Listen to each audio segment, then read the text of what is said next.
let's see how we go.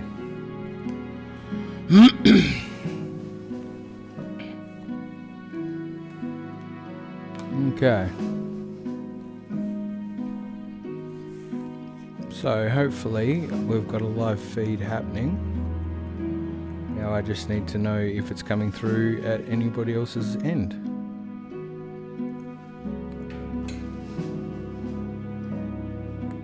Okay.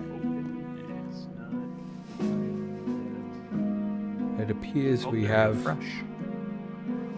Okay, it appears we have some success with... Can you hear me? Yep. Okay. We have liftoff. We have liftoff. All right. Wow. It's time. Let's get excited. Let's get amazing. No. All right. Hello. Welcome. He says the link doesn't work. One sec. I'm getting some feedback through Discord. Bear with me. We've got multiple people involved today, so a little bit all over the shop. So how's the audio looking, I guess, is the main question. Audio's fine on my end. LH. Sounds good here. All right. I don't like the looks of that Nil Dragon saying you've met with the terrible fate. It's just not a good start. It's not the way we want to go down.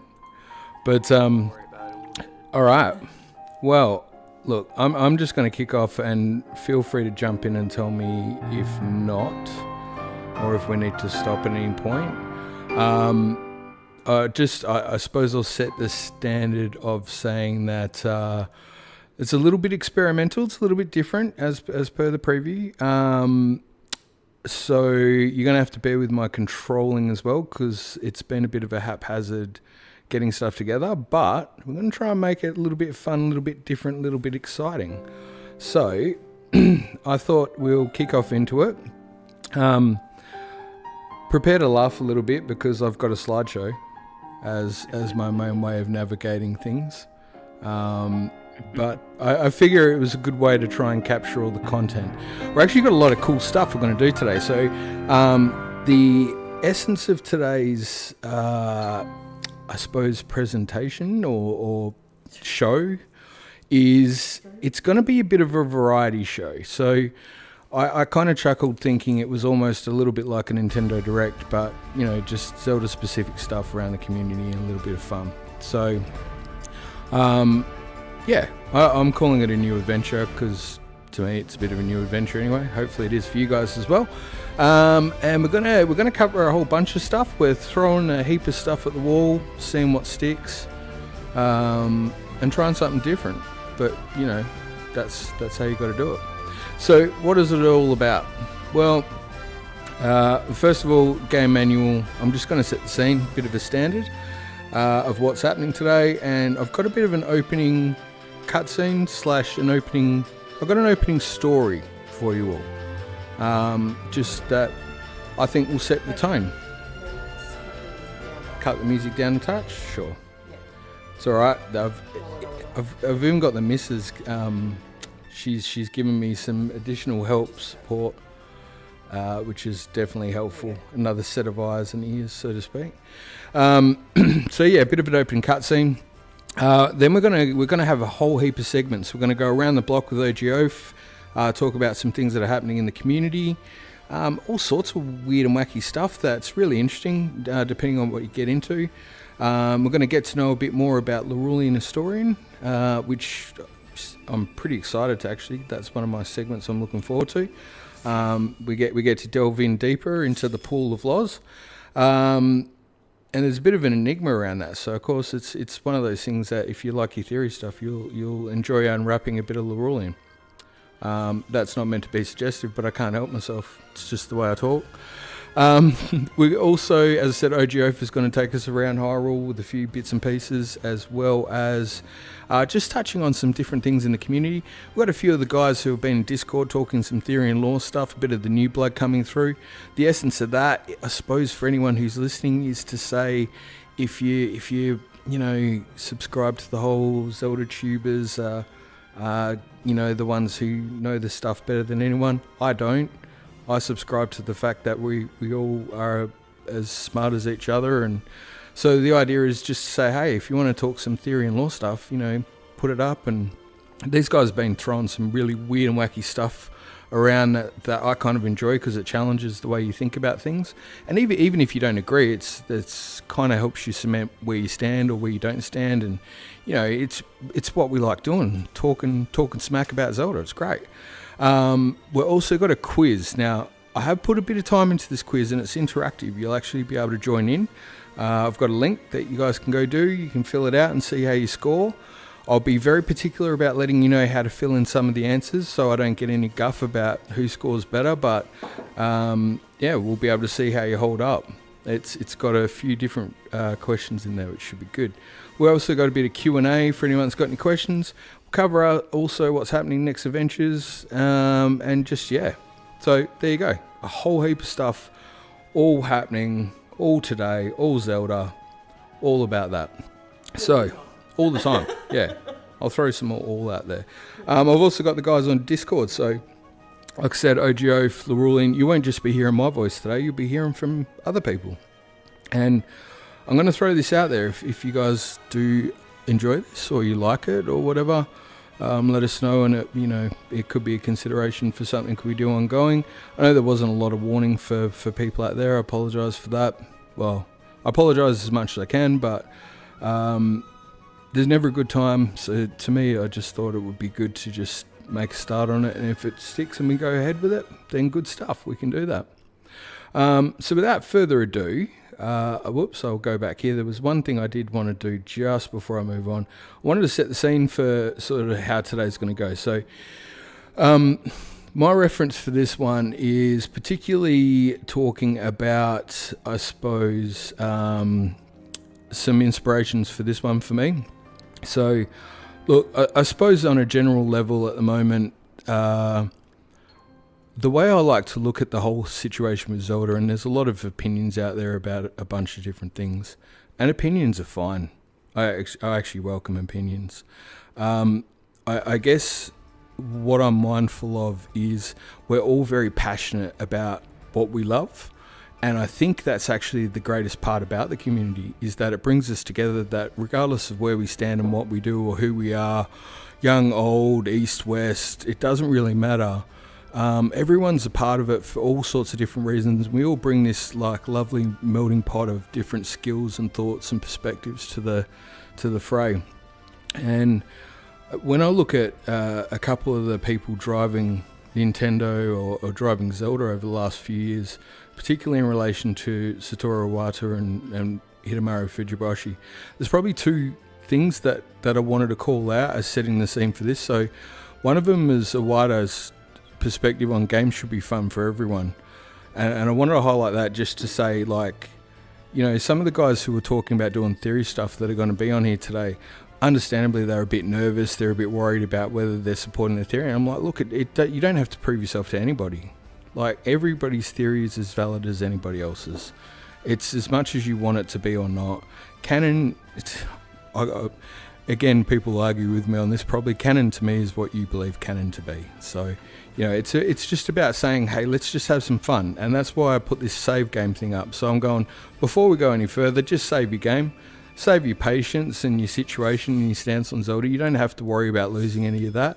You can go a little bit crazy today and maybe dream about something that doesn't actually make sense. Like, one of my favorite theory examples on a comment I got in a video was somebody suggesting that maybe there would be a multiverse, and that would mean we'd have like 10 Ganons coming in and they'd be dual wielding, katanas and stuff. And I just, it didn't make a lot of sense, but it was the sickest idea I've heard in a while. So I was down. That's the kind of thinking. The other one from Fujibashi there is that whole when he was doing testing on Breath of the Wild, one of the things they realised from Skyward Sword is that they felt maybe they'd let a few of the older developers have too much say, and he put a situation in where it's kind of like a Reddit where people could put ideas forward and people would vote on it anonymously, and it didn't matter on your hierarchy. Everyone sort of got to get their opinion put forward. And so again, that's just trying to set the scene. That's all I'm trying to say, is that basically, even though I'm hosting this thing right now, it doesn't mean that my opinion's more valid than anybody else's. So I just wanted to set that out and just sort of go, hey, that's the way I'd like to approach it. So everyone has fun, everyone enjoys it, and yeah, it gets to be a bit crazy and a bit madcap.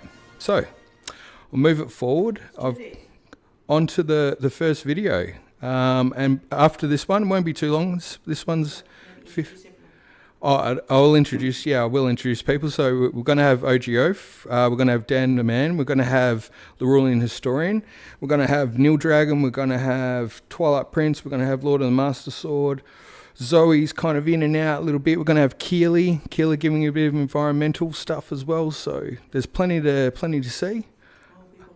And I've got the missus boss me around in the background, so the human chuckle machine. So look, it's going to be a bit of an intro video. You got to bear with me with this one. Like I said, I'm going to try and just do something a little bit different with this one. After we come back, we're going to go straight into something a little bit more fun and interactive.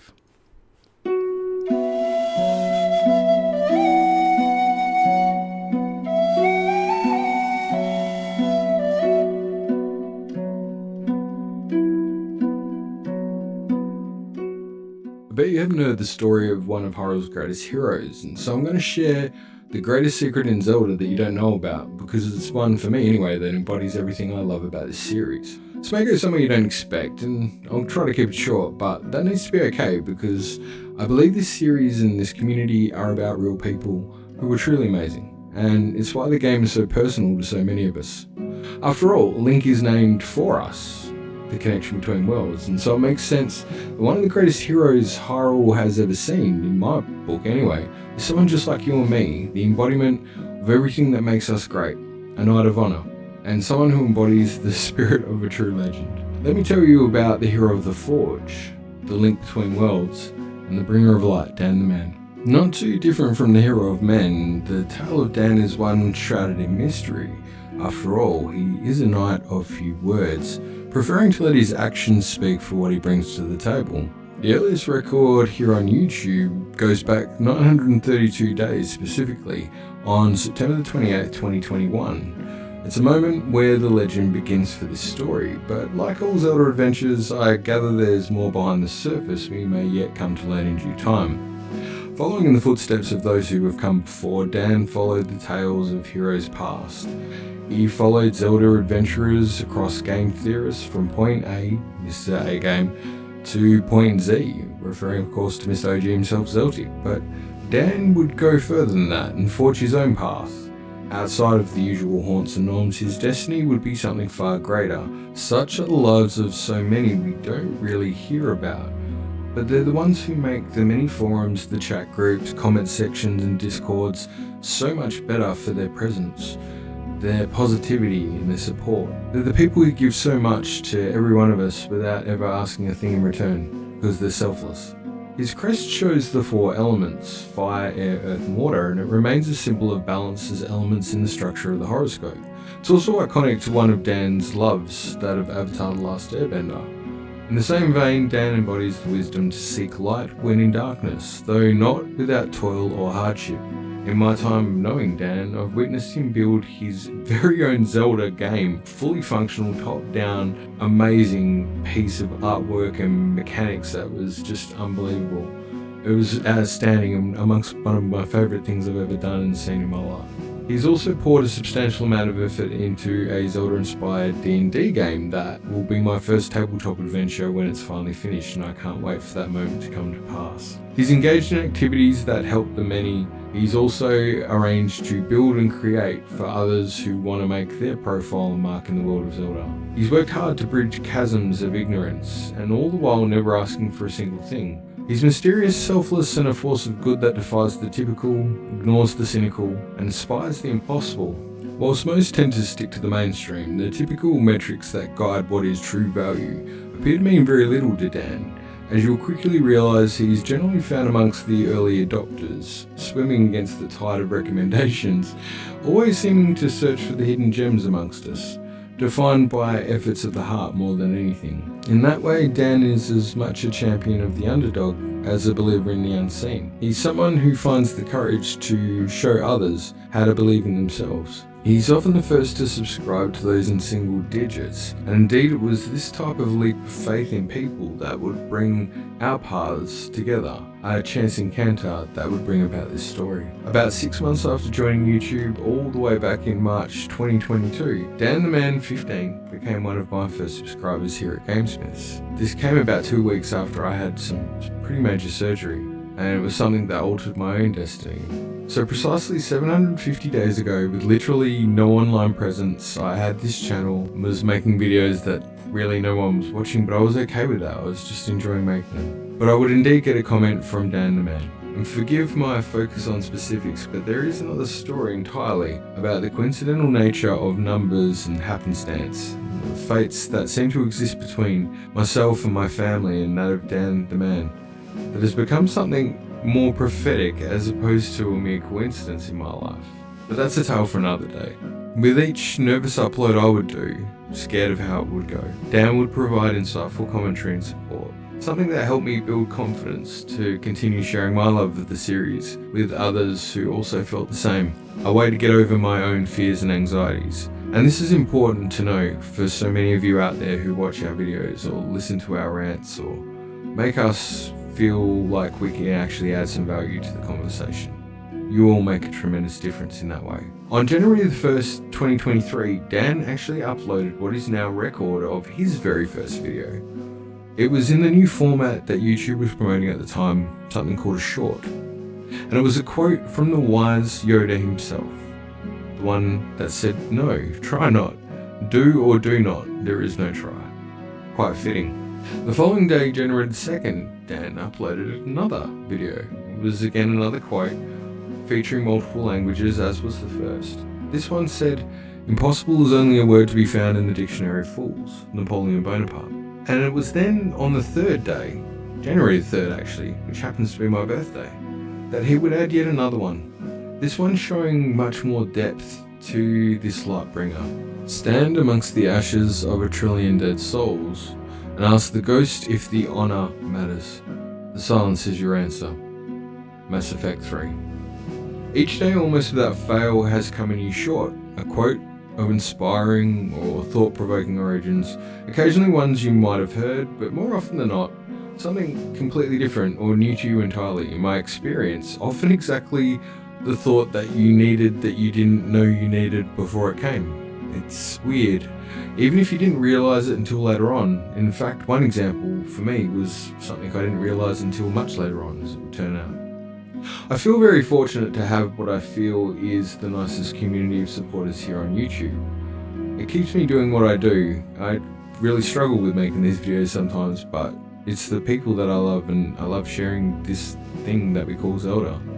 I found so many of us share similar stories, from not quite fitting the norm to personal challenges that we try to overcome.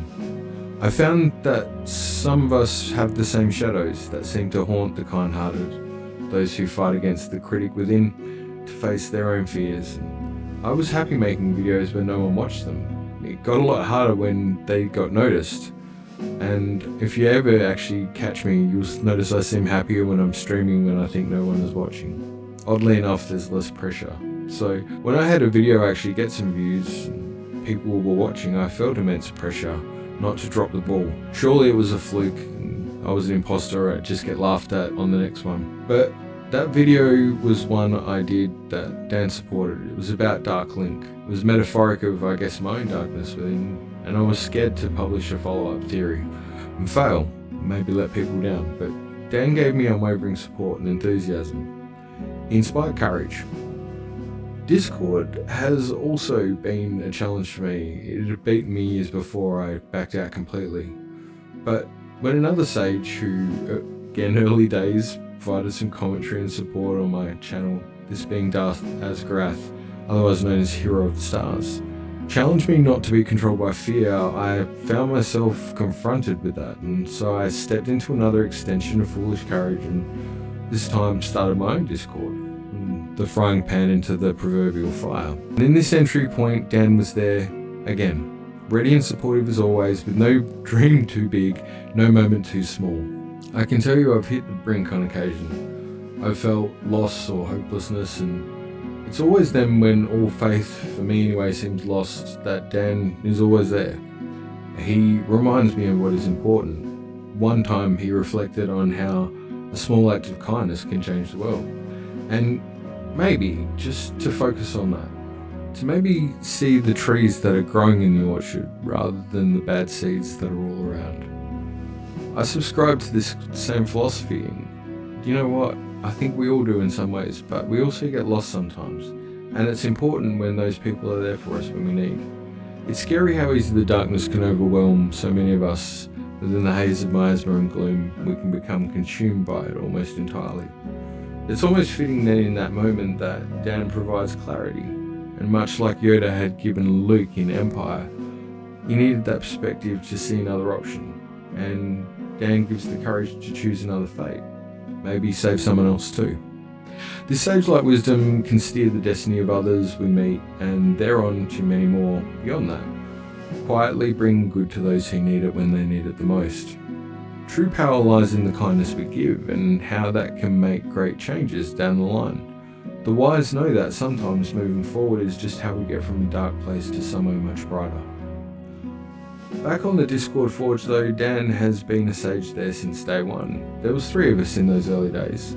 2 other friends, one I've mentioned before, Darth Asgrath, the hero of the stars, and the other one, the always enlightening and kind-hearted G-Quirk. The 3 of us were in this Discord all alone, having fun, talking Zelda, and they were good times.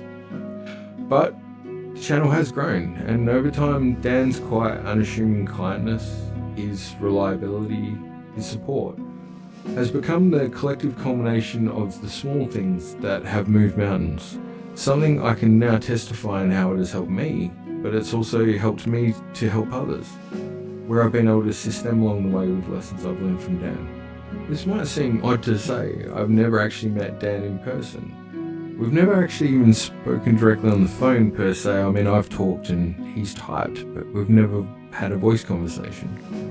Yet for all of that, I trust him implicitly. It's an oddity for someone like myself so fearful of social media and the unknown, but as of last year, Dan kindly accepted a request on my behalf to take co-ownership of the Discord Forge to help me to realise the dream of giving something back to the community. This focused initiative was nothing great in the big scheme of things, not meaningful for those who count numbers in thousands, but it was significant to me. Having been scared to share theories or not feel good enough at different points, I wanted a place where people could share theories of their own and the love of the series with respect, regardless of their social clout. After all, I was unknown, and people took a gamble on me, and I kind of wanted to create a place where other people could have that same kindness shown to them. I didn't have a great plan, but I guess I just hoped to have a place that would maybe be a bit like a sanctuary, where people could come together, having been scared to share theories or whatever in the past, that they could maybe enjoy sharing those with others and feel supported without judgment or ego. No gatekeeping, no right or wrong, no grandstanding. Opinions and differences in a place of mutual respect and enjoyment of something that could transcend borders and barriers so prevalent in the real world. A collective of the hopeful and the foolish. Just regular folk like you and me. Enamoured misfits wearing their heart on their sleeves. And I guess without Dan, I could say that it wouldn't be possible. It certainly wouldn't be what it is today. Don't get me wrong, these blessings are not those that are scored in the thousands, but they are in very much real ways to those who it means a lot to. I've seen some come and go, and over time more people have found their way there at various points, some transient on their own journey, others enjoying it as a location to relax on their adventure across Hyrule. A place where not a lot is happening most of the time, but you can generally find a warm welcome, maybe a smile, share a laugh, enjoy the antics of a good friend like OG Oaf, or a supportive word from others who might be there at the time. No hard and fast rules, no commitments, just a place to talk Zelda. You could even find some inspiration there, maybe a laugh along the way. And whilst I've spent less time there over recent months, being quite busy with my own challenges, Dan has maintained that spirit of the Forge. And in that way, he's forged something quite special.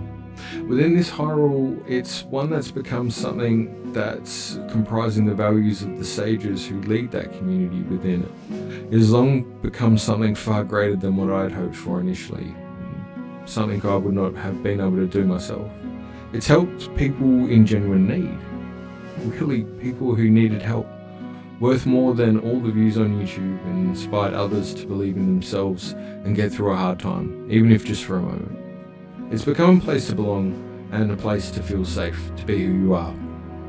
And that's enough. Leading the tribe has been Dan. Thus, he has become the hero of the Forge. He's helped build a world between worlds, somewhere outside of space and time, carefully crafted and done with honesty and integrity, worthy of the greatest heroes and the special few who might wield the Triforce for the deeds they have accomplished to change reality by their own actions. Always the first to welcome, the last to criticise, Dan has earned the trust of the many, finding the balance of virtues to know what's really important as the selfless truly can. His shorts, uploaded still every day, are my favourite thing now on YouTube. I sometimes save them up for when I need them the most, and without fail, they always make me feel better when I'm down, maybe a little lost. Recently, Dan actually added a short piece of ambient music to the shorts. It's like what I imagine would be the ultimate sound of happiness if you could ever sum it up in a little ditty or a tune. Dan has also done some of his own theory videos that are actually really exceptionally brilliant. They're well thought out, they're succinct, and they're thought-provoking. I've added links to those theories to this piece, and I can just assure you that they're worth your time. In fact, I have a theory video that will be coming out around the time you'll hear this, and if it raises your interest, then I can tell you it's only the beginning of a much broader discussion in terms of some of the connections and things I've got in Zelda. But what I can tell you is that Dan's videos, literally each and every one of them, his main theory videos, are coincidentally connected to this reveal and so much more that I've got coming. They're worth watching just for that alone. I guess unlike myself, Dan is far more concise, so you only need 15 minutes, which is shorter than this video itself, to watch them all. You'll be glad you did. I can't recommend them highly enough. And maybe also, if you're feeling like you need a pick-me-up, maybe just check out one of his shorts. I guarantee they'll bring you a smile. Or your money back, I promise you that. So why am I telling you this story of Dan? Because we're all a lot like Dan in so many ways. I think it's part of this wonderful community of gamers and dreamers who give their all to make this world a better place, one person one day at a time, not for views or clout, but because they actually believe in people and the good things that they're capable of. And that how that can come from a place of really just the heart that will help support somebody else in their dream. Over the next week, I'll not only be posting a new theory video, but hosting a live stream which will include some interesting theory stuff and lore related materials collated by myself, but also others, I guess, who have culminated in this place, this shared place of like-mindedness and support. Not people for clout or YouTube fame, but just fans of the series. And I'll share more details soon, and while I guarantee it's going to be a bit rough around the edges, it's part of where I want to head, engaging more directly with the fun aspects of the series and sharing my love of Zelda with others who love this game too. I guess for us it's more than a game. And in that spirit, the materials are coming from a place that, for me anyway, is a series I'm going to start to call Tales of the Kingdom. The true stories behind the legends. So it seems only fitting for me that the first tale should actually be one about an unsung hero in Zelda, one who's been part of my journey, who's the hero of the Forge, and forging destinies of others, Dan the Man. And I'm sorry if this video is not the usually edited theory, but I don't care. It's more important for me to get it out in the way that I need to honour Dan, because it's his birthday. So yeah, without further ado, happy birthday, Dan the Man. Thank you so much for having the wisdom to believe in us when we don't see the potential in ourselves, for having the power to achieve the impossible, and to prove everyone else wrong with your determination. And lastly, thank you for having the courage to stand for what's good and right in the world, reminding us always that you don't try, you just do or do not. On that note, I have some more doing to be done. Expect more from me soon in the coming days. But as always, thank you for watching GameSmiths, and keep being amazing, because you really are, just like Dan.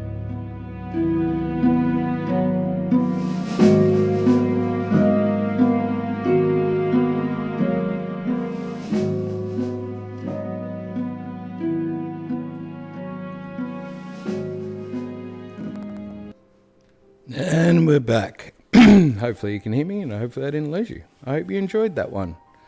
That was actually, it went longer than I thought it was. I remembered when I... Happy birthday, Dan. Happy We birthday, love you. Dan. Happy birthday to you. Happy birthday to you. Happy birthday, Dan the man. Happy birthday to you. Happy birthday, Mr. President. Well done, Dan. And you know what? If I didn't, I probably should have actually gone with that as the better succinct tutorial of what I was trying to put forward. That's what I'd like this to be about. And I guess the point is that, you know, Dan does this stuff without asking for anything, and I think it's just really cool. So yeah, thanks, Dan.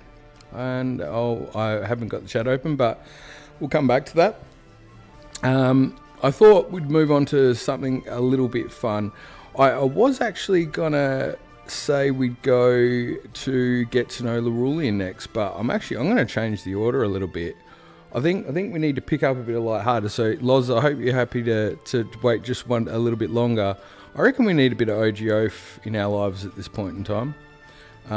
So if you guys are okay with that, a bit of lightheartedness.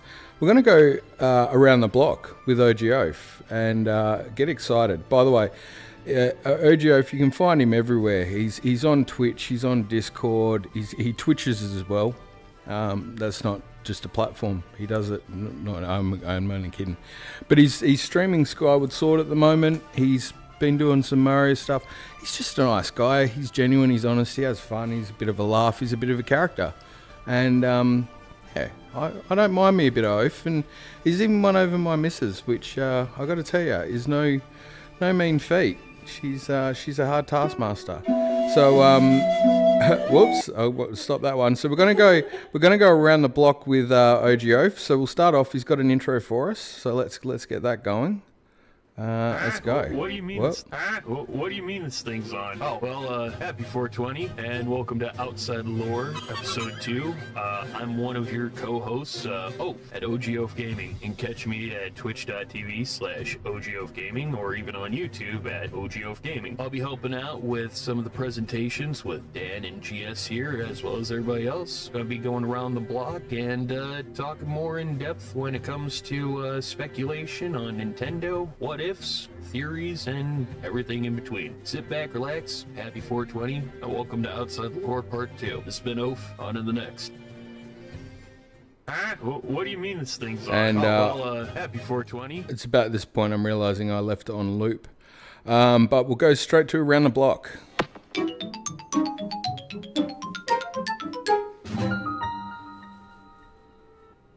Hey guys, I'm the Oaf at Oaf Gaming, and I'm here with your new segment, Around the Block, where we go around the Forge, the Dream Shrine, and the rest of the greater Zelda community to see what's been going around the block. We take a look at insights from fans and people who just love the Zelda series as a whole. First up, Lorulean Historian, LH, our good friend, has been streaming weekly a playthrough of Tears of the Kingdom.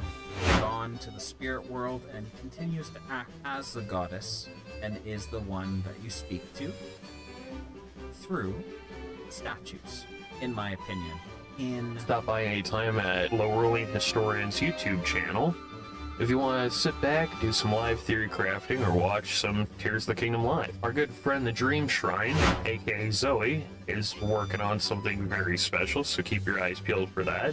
As well as our friends Dan and GS, who are also working on a couple of projects.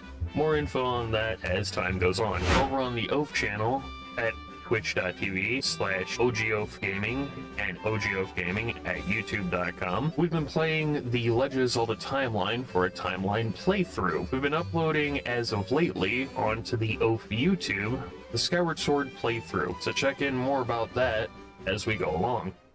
As of lately, over the past couple of years, and this is coming from a fan of Rareware himself, I grew up playing Diddy Kong Racing, Donkey Kong 64, Banjo-Kazooie, GoldenEye 64, Conker's Bad Fur Day, you name it, I've played it. So lo and behold, over the past few years, I have been pleasantly surprised. 2018, we get Smash Bros. Ultimate, where King K. Rool, the King of the Kremlings, is in the main roster, which blows my mind, thinking Rareware is coming back. The following year, in 2019, we get Banjo from Banjo-Kazooie finally making it home, to where they belong. I am so happy. Banjo, Kazooie, whoa. Smash Ultimate. The following year, 2020, we get news that Banjo-Kazooie is coming back home officially through the N64 cabinet. Now that's only after we got Donkey Kong Country 1, 2, and 3. Altogether, over the past couple of years, from the return of the Donkey Kong Country 1, 2, and 3 games, Banjo-Kazooie, as well as GoldenEye, as well as so many other rare properties like Blast Corps, I've been seeing a movement to have Rareware come back, and if that's true, we may have DK64 return. As of lately in the Zelda community, it feels things have been a little bit down and depressing, so I want to remind you guys that take this moment to sit back and relax. You're in good hands. The Forge, as well as the Dream Shrine, are two safe places for anybody who loves the Legend of Zelda series. There is no fighting, there is no hate. It's all for the love of the game, and it's all Hyrule United. It's all of us, it's not just one of us. All of us together can make a better future for Hyrule, and a better future for all of us as one. Let's come together, let's stop the infighting, and let's come together as all Hyrule United. Because we're stronger together that way. This has been the Oaf with Around the Block, and we move on to our next segment. Okay. Yeah, All right. Sorry, I'm getting some feedback that there's some feedback. it's better. Okay. Just trying to work on tweaking the audio in the background. Huge thank you to Mr. OGO for the input there. By the way, it's probably a good time to test. Can you hear us in Discord? I know I'm on mute, but is everybody on? Have I put everybody on mute? I don't think I have I? You're on mute too, Oaf. Oh, I did. I put everyone on mute. Sorry. Muted. Yep. Sorry, that was me. Hey, no worries. I put myself on mute until you were like, hey, is everybody ready? So now YouTube's on mute. What's up? So that was a good little segment. Thanks, Oaf. So yeah, thank you checking out a bit of the different bits. Sorry. I can hear him. Yeah. Can everyone hear him? Yeah. Hopefully we're good. And you've been playing a bit of Skyward Sword of late. Well, to be honest with you, Skyward Sword was back in January, and we just finished up Link's Awakening HD. So next up on the roster is actually the Oracle games to cover games 6 and 7 out of 15. Very nice. Very nice. Turn up my mic gain a bit. Okay, I'll do that. Oh, that's all right. I've hopefully got him up now. Touch. Check 1. Check 2. Is that a bit better? Yep. Ooh. Bringing him up. Okay. How's that coming through? If anybody in stream can hear us, let us know. Hopefully, I've got you pretty much maxed out. So. All right. Sorry, we're doing a bit of test and learn, guys. Yeah. He's just really low in the No mix. I think I've also got the mic closer to me than I normally do, and I'm full of bass. Hey, no worries. Just in case nobody heard, Skyward Sword was actually played back in January. Dan PLD and I believe Lottoms was there as well. As of recently, we just finished up Link's Awakening HT on the Switch. So the next games, 6 and 7, is going to be both the Oracle games because we're only streaming 15 out of 20 games. Can't stream the 2 DS, the 2 3DS games, and Four Sword 1 because I have no way to stream my 3DS. So other than that, yeah, we're doing a timeline playthrough this year. Ah, good stuff. All right, excellent. And the guys can catch you over on Twitch probably more often than not than on YouTube. Is that right, Oaf? More than likely, yeah. You can catch me on twitch.tv/OGOFgaming every Thursday through Monday. And YouTube, I'm usually uploading the episodes shortened down from the VODs at that point. So 10 to 20 episodes could be a previous stream, or maybe 30 episodes could be a previous stream. So you could catch up on the previous Zelda episodes when they come out on the YouTubes. Excellent. And one last thing I'd have to give you a plug. Your enthusiasm for Pokemon was such that although the Discord started, it's primarily Zelda, it felt only appropriate to make it. We've got a Pokemon section in there just because there is a huge contingent of Pokemon fans, and that's your baby, isn't it, Oaf? Oh yeah. Surprisingly too, we got I can't even speak today. Got a couple of people here in the chat and in the stream as well that are members of the Pokemon page as well, where you can get tips on how to find a rare Pokemon, shiny Pokemon, share off your shinies or your catches, or just progress through your Pokemon journey if you want. It's a good place to hang out. Good stuff. Well, I thank you very much, Oaf. That was actually I love the around the block, but yeah, hopefully we can do some more. And yeah, I'll obviously hear more from you soon, but we'll keep on moving along. But thank you. That was that's thoroughly enjoyable. I'm not gonna lie. You always make me chuckle. I appreciate it. All right, we'll move on to the next section, and hopefully I've got Lorulean on. We're gonna hope anyway. But while I'm can you hear me? I can hear you. Is this thing on? Is this thing on? It is. So, right. Well, I'm just gonna bathe in this for a little bit, if I might. So, this one is, and if you don't mind, I'm gonna say this is just a stopgap for. Eventually, I'm gonna do sort of how there was the video earlier that I did on Dan. One day, I'm gonna do one on you, because I'd want to. Because I don't know, it's more some videos you make for theories. This is one I just want to do for myself, just because it's the story I find interesting. I find people interesting, and appreciate that. Hey, you're welcome. For those who don't know, I guess, versus I suppose a lot of people might know who you are, but I had to put this up just in the corner here, and you might see there the barbarian of the Farum Woods, T.G.L. Medora. So T.G.L. Medora, by the way, guys, refers to, if you date back as old as I do, a link to the past, the Great Library or the Great Book of Medora. It's a bit of an in-game reference and a canny one at that, but that was one of Lorulean's tags prior. He's actually had other tags in the forums. If you start getting into Zelda theory stuff and that as much as I tend to, and I proved it with Zoe recently as well, that you start to know people just by exposure, because you're looking stuff up. You end up in, and I'm going to shout out later on with the quiz as well. This includes people from things like Zelda Dungeon, the different Zelda wikis or forums that have been around for years and years, Reddit posts and all these. There's just a whole community of people out there who love this stuff and talk about theory and lore. And Lorulean's been one that's been around for quite some time. And that particular video there, like the Barbarians of Farum Woods, the reason I wanted to highlight that as a good example, that came out about, it was 5 years ago when I last looked, but it's probably now 6 or 7 years ago. And this, in terms of, I suppose, a lot of the material that then became popular for a lot of Zeltubers or what have you, it came well and truly after Lorulean was already looking into it, making a lot of discoveries. And similar to I say about, I like to highlight some of the work that people do who you don't hear about, like the people who comment on Reddit, for example, who come up with good theories.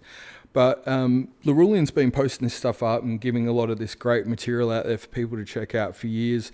And that's actually formed the basis of a lot of the bigger videos that you see on YouTube. And these include some, and I don't want to go around naming names, but you guys know who I'm talking about, from people who have made the backs off Zonai or whatever it might be. So it's fascinating to know, and he's always in amongst the chats and having a talk with people, and always ready to talk some theory and stuff like that, which is great. But for me, anyway, as a personal side, I was always kind of curious to know how he ended up there. How did he end up doing that sort of thing, and how did that all come about? And so when I finally got to have a chat with him, I had a billion questions about his background, and I won't ask a billion questions of him today, but I thought, much like myself, there'd be many people out there who might want to know a little bit more about Lorulean Historian. So, let's open with that. Lorulean, what would you tell us about yourself? Jeez. So, Lorulean Historian, as GameSmiths mentioned, I've gone by many different names on different forums, different platforms, and I've been around for quite a while. I don't want to age myself too much, but I've been around the block, and yeah, I've always had a love for The Legend of Zelda, the Zelda series as a whole, and I've been mapping Hyrule and theorizing about its lore, its timeline, its different cultures for, as long as I can remember, at least the last decade and a half. And yeah, I mean, doing what I do and being as passionate as I am, I meet a lot of different people, and I guess because of my repertoire, my encyclopedic knowledge that I've acquired, and the depths that I go into to discerning and cataloging all of the different lore points, it's a valuable resource, and a lot of people respect that, and a lot of people come to me asking for help. Fact checking, translating, because that's another thing that I've self-taught and learned how to do. I've learned how to translate Japanese just because that's how into the series I am, and about figuring out the lore and behind the scenes, and I just do what I do because I love it, and it's just the way it's always been, and the way it's going to continue to be. And I appreciate the love, I appreciate the support, and I appreciate being here and being invited in. So thank you. You're very welcome. You're very welcome. I do apologize. I'm just trying to, while we're talking, I'm just trying to actually get your stream going as well in the background so people can see a little bit of what's happening lately. You've been starting to stream again. Yes. Now, so hopefully I've got that right and I've got it on mute. I just wanted to get it happening there in the background. But I guess a few people will have a lot of questions, and so I'm going to just straight out say that if you're in the chat at the moment, if you've got questions for Lorulean, maybe you can include them in the Q&A. Maybe we can touch on them later on in the stream. That we've got that Q&A there for that particular reason. But you've sort of said about your background and getting interested in it and starting to learn Japanese with the translations and the like. How did you go about, I guess, getting involved with some of the other Zelda tubers? How did that sort of form, or can you tell us a bit more about how that experience went? Was it organic? Did it happen over time? Was it just sort of unnatural? Yeah. Yeah. So, I mean, I was around for a while, like I said, on forums, on YouTube, not really making content on YouTube per se, but making lots of comments, watching lots of videos. One of the first Discord servers that I started out on was actually Shrine Zeltic. I had watched one of his recent videos leading up to the release of Breath of the Wild. And he was one Zeltic, of, like you'd mentioned, one of the OGs, right? So he was one of the first major Zelda YouTubers that was out there. And so he had posted a link to his Discord server, and I was like, I wonder what that's all about. So I joined in and signed up, and I met a flurry of different people, lots of really vocal theorists on his server, and we just started, shooting the shit, or talking it up, and we got to know each other pretty well. And at that time, because it was still pretty early on, Zeltic himself was on fairly regularly, so I had a lot of chances to talk with him. And shortly thereafter, I ended up becoming kind of like a mini mod, because I was doing so well. Mini mod. Yeah.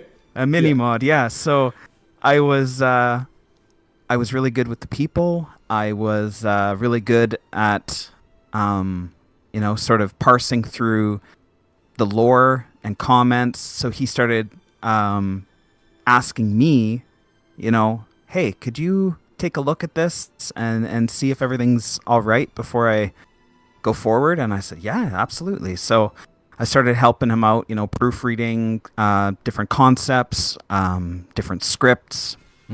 I was working with a lot of his core team at the time. There was well over a dozen mini mods and moderators that all worked pretty closely together.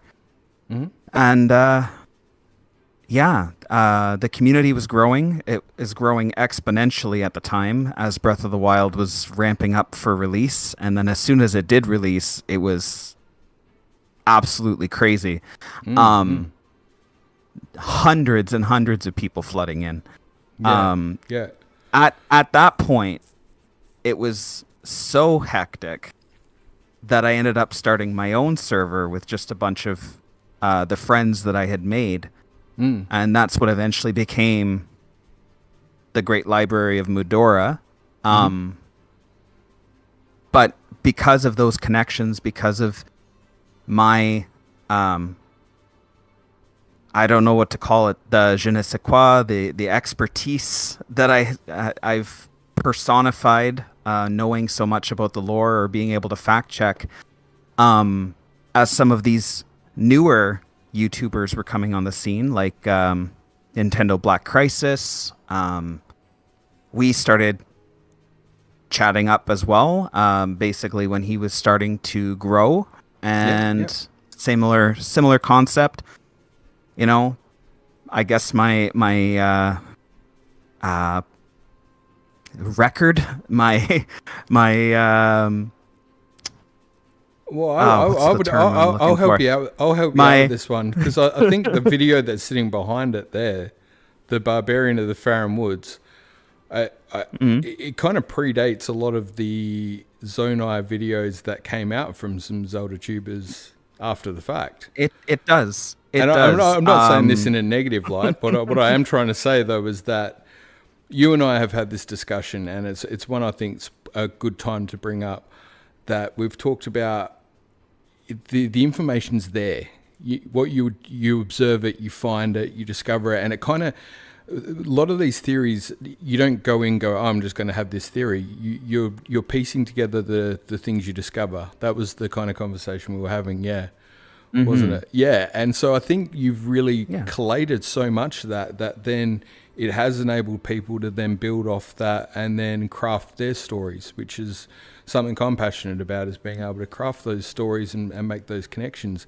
And I think you've done such a good job of compiling that together that's formed that basis. Just trying to help you out, I guess, with where you're coming from there with explaining it. Yeah, thank you. That's exactly it. So, particularly with the Zonai, since we're touching that subject and we're bringing it up. Yeah, the Barbarians of Farron Woods was one of my earliest videos. And one of, because there was other stuff as well. Yes, there were a few that I had posted back when I was starting out on YouTube. That particular video gained a lot of traction. I distinctly recall being in chat with some of my friends on Zeltic at the time, and I was playing through Breath of the Wild, and this was, I think, it was in April, so it was a couple of weeks after the game had originally released. Mhm. And I was going through Faerun, and I'm like, what is with all these ruins? Like, there's something going on here, because they were unlike anything else that I had come across in the game. And I started noticing a lot of these patterns, and then I had found the Barbarian set, and I was reading the description, and it's like, you know, favored by a tribe, a lost tribe that once existed in the Faerun region, and I'm like, no way. There's a people, there's a group of people that built these that are missing. So what is that? Like, what is the mystery behind this? So I started piecing a lot of the puzzle pieces together, and I was just in chat live with some of my friends, and we were going over all of this, and then I started noticing similarities between some of what I was seeing and some of the things that I have seen in some of the previous Zelda games. So Twilight Princess HD, Yep. The Wind Waker, and I'm like, whoa. Like, is this like a conspiracy? Like, what's going on? There's something that they're building up, that they're trying to put out there. And so that's when I was like, okay, I gotta put something together. I gotta put this out there. People gotta know. People have to know. And then it's shortly an uncanny after, thing, after that, it just blew up. Like, everyone was talking about the Zonai. Everyone wanted to know about the mysterious barbarians, and there were so many like crazy theories out there, crazy good, crazy wild, as well, but like so many different theories going on, lots of different voices being heard, and there was so much of it out there. It was so saturated in the YouTube and Discord market, so to speak, that it ended up becoming a meme. Like, people were like, oh, the Zonai swirl. Oh, the Zonai. Oh, I don't want to hear about them anymore. Like, everyone was after about a year, I'd say, the content started becoming a little derivative, and people were like, oh, I don't want to hear about this anymore. Meanwhile, here I am on Discord, and I'm like, no, guys, like, there's seriously something going on here. Like, they're building up for something. There's something here. And I started really hammering out the idea that this race, this group of people, came before the Hylians. They were the ones who established the Kingdom of Hyrule. They possessed powerful magic. They had moved up or disappeared into the sky. I also tied them to the Twili, the interlopers. I believed that there was a schism, that there was a divide amongst their people, that some of them ended up using their godlike powers for evil or for ill, and then the others, the good side of their group, you basically called upon the gods to banish them. And that was something that I was still, like, I was putting it out there. I was instilling it. I was talking about it till the cows come home, shouting it from the rooftops. Yeah, exactly. And then we start seeing stuff for Tears of the Kingdom, and I'm like, that looks like Zonai stuff. And then I see the construct. I'm like, that really looks like Zonai and a bit like Lanayru Desert Civilization, which a lot of people assumed were the Sheikah, myself included. But now I think it was the Zonai. The Zonai were the ones that started all of it. And I still hold that. Interesting. And I think going back, I know, like, for example, and just touching on a couple of those points, I suppose. So, like, the Zonai swirl, a good example. I can remember back in the day, I said I joined Discord for a little while before I peaced out and got out of there because of, and it's a worthy point, because when we talk about the community and the interaction, I guess what we're very positive about is a supportive community where you can discuss, you can challenge, but you do it in a respectful way, and you know it's all about the passion of enjoying it.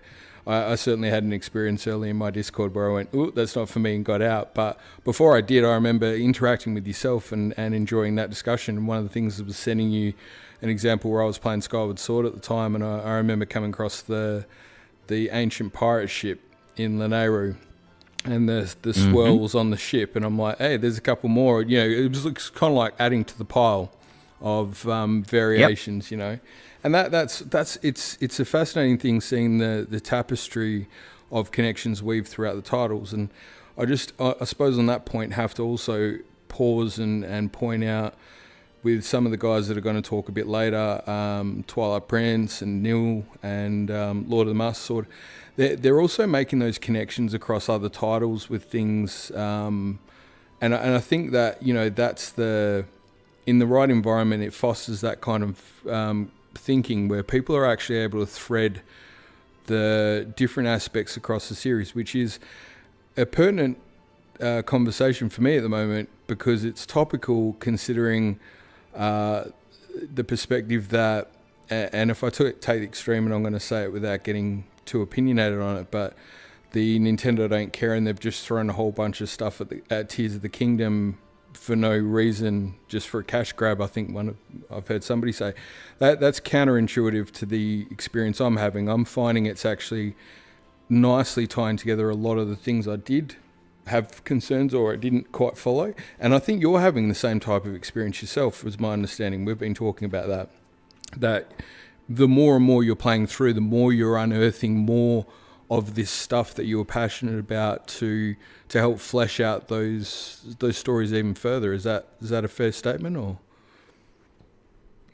yeah, absolutely. Yeah, and it's you. I think so. You said with this playthrough that you're doing live at the moment. You said I think this was your third playthrough. Is that of Tears of the Kingdom? Oh, definitely more than that. Although it is the first one that I'm doing live. Yep. It is. I always get the number off because I started so many different files. I started one that was in Japanese. I have my original playthrough. I've wanted to basically relive the beginning of the game more than once and get through the main story a few times. I would say it's at least my 6th, possibly 7th playthrough. And I guess the reason I ask that is, do you find it's a case where you're continuing to find more to help flesh out those different things you're looking into? Because I suppose it's where I'm leading to is obviously, for me, one of the things that's fascinating, if we go back to the start of this, is what's fascinating about a person is how they interact or what they do. Well, what I found fascinating about Lorulean Historian, or TGL, for me, and I remember you posting it was like a 5-second video of the time shift stones in Skyward Sword about the time. So I got to just to give everyone else perspective who's listening. This is about the time that a bunch of Zelda tubers are getting just smashing views on YouTube based off a lot of content, and Lorulean's name's getting dropped in amongst all of this and you know, like, for helping out with the videos, and that's fantastic. But he's not making videos himself, and I found that really curious. He's in the Discord, he's talking theories and stuff with people, but he's not out doing a video himself. I found that interesting. So then he dropped this 5-second video on time shift stones, and I'm like, here we go, we're on. And then it sort of went off the boil. But I don't think it's the fame or the numbers that drive you, is it? No. What is it? I do it because I love to do it. I just love the series, and I love sharing that, and sharing what I know, and I love learning more. I love interacting with people, and when I do find or build up something, and I'm like, I gotta share this, I gotta get this out there. I want people to be able to see it. That's when I end up making something, and that's when I end up posting or putting something out there. It's basically like a build your own cookbook and when I find a good recipe that I like, I post it. That's basically what it is. I'm not doing it for anyone else. I'm doing it for me. Yeah. And I just wanna share it. I just want to put it out there. And I think I'd speak for a lot of people when I'd say that we appreciate that. I have to also call out that I've met there's only a few I've come across in the community who've posted in forums over the years and the like as well, who haven't then tried to, or haven't sort of pushed it or gone to the YouTube channel as much. They're sort of contributing silently. One of those I got to meet this week, who's I call her Zoe Saurus, but she's now Zoe of the Dream Shrine. OG Oaf mentioned earlier. I'll put a picture up and there'll be links in here added to the description. Zoe had also been posting some stuff on various things, and they had a website and was posting some translations of Japanese text. I remember coming across this years ago and going, like, it was one of those things I bookmarked, because as I did with your stuff as well, because I'm like, it's so rare to find the material there, and it was so well put and so well thought out. And you and Zoe are doing some work together at the moment. You've been looking at some stuff. Is that a fair statement to say? Yeah, that's right. Do you want to add to that? Yeah, sure. So Zoe has been developing the Dream Shrine. She's been posting some shorts and some videos, very informative and super fun, very engaging, and thoughtful and thought-provoking content. And she has her own Discord server. It's very small. It's just a core group of us, a core group of her close friends and acquaintances, who all, like me, like Oaf, we all just love the series, and we love talking about it, and we love discovering secrets. And so Zoe's been developing a lot of this material, and she's got lots of different theories that she's been working on, we've all been helping in some form or another, but we run ideas past each other all the time. We talk to each other about, like, if we're making content, like, she's actually developing a wiki and a, like, basically PDF/physical book, a lore book about the series, basically our own Hyrule Historia or Hyrule Encyclopedia, but made by the fans and more in tune with the game lore. So, like, there's not going to be no frills, there's no, like, insinuations or biases. It's just straight up the lore from the series and strung together and put together in this compendium of information, of knowledge. But then on top of that, another book, another wealth of knowledge, which will be just the theories, all of the theories and all of the content and the ideas that we, the fans, have.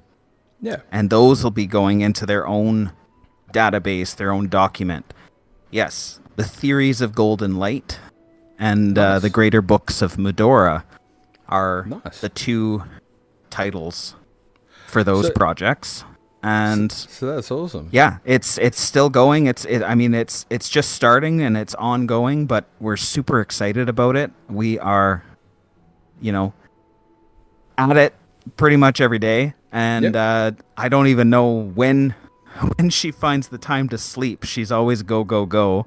Anytime she comes across something or comes up with an idea or has found something, either in the game files or in a playthrough, she's sharing it.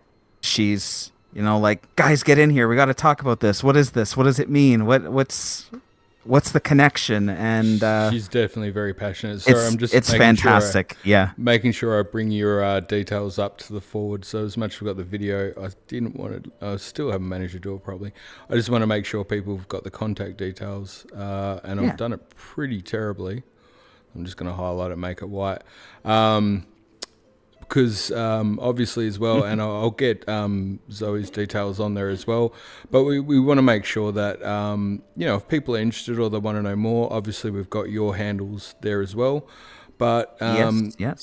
I think part of it is sort of saying for as much as you guys want, obviously knowing that you've got, like myself as well, you've got jobs and things that you have to do. But if people want to get in contact or learn more, where they find you guys and these projects going on, because I suppose what is interesting for me is that because they're not, it just always goes to the back, because it's not the typical thing where it's on YouTube and it's getting posted like every other day. People don't necessarily know about it all the time. So that was a really good reason for doing this as well, was just to be able to make sure that we've got those details out there. That's really awesome. Really awesome. Sweet. I'm going to add some more to this along the way. I'm just doing a shocking job, by the way, of getting your socials up again, because I decided to make the video too big. Just make the video a little smaller. Smaller, It'll be all good. Yeah, do you know what? I've spent about 20 odd hours editing in preparation for this, and I've realised I've lost all sense of normality in terms of what I should be doing. There we go. Oh, my wife's saying thank you, Twilight Yes. Prince. We've had that's very, very kind. Yeah. Thank sorry, you. He can't see the chat at the moment, but Thank you very so much. So I suppose, look, I've got a heap more questions I'd like to ask, but before I won't. I'm also mindful of everybody's time and stuff, and I don't want to drag you through it too much more. But before I do ask one more question, is there anything that you wanted to cover, or you want people to know about you, or what's something maybe they don't know that you think they should know about you? Oh, geez. That's a tough one. I don't really know how to answer that, but what I can tell you is I am on Discord and on Twitter every day. I check constantly. Bad habit, I guess. But you can always, shoot me a message, tag me. I have no qualms with getting at messages. It doesn't have to be a DM. If you want to DM, we can do that. But if you're on one of the servers that I'm in, whether it's the Forge, the Dream Shrine, just tag me and it'll flag on my phone and I'll be like, hey, cool. And I'll come on in and we can discuss whatever you want. You want to chat about a theory? You want to share something you discovered? You want to just hang out? I'm down.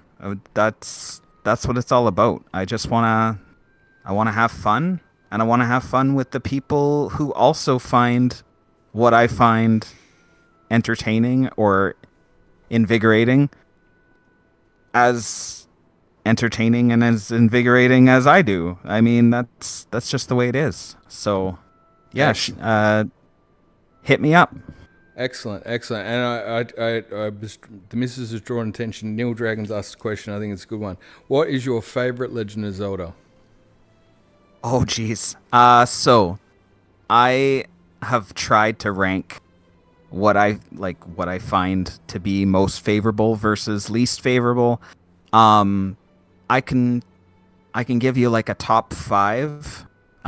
So top 5 right now: Tears of the Kingdom. Yep. Breath of the Wild. Mm-hmm. The Wind Waker. Ocarina of Time 3D. And the Minish Cap. Nice. Those would be my top 5 right now. And not in any particular order. That's just the top 5 that are like my most favored. Coming in close to that, basically just pushed out thanks to Tears of the Kingdom, is Spirit Tracks. Spirit Tracks, underrated game. Absolutely love it. There you go. Nice to know. And I'm going to ask you just one more, just complete random, out of nowhere kind of, it won't be a hard one, trust me. But what did you think of Hyrule Warriors? I love I love the Hyrule Warriors games. I've played the original on the Wii U. Yeah. I did not get the 3DS version when it came out, but I did get the deluxe version on my Switch. So I have the coverage of both now, which is a lot of fun. And then, of course, I got Age of Calamity. I was stoked about Age of Calamity. And personally, I still think it's canon. It's canon to its own timeline, mind you, but it absolutely fits right in to its own little niche in the overall canon or timeline of the series, in my opinion. Yeah. And absolutely love it. It is so much fun. I haven't been playing it as much as I would have liked to, but that's basically just because Tears of the Kingdom has just been like so engrossing and like so captivating to me. Yeah. That I haven't really been playing a whole lot of anything else. But yeah, no, absolutely love it. 10 out of 10. Great 10 game. out of 10. Excellent. I know I'm getting a few more questions. I did also have another random one, but I've got one here as well. Why Lorulean and not Hyrulean? Or Hylian? That's an excellent question. Hylian would have been a good one. I didn't actually consider Hylian. But Hyrulean. Okay, so there was a fellow on the forums back in the day who went by the Lorulean Historian.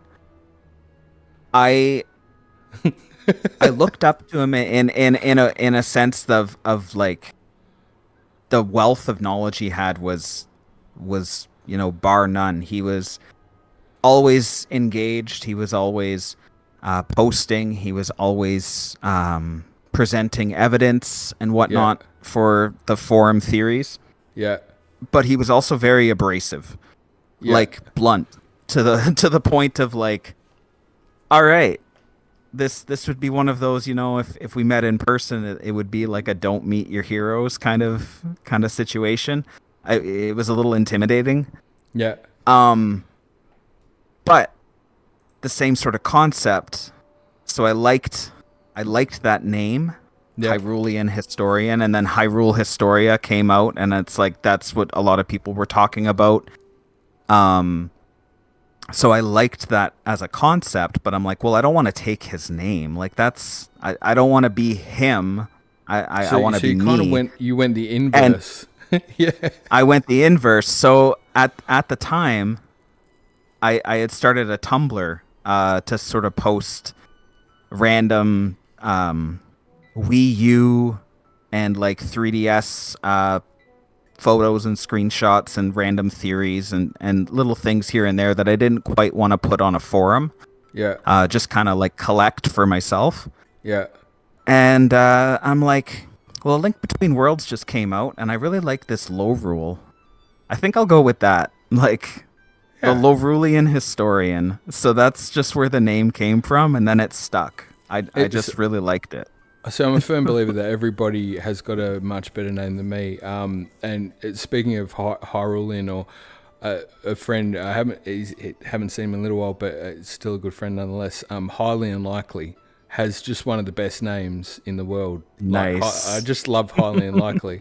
And then, of course, his wife is Highly Unwifely, which the level of genius that's on display, I think is great. So I'm going to try and move on. We've still got a fair bit we're going to cover yet, but we can come back if you're happy to later with a bit more Q&A. If not, we can always revisit this maybe on a future episode as well, a bit more of Get to Know Lorulean.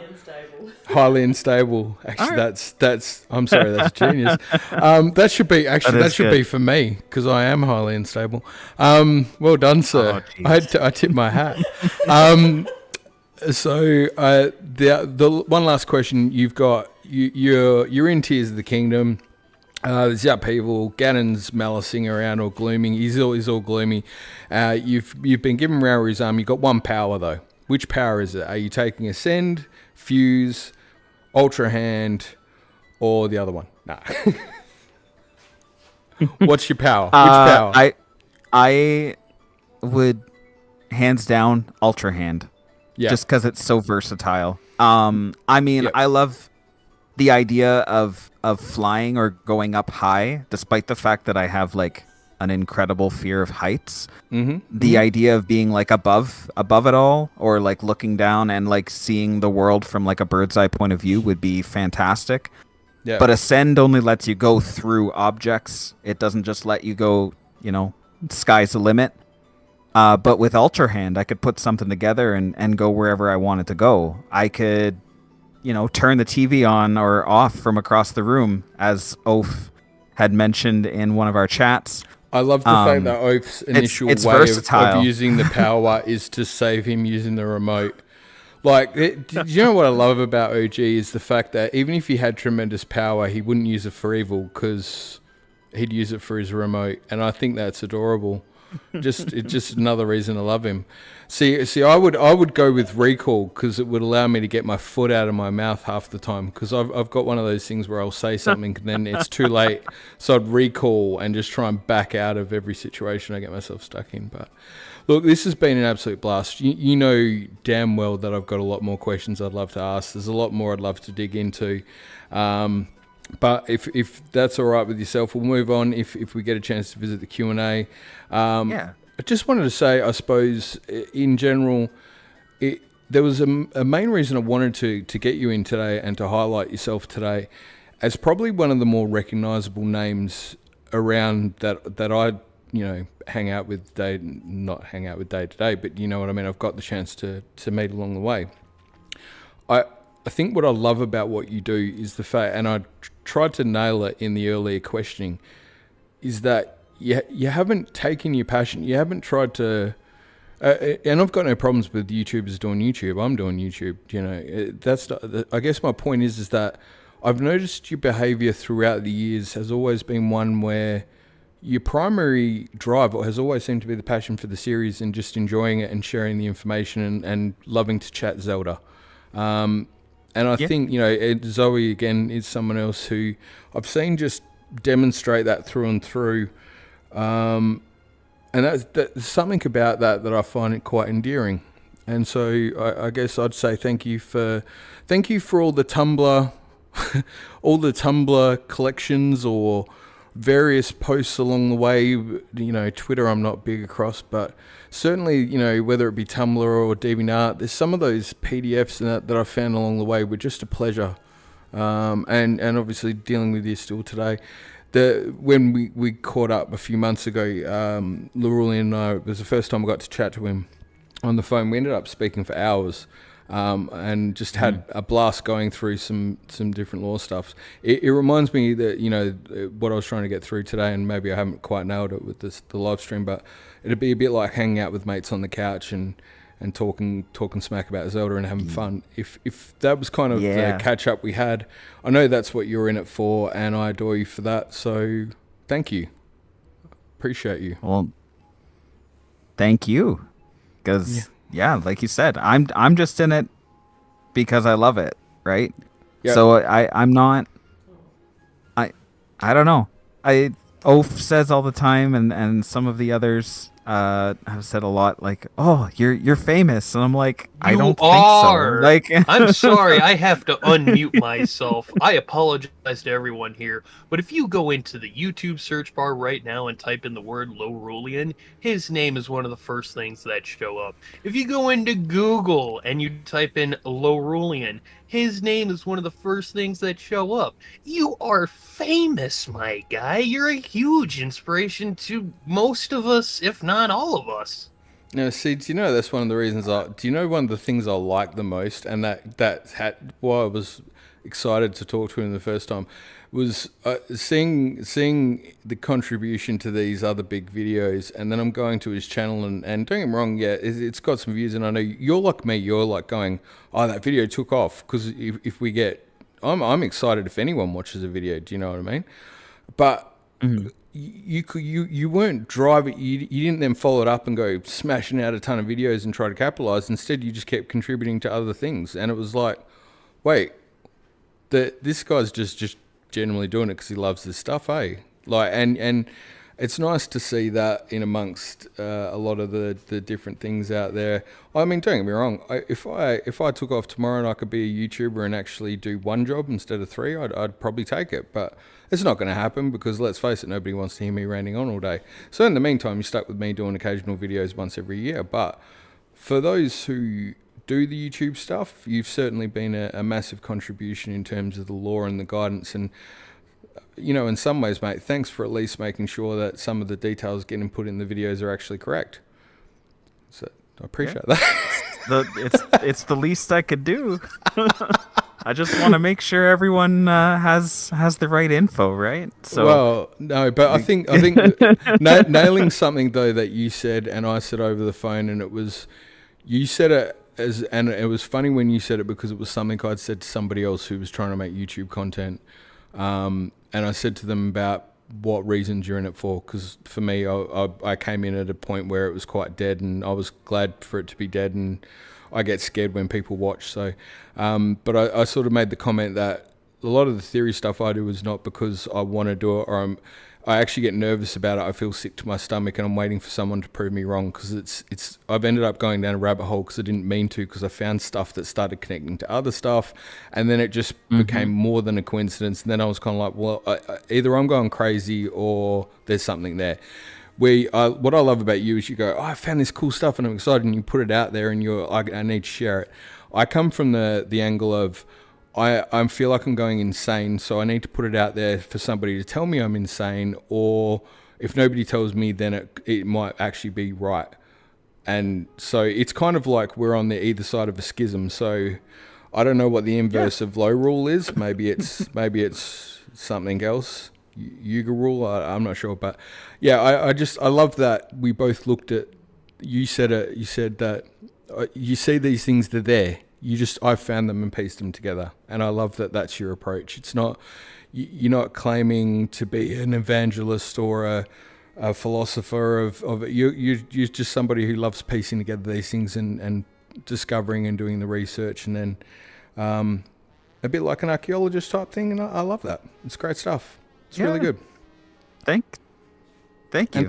And thanks for being approachable too, because you also, like you said, you're happy to be added and people to hit you up and ask you questions, which is a lovely thing for people who want to ask a bit or maybe know a bit more. So appreciate what you're doing. Obviously, we'll touch on some more later. Feel free to hang around for the other material, and we'll move along. Absolutely. All right. Thanks, bud. All right. Next up. Thank you. Next up. We'll do this next section and then we'll go on to the quiz, I think, to break it up a little bit. But I'm going to see if I've got Keely on Discord. So I don't know, Keely, if you're there. Channeling Keely. I haven't got you on mute. I think you're on mute though yourself, Keely, if you happen to be there. Do we have Keely? I swear I haven't got anybody muted. Oaf, can you hear me at all? Yeah, I can hear you. I have no idea. It seems like Keely is on mobile. She might be stuck on mute, perhaps. Well, I might come back to that then. So we can come back to this section. I just we're going to touch on a little bit of world building with Keely. It's a nice little interesting fresh perspective on some stuff from the community. She's trying right now. She's trying to get through.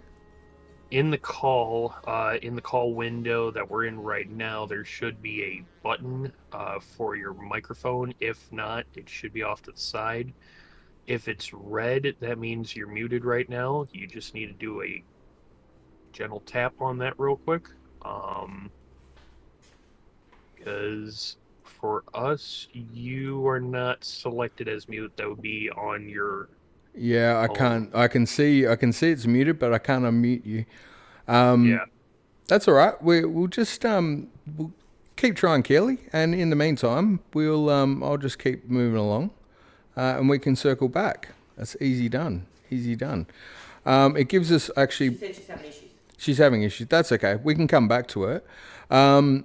And if worst case scenario, that Keely's also given me some material to be able to read if I need to read. But I'd like for Keely to voice it, because she's probably going to sound much better than listening to my voice anyway. But it'll give us a quick chance while waiting on that. Just touch on Dan. So I mentioned at the Forge on Discord there, but look, you don't have to join Discord and stuff. But I guess Dan is a wise person, and I think it's always worthy of hearing from Dan.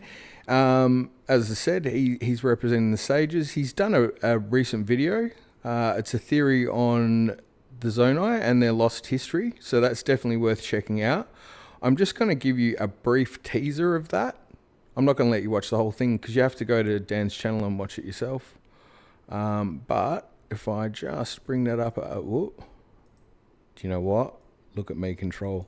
One day I'm going to learn how to do this properly. And I'll take it off mute.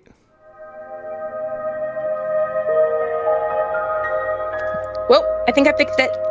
All right, cool. Hang tight, Keely. We'll come back and circle back in 2 secs. So I'm just giving a quick teaser on Dan's video.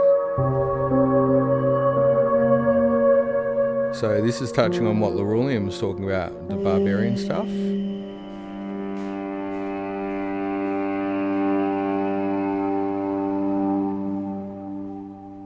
The true Zonai were revealed, and they were completely different, as they were.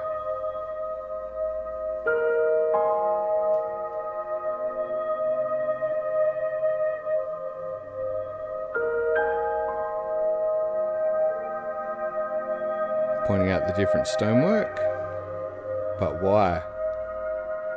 And I'm going to pause it there. So there is more for you to see. Go check out Dan. He's got that theory going.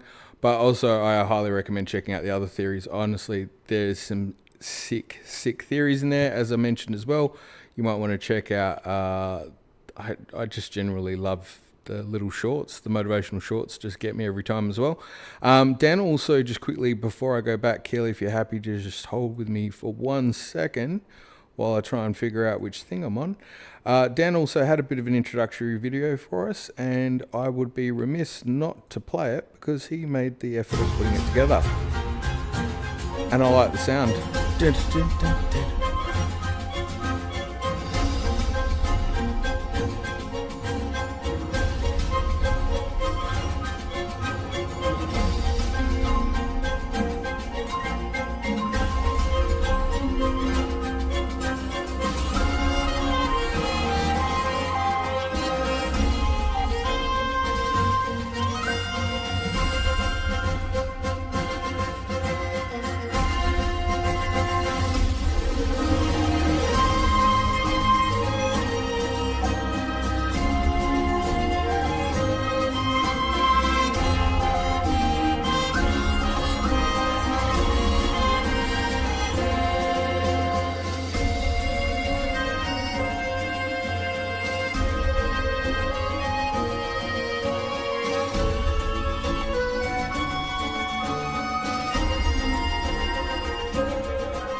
Fistraplex. Bring it on.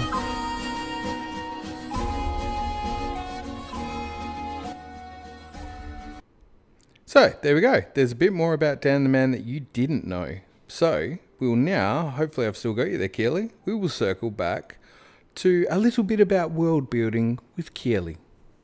Are you there, Keely? Oh no, don't tell me I've lost Okay, sorry. No, that was my phone. I am so How are you, mate? Hey. Oh, man. Wow, that is so like me to just stumble into this.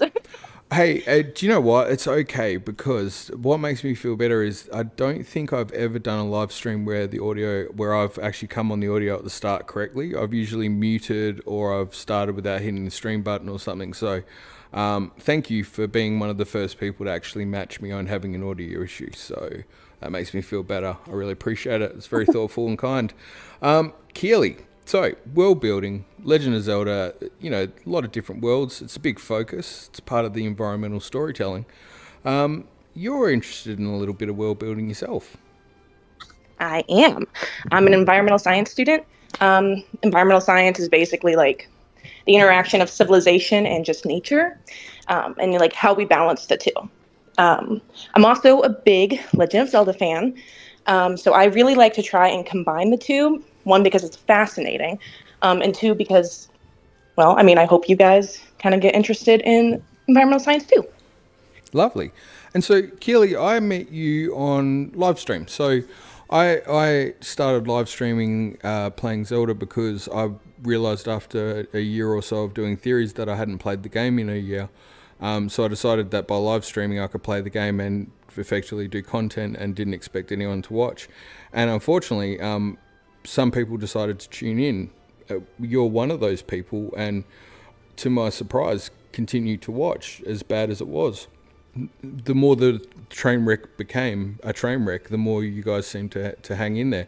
So besides asking why you're a masochist and what it is about being a masochist, but aside from that, you I think you mentioned as well you had spent some time on Reddit, or you saw some stuff. So, you know, coming into that from Legend of Zelda, you're obviously been a part of the community across not just YouTube but also Reddit and the like as well. Yeah.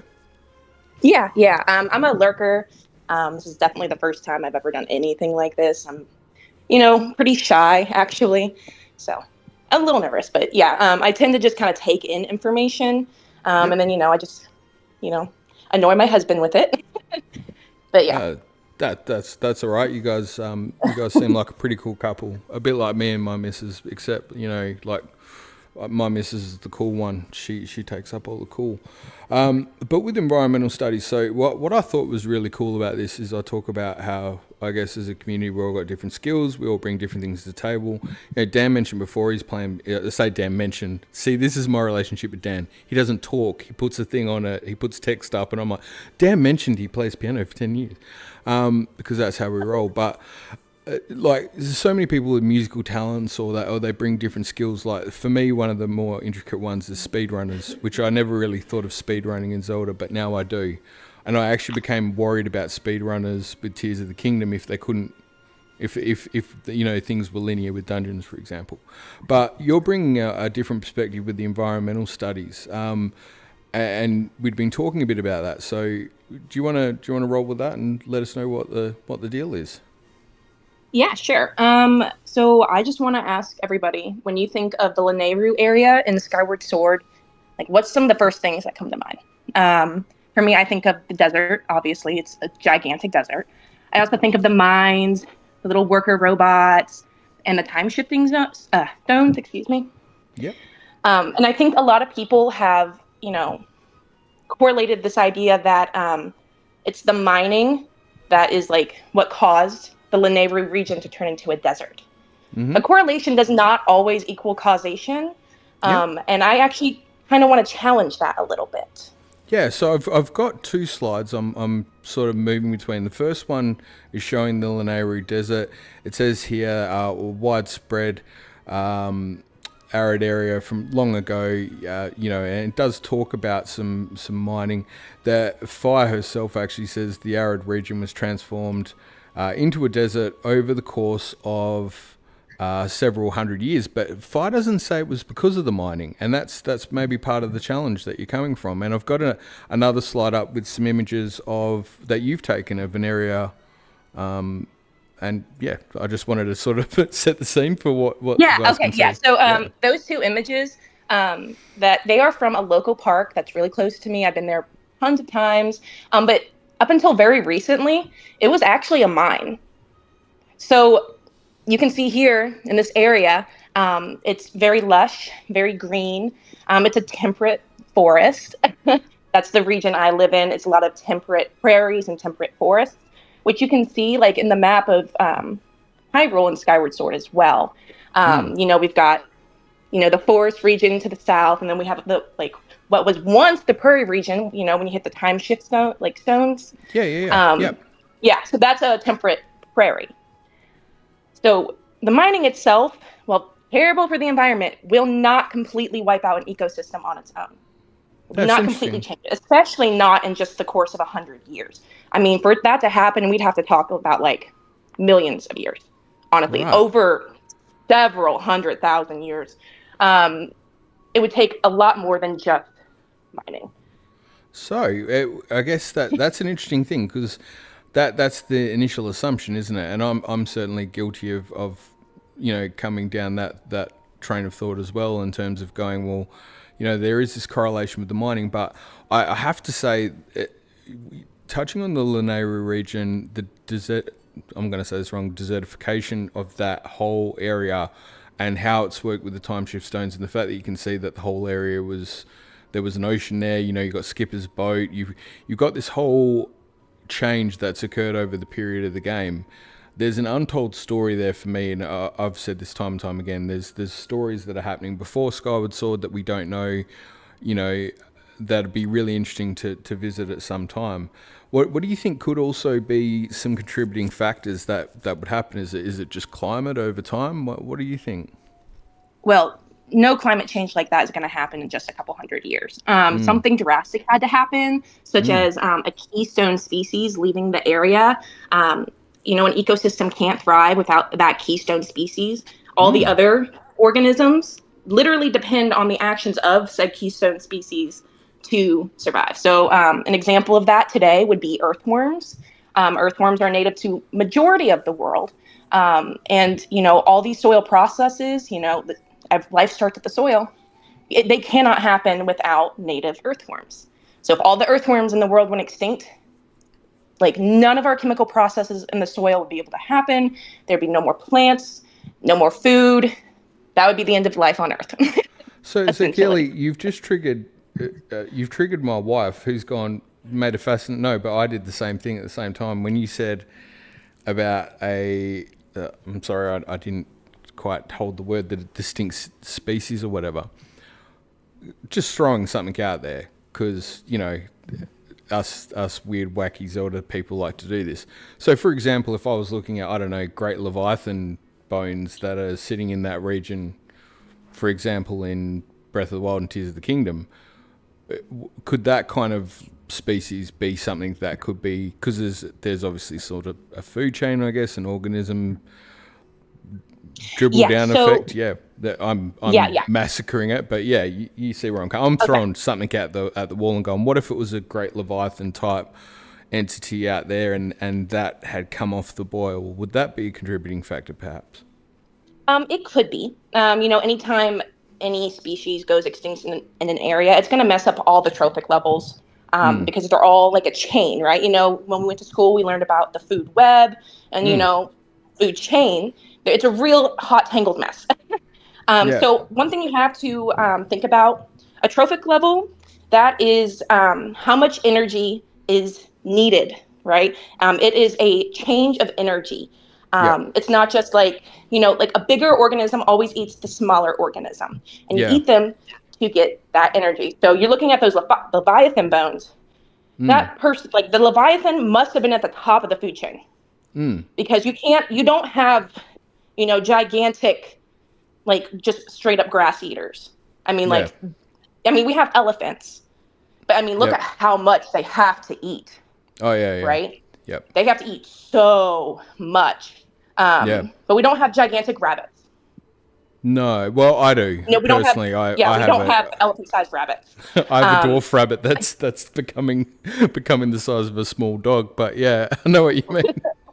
yeah, for sure.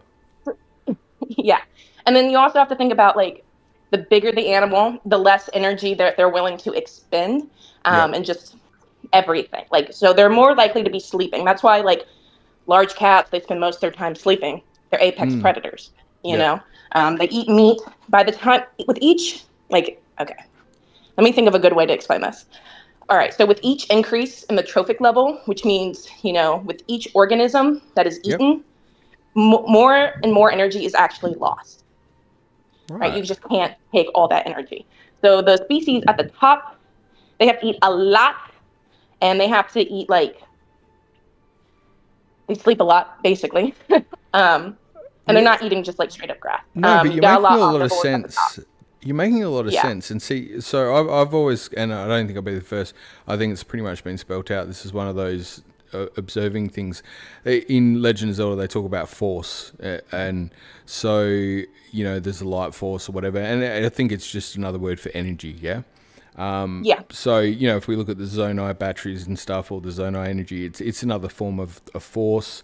The malice, the gloom, that's another form. Ancient energy from the Sheikah, that's another form. But it's essentially, you're talking about this energy with whether it be the organisms or the life forms in a particular area, they're all going to contribute to the force in that area, is what you're saying. Right. Yeah. Yeah. So, I mean, with the Leviathan, especially you think in Breath of the Wild, Leviathan bones out in the desert, you have to ask, what was it eating? There's not a whole lot out there. When a predator goes extinct, that means that there's an exponential growth in the prey. And then, they eat all the vegetation, all the primary producers.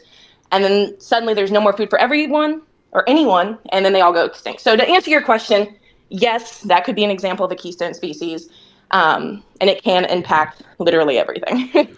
But I suppose it's interesting you're saying about earthworms, for example. We see the regional phenomena in Tears of the Kingdom. We see in the Gerudo region, for example, and that's the closest alignment, I suppose, Skyward Sword, if we were to make that translation. You've got the sinkholes and the Gibdos. But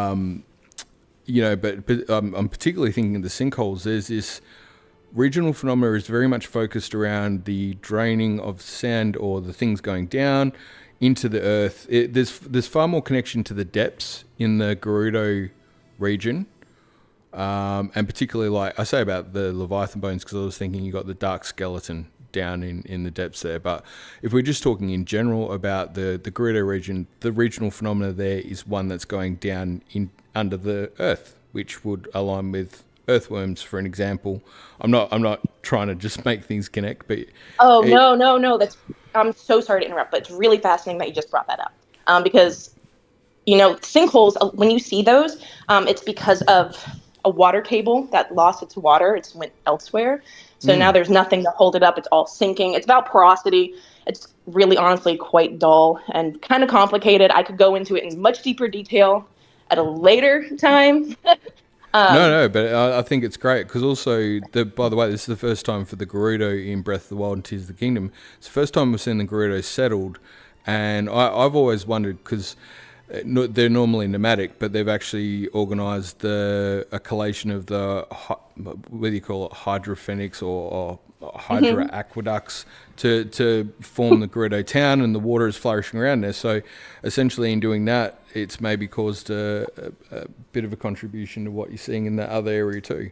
I mean, don't get me wrong, Keela. I think what I'm saying is this discussion alone I find fascinating. It opens up a bunch of different thoughts and concepts that I hadn't thought of up until you mentioned them. I mean, just talking about the world of Breath of the Wild and Tears of the Kingdom with the four biggest settlements, we got all of them. I can find a few issues environmentally that are causing problems for the rest of Hyrule. Let's just tease it a little bit. The Zora's domain. Yep. They are probably triggering earthquakes across Hyrule. Really? Okay. Yes. Really. Tell us more. Well, they have dams built up. Yes. Dams trigger earthquakes. Dams are also really bad for the environment. They stop migratory fish. Yep. And we know that a lot of the waters come from that area. So I would love to talk more about it. Oh, I love the whole. I don't have a whole bunch of notes written down about that. No, that's all right. You know what? We were just teasing this today, but I'm not going to lie. The whole Zora's domain, the East Reservoir Dam, I'm still stuck on the fact that there's more there. The fact that it was built 1,000 years ago at the same time, and it was done in collaboration with the King of Hyrule, who happened to be the same one who evicted the Sheikah. It seems like the timing of that's really interesting. The fact also that that's when Zora moved to Zora's domain, and the fact that you find the Lightning Helm and the like in the Farum region, which to me suggests that they were in the Farum region before they moved because lightning and thunder were an issue. And that would then tie back with the whole lightning and thunder because you got, that situation in terms of the dragon in Skyward Sword who's in Lanayru. But isn't it interesting how Lanayru also becomes Lanayru Promenade in Breath of the Wild, and it's nowhere near the southwest desert. It's now located towards the promenade between, I guess, the central area and on the way to the Spring of Wisdom, which is interesting. It's almost like there's geographical movement or tectonic movements of some description, perhaps. Yep, and that's what earthquakes are. They're movements of tectonic plates. There we and, go. We get mountain ranges from that, so as well as valleys. So Keely, this is look, personally, I can't speak for anybody else, and I don't have the chat up to tell me any different at the moment, but I find this fascinating. I'd love to know more. You're obviously looking into this. Is this something that we can expect to hear more from, or if people want to hit you up on Discord, what's the GO? Yeah, I mean, if you guys want to know anything, I would love to come on here again, maybe talk about a different topic from different worlds, different times, maybe go a little bit more in depth every once in a while. If people want to hit me up, ask me questions, I would love to help them on anything that they're working on.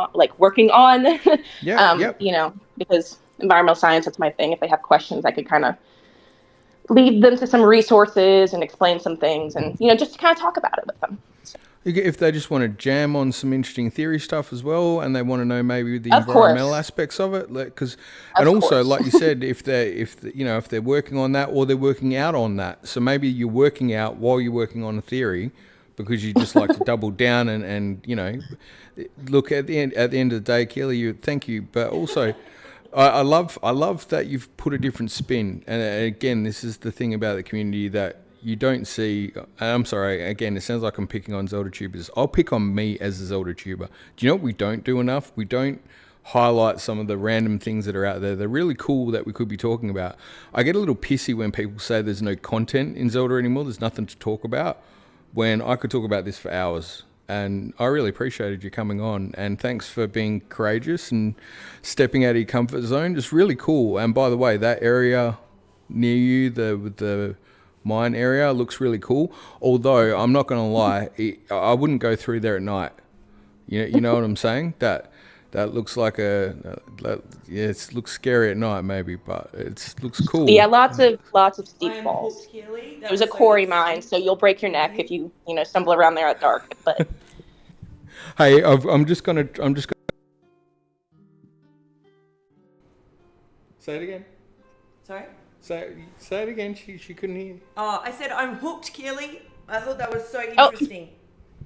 Okay, thank you. That's my wife. She said she's hooked. She actually did a whole, it's hard because you guys can't see. She did the whole and then kind of did the finger on the lips, she had a thought while you were talking. And as you got to understand that she hears me dribble on about Zelda crap so often that, I think I've managed to actually turn my daughter off Zelda now, to the point that she doesn't even want to play the game because she's sick of hearing me talk about it. But my wife hears so much Zelda, it's unbelievable. So the fact that you actually got her interested in it again, well done. I'm honored. I'm glad you found it interesting.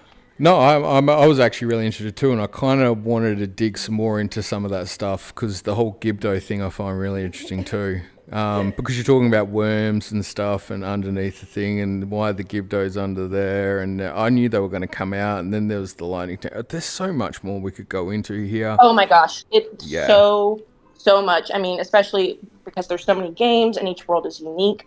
That means each ecosystem and environment is unique. I mean, it's endless. I could talk about this for hours. We could have a lot of fun. Well, do you know what? If we do another one of these, because we may do, pencil me in for having you on, and what we can do is we can have a chat as well, and if people don't want to listen to it, they can get stuffed. How's that sound? Because I've enjoyed it. Sounds good to me. And honestly, if there's a specific area that the community is particularly interested in, let me know. I'll do something, and then maybe next time if we do this again, I can discuss that. All right, sounds good. Well, thank you very much, Keely, for your time. Thank you also to Keely's partner, who also seems to be really cool and lets her come on and talk on Discord, and also hang out when we're doing live streams and be super supportive. So, and you guys also sound like you cook really delicious food. So that's another thing you don't know about Keely. There you go. Thanks, Keels. That was really good. I enjoyed that. That was a great segment. Thank you. All right, so we've still got a little bit more to cover. I hope we're keeping you guys entertained. I think we've got a quiz, which is going to be, it's not going to be huge, but it'll be sizable. And I've also got some stuff coming up in terms of some theory and lore stuff that a few of the guys, Twilight Prince, Neil Dragon, and Lord of the Muscled want to touch on before we do a wrap up. So I'm going to say, let's have a quick break, because if you're anything like me at the moment, you might need to just grab a wet the whistle, maybe grab yourself a snack and a drink, and we'll come back shortly. How does that sound? So let's just give it a quick 5-second job, and we'll come back, get ready for the quiz. And by the way, to get ready for that quiz, I can promise you that it's a live interactive quiz. I do have a link. I'm not here to scam you details. It's an anonymous link. You can go in and anonymously do the quiz, but you can go and do it yourself. I won't give you the link yet because I don't want you to go off and complete it before everybody else and put answers in the thing. Or should I? Do you know what? Maybe I should put the link up so that way you can see where it's all at. Because if you want to go ahead and do it, you know, who am I to stop you? Just don't share the answers with people, because that would suck. But let's go with. So there it is. That's. I'll leave that up there for just a moment. And when I say for just a moment, I might just leave that up. We'll take a 5-second break. I will get the playlist going in the background. So yeah, you can go either into the QR code there, if you can get it up on the screen, or that link. I might actually try my best to copy that link into the chat, so you can actually copy and paste it. That would make sense. And it's basically just a form. It's a office form thing that you can use, but it basically is a quiz. But if you can help it, if you can do me one favor, try not to go ahead and start doing the quiz before we get a chance to do it together. So it'll be a lot of fun. And also, thank you, Neil Dragon. That's lovely. You didn't need to do that, but I appreciate you anyway. So there is the link for the quiz. Quick break, we'll come back, we'll start working our way through the quiz. Like I said, try to stop yourself from going ahead, because it'll be fun if we get to do it together. I might even get Mrs. Smith to voice some of the questions just to make it more interesting. And as always, love you guys. Keep being amazing. We'll be back in a moment.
That one's actually tough.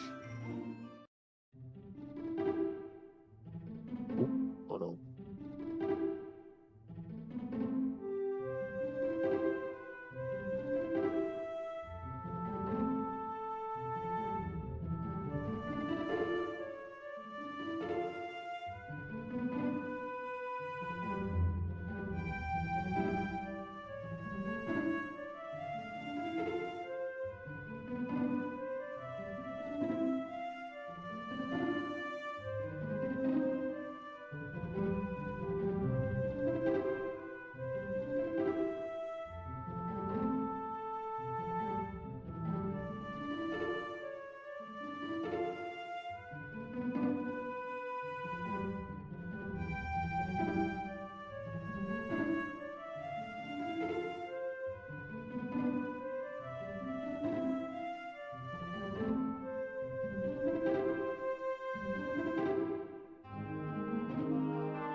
Okay.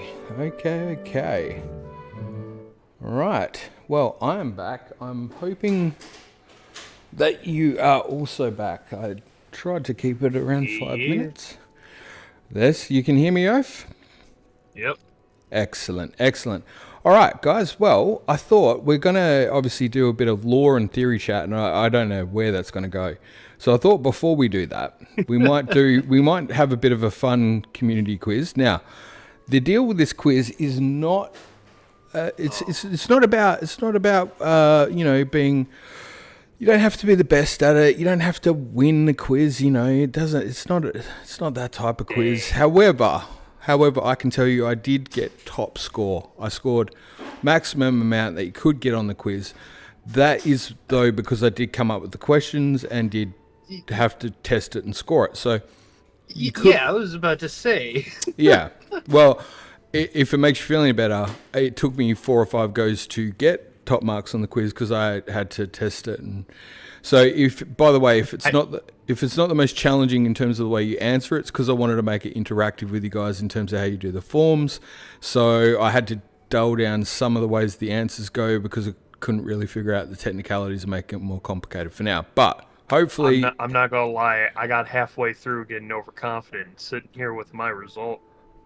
have you already done it? I literally told you not to go ahead. I mean, I'm sorry. I saw the quiz and I'm like, oh, I gotta do it, but I'll let you know I did not get a 150 out of. Dude, you had one job. I know. You had one job. I messed it up. Yeah. Oh no. One job. Don't go ahead with the quiz. What did you do? Go ahead with the quiz. Yeah. It's do you know what? It's why we love you. It's why we love you. Okay, so I did the same at school. No worries. It's all right. All good. So, I'm going to try and bring the quiz up onto OBS. So far today, my OBS skills have not been great, but I have done a lot worse. So I'm going to give myself a break on that one. I think I could have been doing a lot worse. Let's just say that much. So, let's just go with that, and I'm just gonna try to make that fit the window. Just bear with me, peeps. I mean, look, overall, all things considered, I've done a lot worse on the stream than I have done today. I've fumbled a lot worse. I have to say, I have thoroughly enjoyed... I've enjoyed all the different sessions so far. The one with Keely, I got to tell you, Keels, thought-provoking. The missus and I were just talking about it. We want to know more. We wanted to ask more. We were really intrigued. So it's do you know what, proof of concept right there in terms of the interesting stuff. Chris Allhand's another one I've reached out to. It's probably short notice. JK, both people in the community, different set of skills that I think would be really interesting to chat to about their perspectives on stuff in Zelda as well. Chris from a science, mathematics, and also somebody who's lived in Japan, has a lot of different perspectives, and JK as well. A scholar of the arts and philosophy and psychology.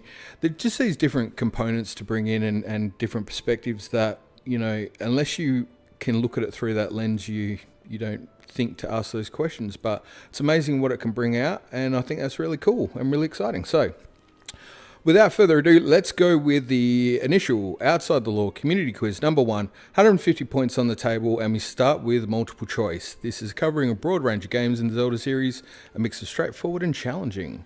So starting off at number 1, if you follow the path set forward by the old man on the Great Plateau, what is the name of the town you visit in The Legend of Zelda Breath of the Wild? I make the point of saying if you follow the path set by the old man, because as we know in Breath of the Wild, you can go in any particular direction, and I'm just realizing it is showing the answers there. So we may not go with that one. What if I go with preview? That's better. Okay, so I may have given the first one away if you were observant, but you know what? If you're observant, you're going to learn a lot more in life, that's for sure. Number 2, which of the following is not... I put that in capital letters. I like to do caps, by the way, not because I'm a yelly person. I just like all caps. It's easier. I think all caps looks better than lowercase. Anyway, which of the following is not a sage in The Legend of Zelda Ocarina of Time? Is it Nibiru, Saria, Darunia, or Malon? I don't know, but, you know, I do know, but only because I did the question. In The Legend of Zelda Majora's Mask, what is the final mask that Link can obtain? Is it the Fierce Deity Mask, Majora's Mask, the Sun's Mask, or the Moon's Mask? Number 4. Oh, if I'm moving too fast, by the way, feel free to slow me down. I was going to get the missus to verbalise some of these, but she's just... I think she forgot. She's looking at me now quite good. Anyway, I'm laughing because she's grabbing a snack. It's so good. The timing is perfect. What is the true identity of Sheik in The Legend of Zelda Ocarina of Time? Is it Princess Zelda, Princess Ruto, Ganondorf, or Impa? And by the way, if it's Ganondorf, those thighs all day, every day, Ganon. Well done. Number 5. What is the reward for completing the trading sequence in Ocarina of Time?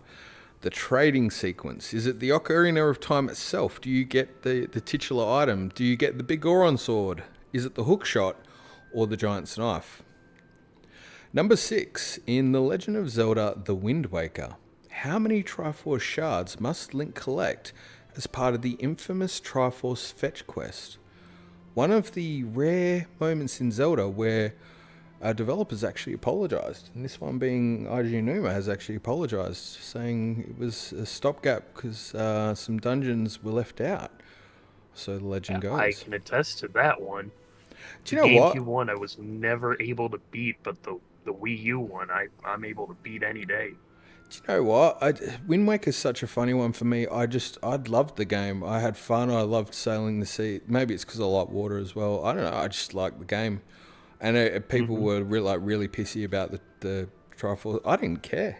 I was just quite happy cruising around and going back and collecting stuff. And like more time I get spent in Zelda World, the better. But my expectations are very different to most, I think. So being fair, Oaf, what am I? Well, I know you could say a few things there, but let's go with the riddle instead. We're in the riddle section now, so bigger points are on the table. 15 points for each one of these. Now, before you answer these questions, please take note. Generally, they're 1-word or 2-word answers. Always put a capital at the start of the answer. And in this one, I'm going to tell you an additional hint. It's a plural, so it's more than one. And because I think it's quite specific about the answer. So, for example, if I was saying my finger, I would say my fingers in this one, or whatever it might be. So, I fly without wings, I strike without eyes. Wherever I go, darkness retires. What am I? A person who comes up with bad riddles. But if so, instead of it might be hook shots, or it might be, blight tallows, or something like that, or light gallows. I don't know what it could be. You made the riddle good enough that I got number 7 wrong, so that's actually tricky, to be honest. It was that one is tricky actually. It is the hint is over here in the picture.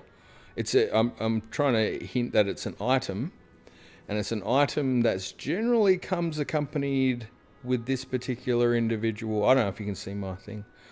The Princess of Zelda is one who usually brings this one forward, usually in conflict with Ganondorf, or with some sort of demon monster. This one I really enjoy. Who am I? Through waters I glide, through winds I sing. My eyes have so many winters and springs. A king by another name, I help a young boy. Together we sail in search of truth and joy. The answer here is the King of Red. What? Again, 1 word, capital letter at the start. King of Red. What is it? Number 9.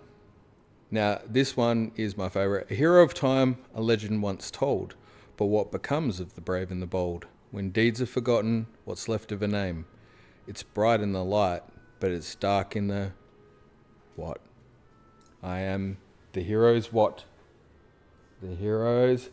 Chris Hallhand's in the chat. Chris Hallhand, I've tried to reach out to you to get you involved in this thing, but I realise now you're probably not on Discord, and I should have hit you up on YouTube. Dude, if you check out YouTube, Discord, I was totally trying to hit you up to get you involved in this, but maybe the next one. It's lovely to have you here, though, dude. As the missus just pointed out, because I was literally on the break, I'm like, going, how good is it having like Keelian and all different perspectives and stuff, and like Lorulean, and like all these different perspectives are really fun. And I was like, yeah, no, I'm going to get Chris and I want to get JK in, because like they got a particular set of skills that would be interesting to hear from. So yeah, get you in at some stage, that's for sure. Anyway, back on the quiz. Sorry. Hopefully you've got the hint there. You've got the words Irish accent. Oh yeah, I don't even know if it's Irish or Scottish. I don't know what it is. I'm not good at accents, period. I'm not even good at an Australian accent, to be fair, so that's saying something. Castletown Quiz Masters. Right, so now we get down to the generally single answers. For this one, name the goddess of wisdom in the Zelda series. I did actually have the 3 but for some reason, if you didn't answer them in the right order, it was anyway. So you've got to just answer one. It's the goddess of wisdom, and may you get the answer right. May you, or you could be a horse's neigh. I don't know. What is the name of the inverse dark mirror version of Hyrule? Lorulean, do you have any ideas about what it could be? I don't know. It's an interesting one. What was that? What is the name of the inverse dark mirror version of Hyrule? I don't know if you have any ideas about that one, Lorulean. Yeah, LH, that's a I brain don't scratcher. know. Yep. Gee. It's a challenging one, that one. Man, almost as You did- mysterious as the you Zonite. did- You did almost throw me for a loop when you mentioned dark mirror version, because then I'm like, Well, there's like, do we want to go with this one or that one or even I this one? I chucked or that inverse one? in there specifically, and nearly referenced Zelda Encyclopedia, page 14, I think, or whatever it is. You have to be specific, don't you? But do you know what? Watch this space when it comes to that, because I've got more to add to this particular thing, a lot more. In fact, I'm not gonna, because I've spent a lot of time compiling some of this stuff, and I'm not about to blow it without pulling. But I've made a few interesting discoveries that are gonna be interesting. Again, like I said, I like to put them out there to see if somebody can tell me that's absolute crap. I'll be looking forward to it. But I reckon I've noticed one thing that's gone missed, which is really interesting. But anyway, that's for another time. Number 12. Which Zelda title on an island was the first handheld adventure? Clue, it was not the DS. And that's not because I couldn't get a picture of the Game Boy, but it was because I had about 30 odd minutes left and I was trying to get these pictures, and I had a picture of the 3DS, so I put it on there.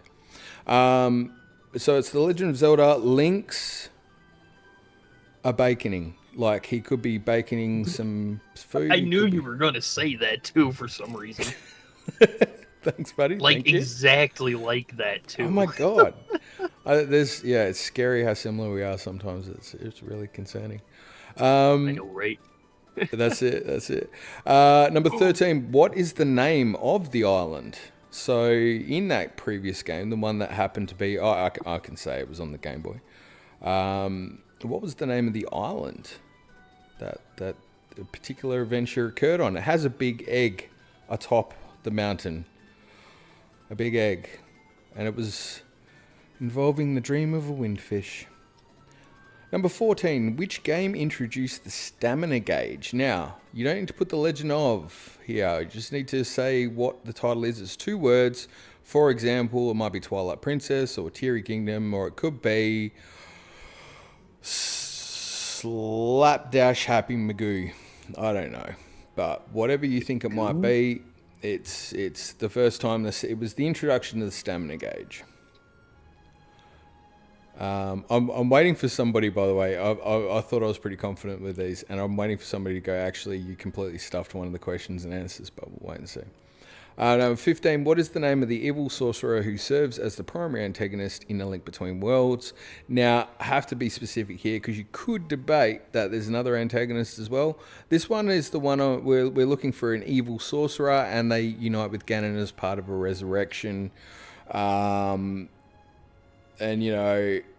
their name rhymes with Fluga, if that helps. Or even Molduga. Yeah. Do do do do do do do. Who's just got the natural power of transitioning into 2D and 3D planes, which I think is pretty sick considering the Phantom Ganon influence on that game, I think. Because I don't know about, by the way, and I've got this as part of a script for a video that I haven't done yet, but how cool was it in Ocarina of Time when you had the Phantom Ganon thing, and Ganon, he's not happy, and he banishes Phantom Ganon to the world between worlds? Do you remember that moment? Yes. And because that's a Yes. brain, that snapped my brain when I was a kid. Like, what is the world between worlds? Like, that's some, because we grew up in the age where you had the Dark Crystal, which is nightmare fuel.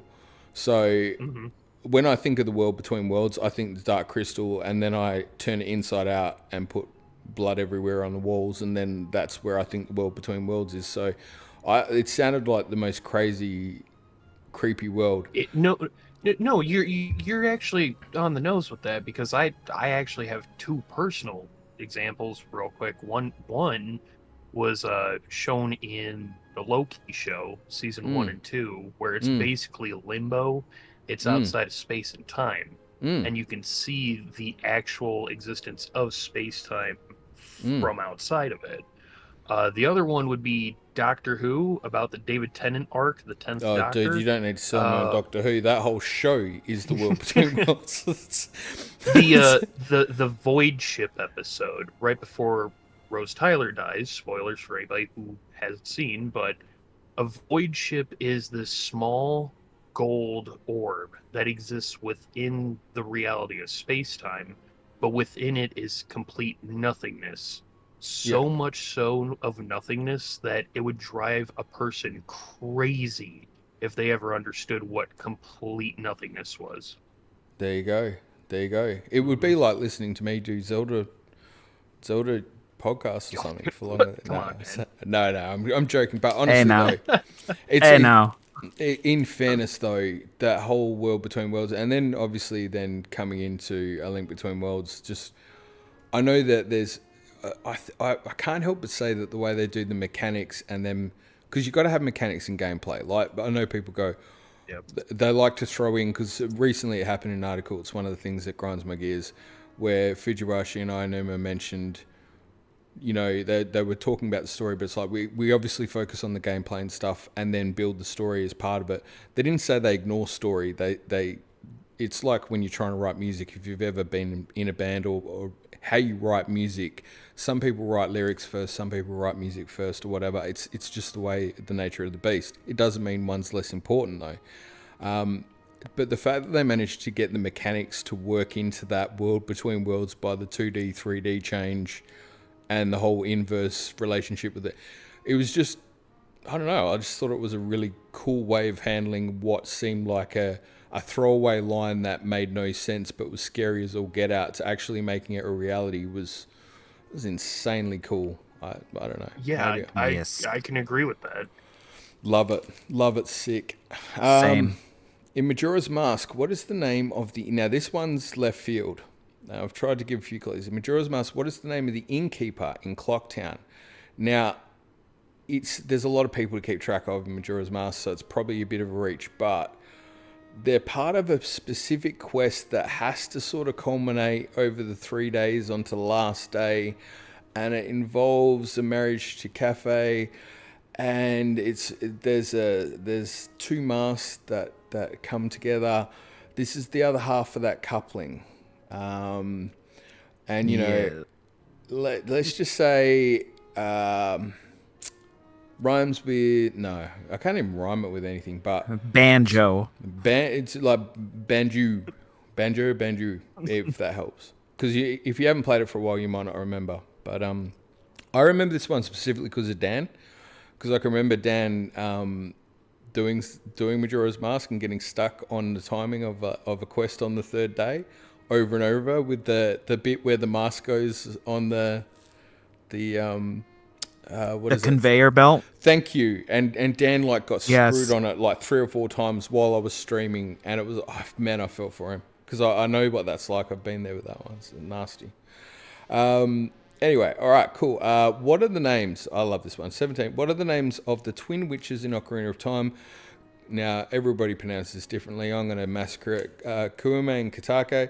But we want their combined form. So it's one word. When they're together, they're called and it would be 8 letters, and you know, obviously there's 2 of them together. What's 2? You've got 2. Anyway, look, you either know the answer or you don't. But cool personality in the series nonetheless. Number 18. What is the name of the island where the Wind Waker starts?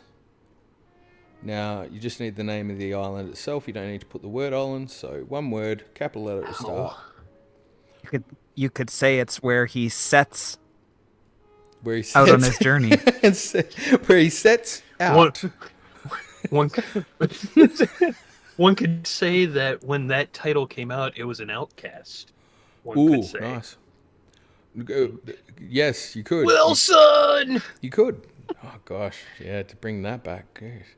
Do you know it's sad when I've got I have a list of things that I've been meaning to do for a while, and I used to people would recommend a book or a movie or whatever, and I go, yeah, I'm going to chuck it on the list, and I got to the point where it was that backed up that I just am now honest, like overly honest, where somebody's like, hey, you should watch the show, and I go, I'm not going to watch it, all right? And they're like, why so aggressive? And I'm like, because I got this list that I never get to. Anyway, but that all aside, I only recently got to finally watch the Da Vinci Code movie, and it was on the flight back from Japan.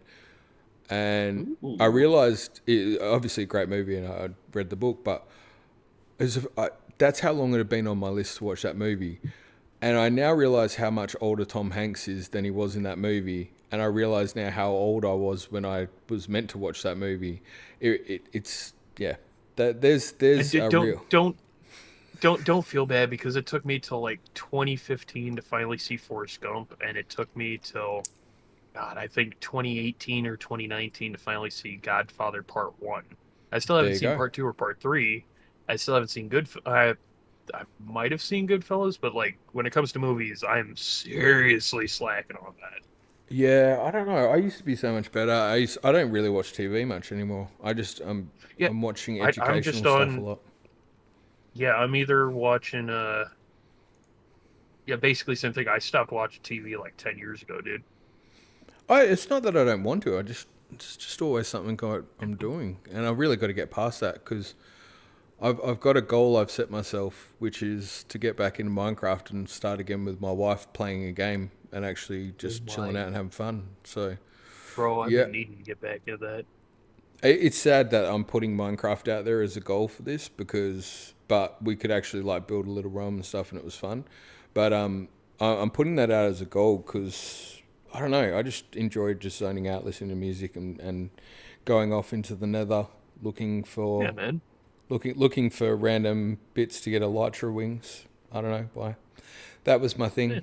Majora's Mask. How many masks are there in total? So you only need the numbers. There's two numbers here involved. It could be 56. It could be 79. It could be 24. It could be any of those numbers. Could be a different number altogether.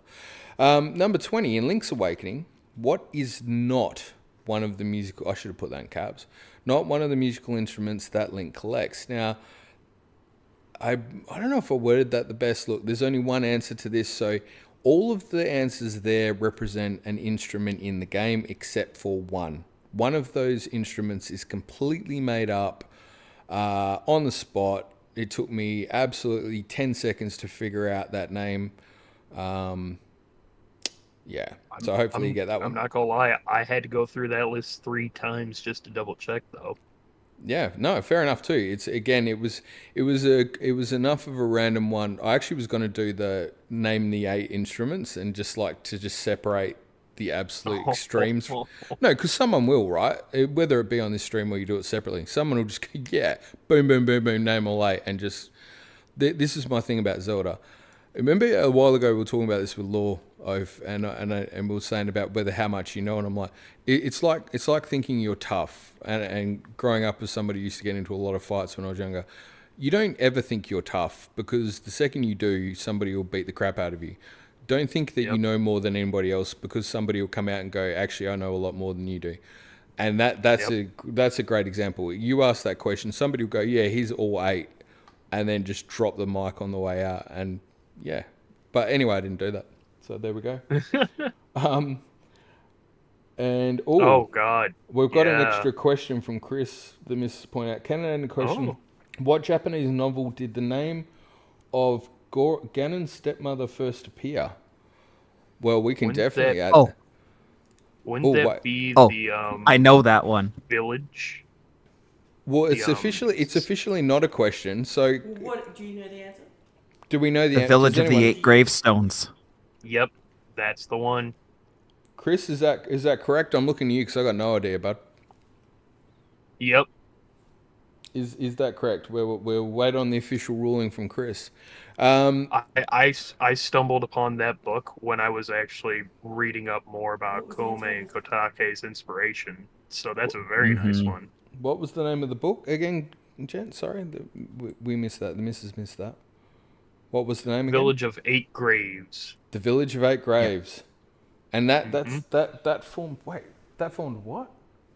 The name of Ganon's stepmother's first. Oh, that's the name in which the Gome they and first- Kotake, yeah. Oh, Yeah, as in there's- the there's inspiration two- for the there's- name. Or their Two names. old, yeah. There's two old women who live in this town, and their names are Kome and Kotake.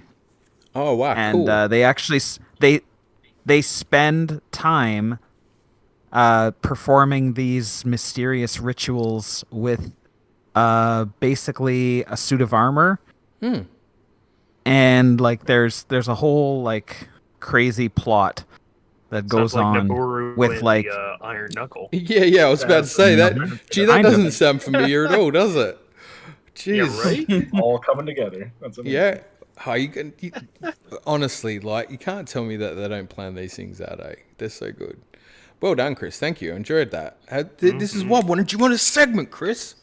Check your Discord, even though I'm never in there myself. You know, I'm only kidding, mate. No, it'll be great to have your involvement perspective at some point on these things. By the way, there's a bit I've got in a script in a video coming up, Chris, that I swear I've put in there just for you, because I know you'll geek out on it as much as me. You will be like, "Oh yeah, that's awesome," and then somebody on the comments will go, "That's stupid," and I don't care, because it's nerd heaven. Anyway, moving right along. Based on the latest sales, a new player picks up a copy of The Legend of Zelda Tears of the Kingdom, I should have said. Did not put the name of the title in there. Oh, that's devastating. Man. What a trick. Yeah, that, like, not only did I get that one, like, I only got 7 and 21 wrong, but that one was super tricky. I will personally own that mistake. In fairness to me, though, I think I'm just going to say there is literally not 1 second more, not one word more I could have typed or got done in the time frame in the lead up to this stream. So, I'm going to apologise, but I did the best I could. That is definitely a gap, though. So it was meant to be for Tears of the King. You can change your answers retrospectively, I believe. I did put that option on there. So you can feel free to go back in and change it. But it's for Legend of Zelda Tears of the Kingdom. Now, this was based on some research I did, because I was going to open a video kind of pointing out, because I've been a bit of flack, people going, the game sucks, and it's like, well, let's just see because you know how somebody can have like 1 million followers and then everybody thinks that's what somebody thinks because they're on YouTube and they say it, versus what sales figures say, because that tells you a whole different story. And the sales figures for Tears of the Kingdom, so I can tell you exactly, by the way, Breath of the Wild, as you can see on this graph, had outsold every other prior Zelda game by, well, I want to call it a honeymooner's happy day. But essentially, Tears of the Kingdom is outstripping that at the current rate. Now, obviously, it will have a slow down trajectory, but it was basically working on roughly 8 times faster, if not higher, towards 30 times faster, depending on which way you do the trajectory. But needless to say, it works out every, and I'll give you the answer in a moment for Tears of the Kingdom, but I'll give you the answer now. It's every second. Basically, the way the sales are going with Tears of the Kingdom as of last check was every second a new copy is sold. Yep. Nice. So it's when I'm reading all these articles and the journalists are pumping out the Tears of the Kingdom sucks and here's what Nintendo did wrong, and Nintendo they really need to smarten up and fly right. And it's like, well, do they? Because the sales figures are telling me that they might be on track, and that's what. How come you're not noticing that in your analysis? And there's no sources in your article, so that's exactly it. Because from my perspective and from what I've seen over the years, drama is usually what gets everybody involved, like looking at the negative instead of the positive. And again, I might be wrong, but the same negativity that I'm hearing about Tears of the Kingdom was said about Breath of the Wild, which was said about Skyward Sword, which was said about I've seen it about every Zelda game since. Exactly, and especially the 3D games. But what's really the Zelda nuts cycle. But what's nuts about this is, yes, the sales number, because if what you're saying is that based on this graph you have, Tears of the Kingdom is double than Breath of the Wild almost. Not yet, because you got to. That's over the total period of time. So I do have the graph. I can't put it up now, but I did do it in a live stream a while back. But just on that alone, I knew that Twilight Princess before Breath of the Wild was, up there with its sales numbers. And even based on that graph, 2.25 compared to Breath of the Wild. That's still nuts to this day. So I can find it, because I did have it in that stream, and I'll find it at some point and let you guys know. But essentially, I think it worked out Breath of the Wild is roughly 8 times a minute, where Tears of the Kingdom was 1 every second. But what was interesting as well with this graph is, Twilight Princess was always number 2, but if you actually look at the more recent, thanks to Switch Online, now Ocarina of Time has, that's come up to, I think, number 2 now. So it's been interesting. There's been a bit of a shift as well in the other games. Don't get me wrong, Tears of the Kingdom's still behind Breath of the Wild in terms of total sales and volumes over time, and you got to allow for a trajectory. There'll be a slowdown, blah blah blah blah blah. But I'm not sitting here saying that if somebody doesn't like the game, they're wrong, because if you don't like the game, that's absolutely fine. It's your perspective, and that's fine. And I'll take that opinion from any Zelda fan who's giving me that opinion because it's their opinion, not because they want to sell a product or make me get ads by watching their crap or clicking on their thing. Do you know what I mean? Like, if they've got that perspective, totally valid, completely agree. It's not every game's for everybody at any time, and that's fine. But definitely the sales figures, I guess it was not to try and say that someone's right or wrong. I just thought you're hearing a lot of dissent. You wonder if that's then reflected in the sales, but the sales are telling the exact opposite. Which I can say from a Pokemon fan perspective, that's the exact case with Pokemon Scarlet and Violet. Everybody thinks that Scarlet and Violet, based on the negatives, is still the same glitchy mess it was on launch. But then you take the perspective from someone who's put in, like, dang near 2,000 hours into Generation 9, which now makes it my most played generation next to, like, 3 and 5. It's not a bad game at all, and there's even clues that Scarlet and Violet might have more content leading into this next Legends game even. So it is based on the sales numbers and by total perspective. It's not just on one side of things. Yeah, I think for me the main thing, and it's like what we've been talking about today, there's a lot of ways that the games are connected. There's a lot of work and effort put in. I take umbrage slightly with the effort put in by a bunch of developers. And we're not just talking the named ones, the Ionumas and Fujiwara. I'm talking about hundreds of people and their families, years of effort, to then go, they don't care. Like, I'm sorry, if I said to you that you've spent the last 6 years of your work life not caring, with nothing to substantiate that statement, I'd just say that that's pretty poor. Like, that's pretty piss poor to say that to somebody when they're going in doing that for a job. And that's not anything about whether you like the game or not. That's just about manners. That's all I'd say. But I'll move along. I'm going to score this thing. Let's fly through. Let's see what the answers are. So the first one, the old man on the Great Plateau is leading you towards Kakariko Village. The next one, the sage who's not a sage is Malon, because Malon and Talon are from which game, gentlemen? Twilight Princess. Thank you kindly. Oh, and yeah. No. Holy crap! No, wait, no. Malon's in Ocarina. She's just not a sage. I just got them mixed up with Mallow and Tallow. Mallow and Tallow. I was saying Mallow Mart. Yeah. That's all right. I paid it anyway. It's the same iteration, just a slight variation. It's almost like there's a parallel. It's almost like there's parallel worlds. The Legend of Zelda: Majora's Mask. What is the last mask or final mask? It's the Fierce Deity. What is the true identity? Yeah, the true identity of Sheik is Princess Zelda. What is the reward for completing the trading sequence? It is the Bigoron sword at Sam Nasty. Same here, Nil. Love that weapon, by the way. Absolutely. Oh, it's, by the way, 8 Triforce pieces we would have collected in Wind Waker with 8 Triforce maps. The Flying Without Wings. This is the light arrows. Whoops. I can admit that I put in Princess Zelda on accident. I put light arrow literally just before you said this one is plural. And I'm Plural, like, it oh, is, yeah. dang it. No, Yep. do you know what was worse is like I realize this isn't the best format for doing quiz. I'll figure something out better next time. Probably program it myself. Oh, no, this but is I was pretty was good. time poor. I was combining every element of technical fluidity to try and get things to look half semi decent in time. So yeah, this is what we got. It was either this or I did it on PowerPoint, and I thought that would or something. It would look silly. This So we next one. know- The riddle here is referring to the King of Red Lions. The hero. It's dark in the hero's shade. My favorite character, probably of the entire series. The one who I definitely.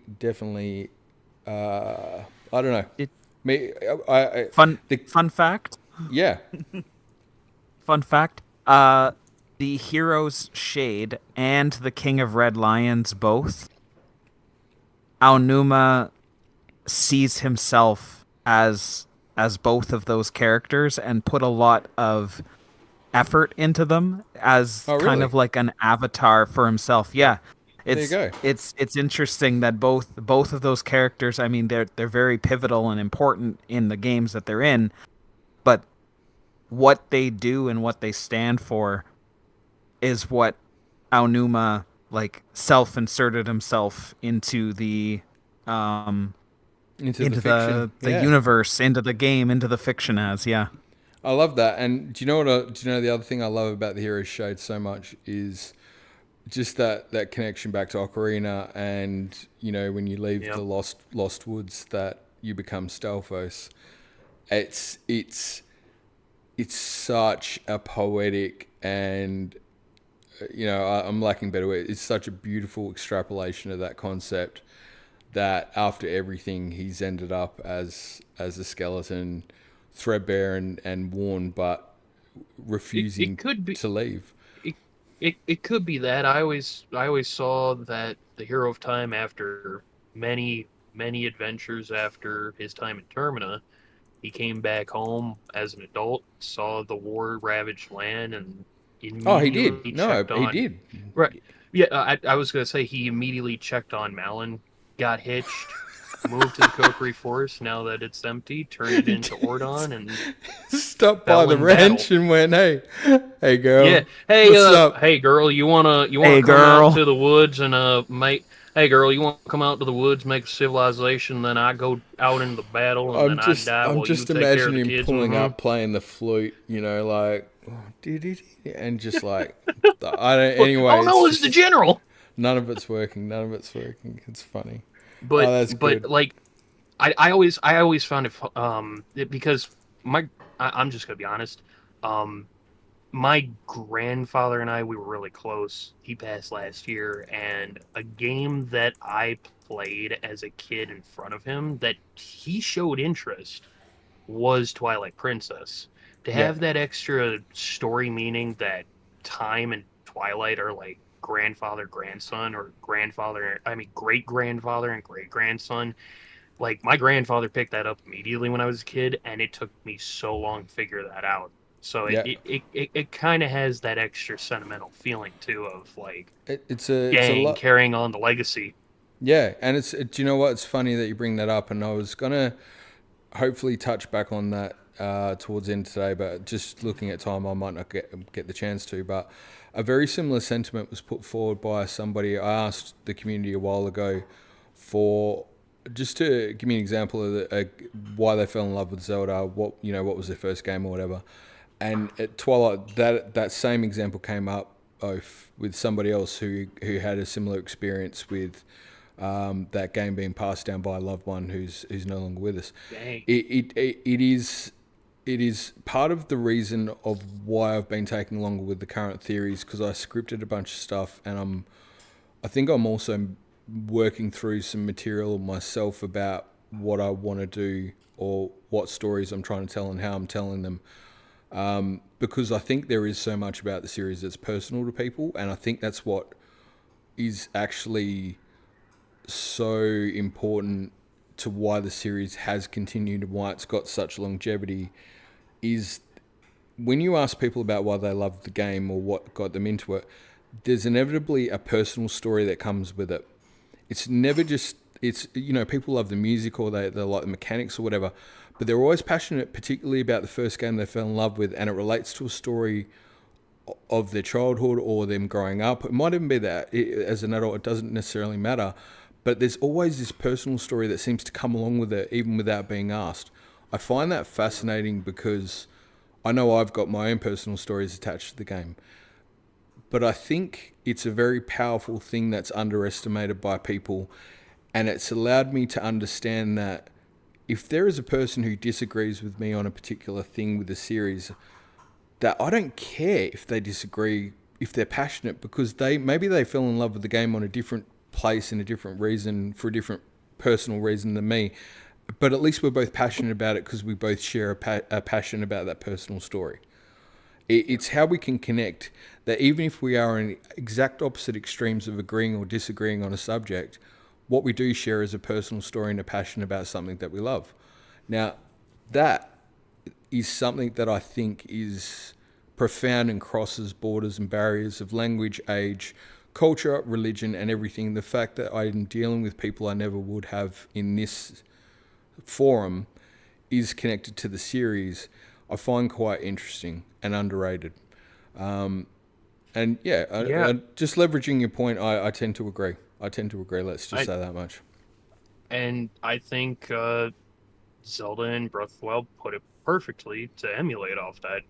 Courage need not be remembered, for it is never forgotten. That sounds just like that. Yep. I agree. So I better go through these answers because I know we've got the other guys hanging on to have their segment. We've got Nehru there for the Goddess of Wisdom. The Dark Inverse Mirror version of Hyrule is Lorule, not to be confused with the Dark World, which we were referring to. The Legend of Zelda in relation to the handheld adventure was Link's Awakening, and Link awoke on Koholint Island. The first use of the stamina gauge, as far as we're concerned, is the Skyward Sword. If somebody was to argue The Legend of Zelda 2, The Adventure of Link, I'd almost pay it though. Even though it's magic, it's almost certainly used as a form in that game. But, you know, that'd be for the hardcores. The Evil Sorcerer in Link Between Worlds primary antagonist is Yuga. The Majora's Mask, the marriage is between Cafe and Anju. The example of the Twin Witches, Kwame and Katake, or the 8 Gravestone reference is Twin Rover, which I still think is one of the coolest names ever. The name of the island where Wind Waker starts is Outset Island. So that's the one we wanted there. The number of masks in Majora's Mask is indeed, assuming you don't have numlock on, 24. And that should bring us to the last one, the second last one. The musical instrument that's not in the game is the sail flute. Made that up in 10 seconds. And last but not least, it was Tears of the Kingdom was every second. Now, let's see, because just about every single time I've done this, I've managed to get something wrong. Nearly there. Here we go. How would I rate this quiz? 5 stars. What would be my feedback? Get better questions from Chris Houlihan. We're calling you out, Chris. Submit. Okay, cool. View results. Let's see what we got. I got 150. What a champion. I was the person who did the quiz. So if I didn't get 150, it'd be a bit of a concern. Trust me, there was a heap of ones I wanted to do, but if we get a chance to do it again, I might do other questions. You can as well, by the way, with these. You can save your response to edit, but I think you've got to sign in. But if you guys do want a copy of your results, let me know. I'm sure I can find them because I've got a whole response result thing that I can get into if you want them. But Response 12 over there. I hope you have enjoyed the quiz. It was something a little different. It took me far longer to get together than I thought it would. But it was fun, actually, to do. So thank you. Moving right along, though, I feel like I've held these guys up for such a long time. This segment is, I'll give it a bit of an introduction, and I'm going to apologise to the gents, but it was getting towards the end. I was running out of time, and they've got me some materials, so I'm going to try and load them up as we go. But this is what I'm going to call this section the New Blood, and I call it New Blood because let's go with a concept to me, and we're talking about Zelda games, for example. One thing that I'm passionate about with Zelda is that it continues. Exactly what Oaf was saying before. One of the greatest things I've had in Zelda is to not only be able to experience it with my brother and sister, but then my wife and my daughter. And I'm hoping, sometime in the future, if I'm ever blessed with grandkids, that be able to experience it with them too.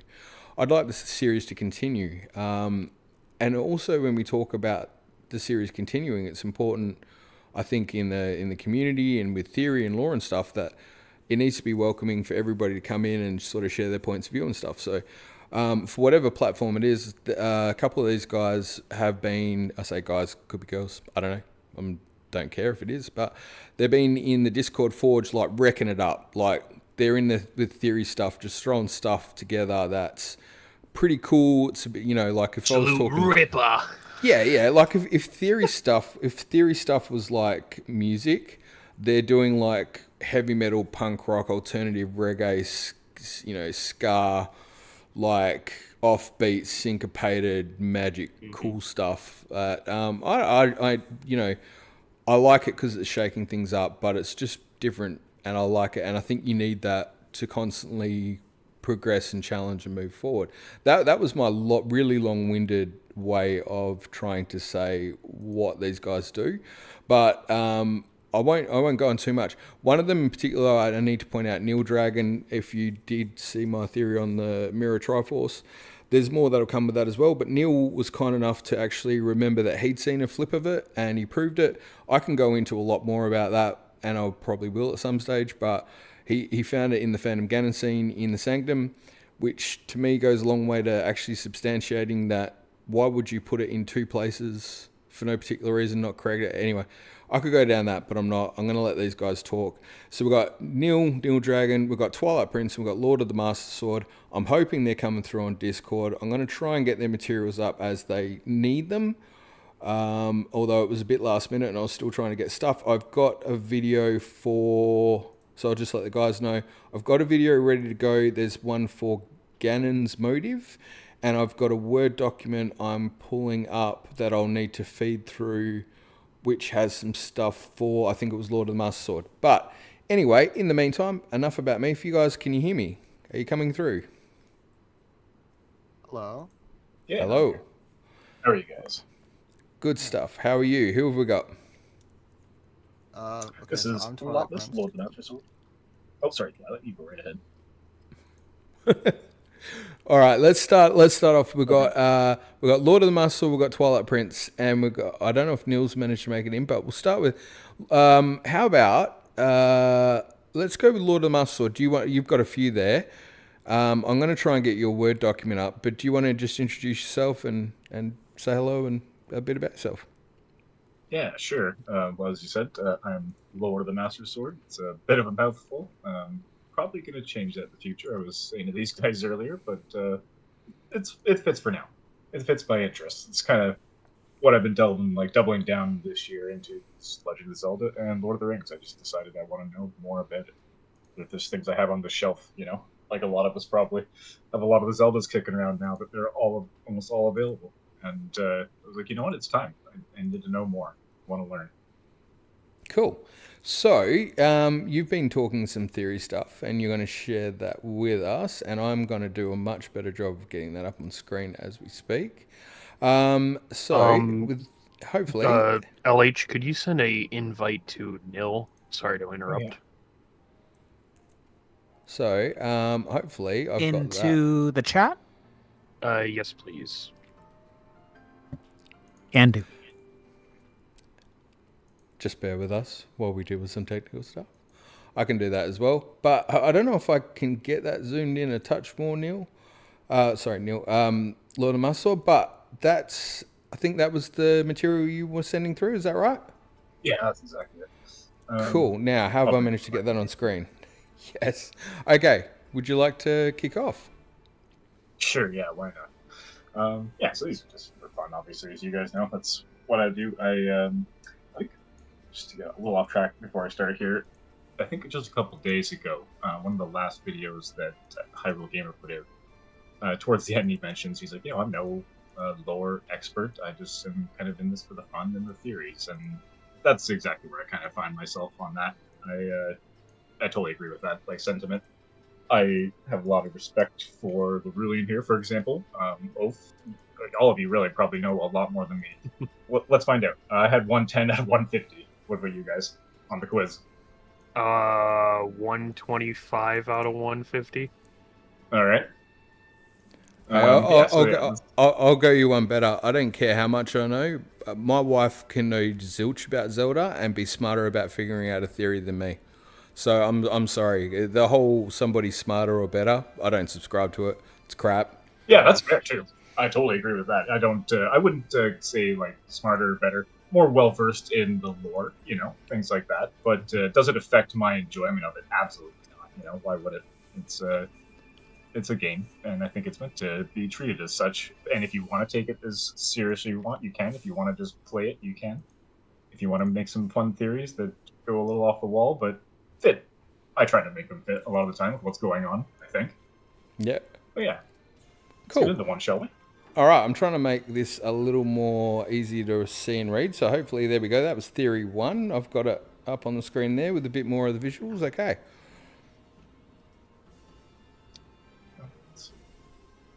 Should I just go ahead and read it out for you guys? Well, you can read it, or you can just feel free to talk to it. Yeah. What were you picking up? Yeah. Well, I guess did spark this thought. I don't even remember now. Oh yeah, someone in the chat I think was talking about the purification the other day, and I went to look it up because it sparked some thoughts of my own. Then I got totally sidetracked because I typed in control unit, and those are the things on the back of the divine beast. I think I have noticed in my own time the masks or the representation of the divine beast on top over the years. I'd never seen this picture that I've shared as part of it. That's someone else's work. I just typed in the sage's masks because that's what they are now as well.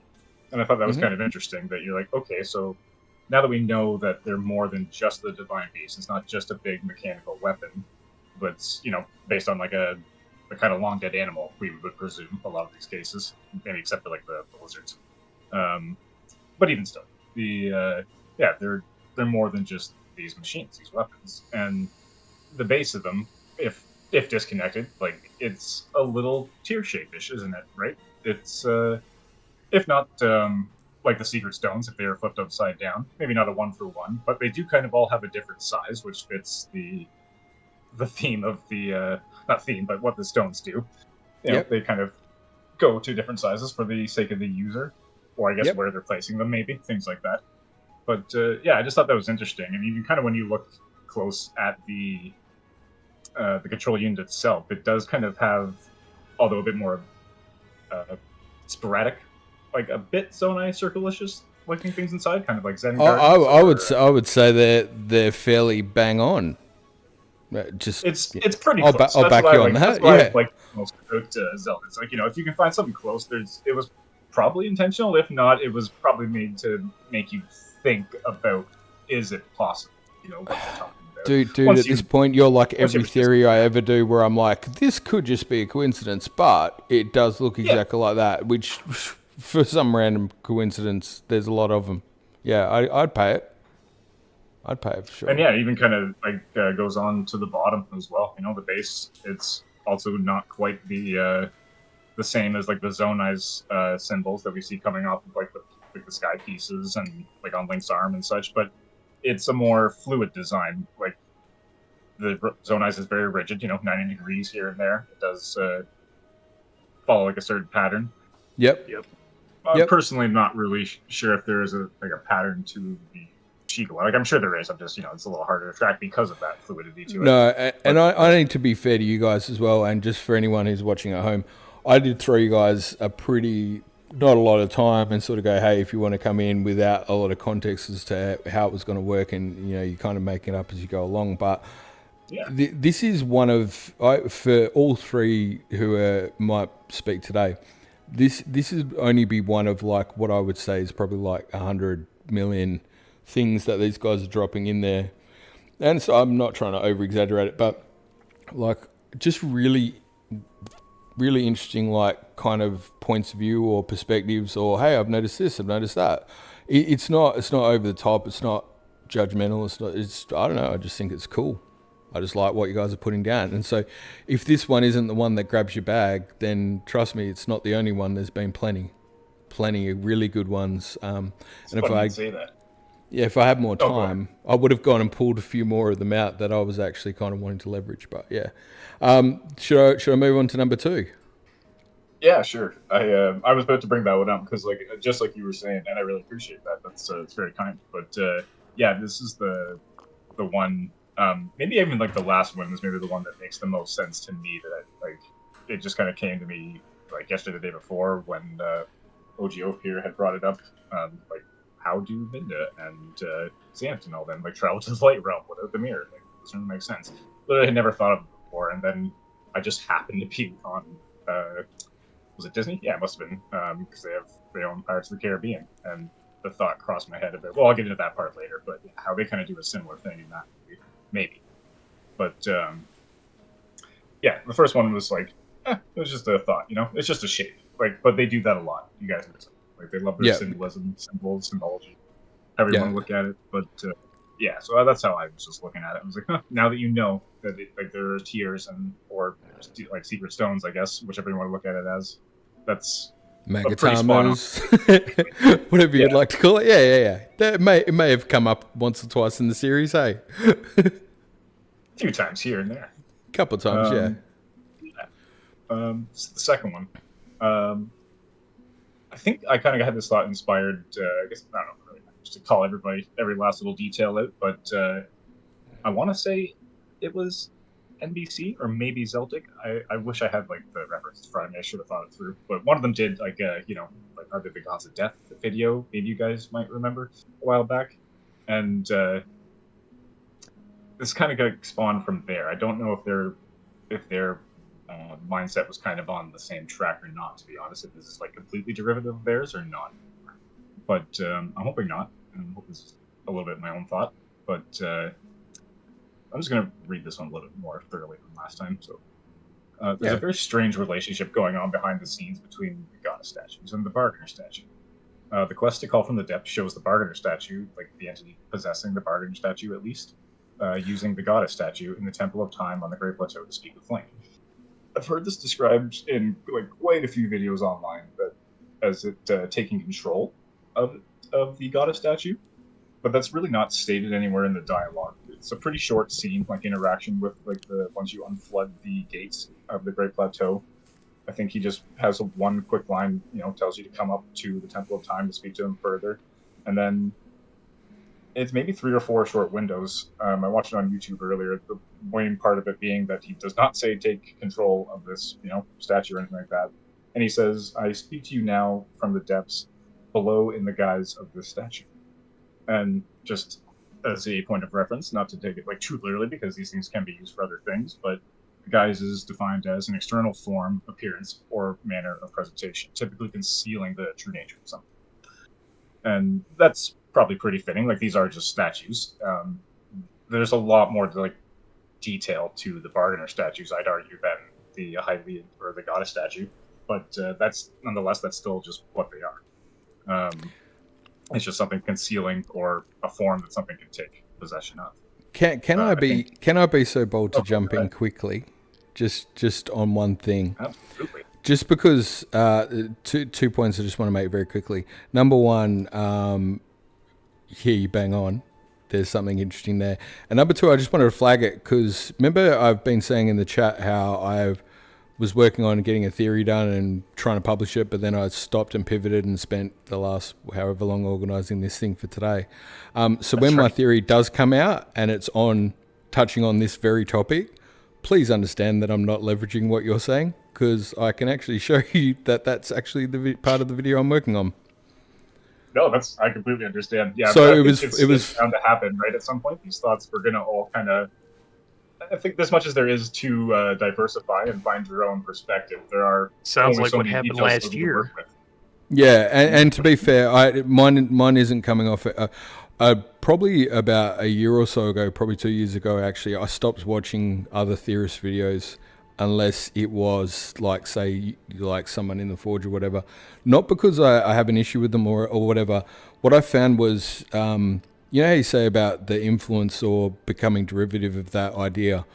I found that it was too easy to get swayed down a thought pattern, and I didn't like that. So I've just, so I've stayed clear of it. So I'm aware of some of the videos that have come out.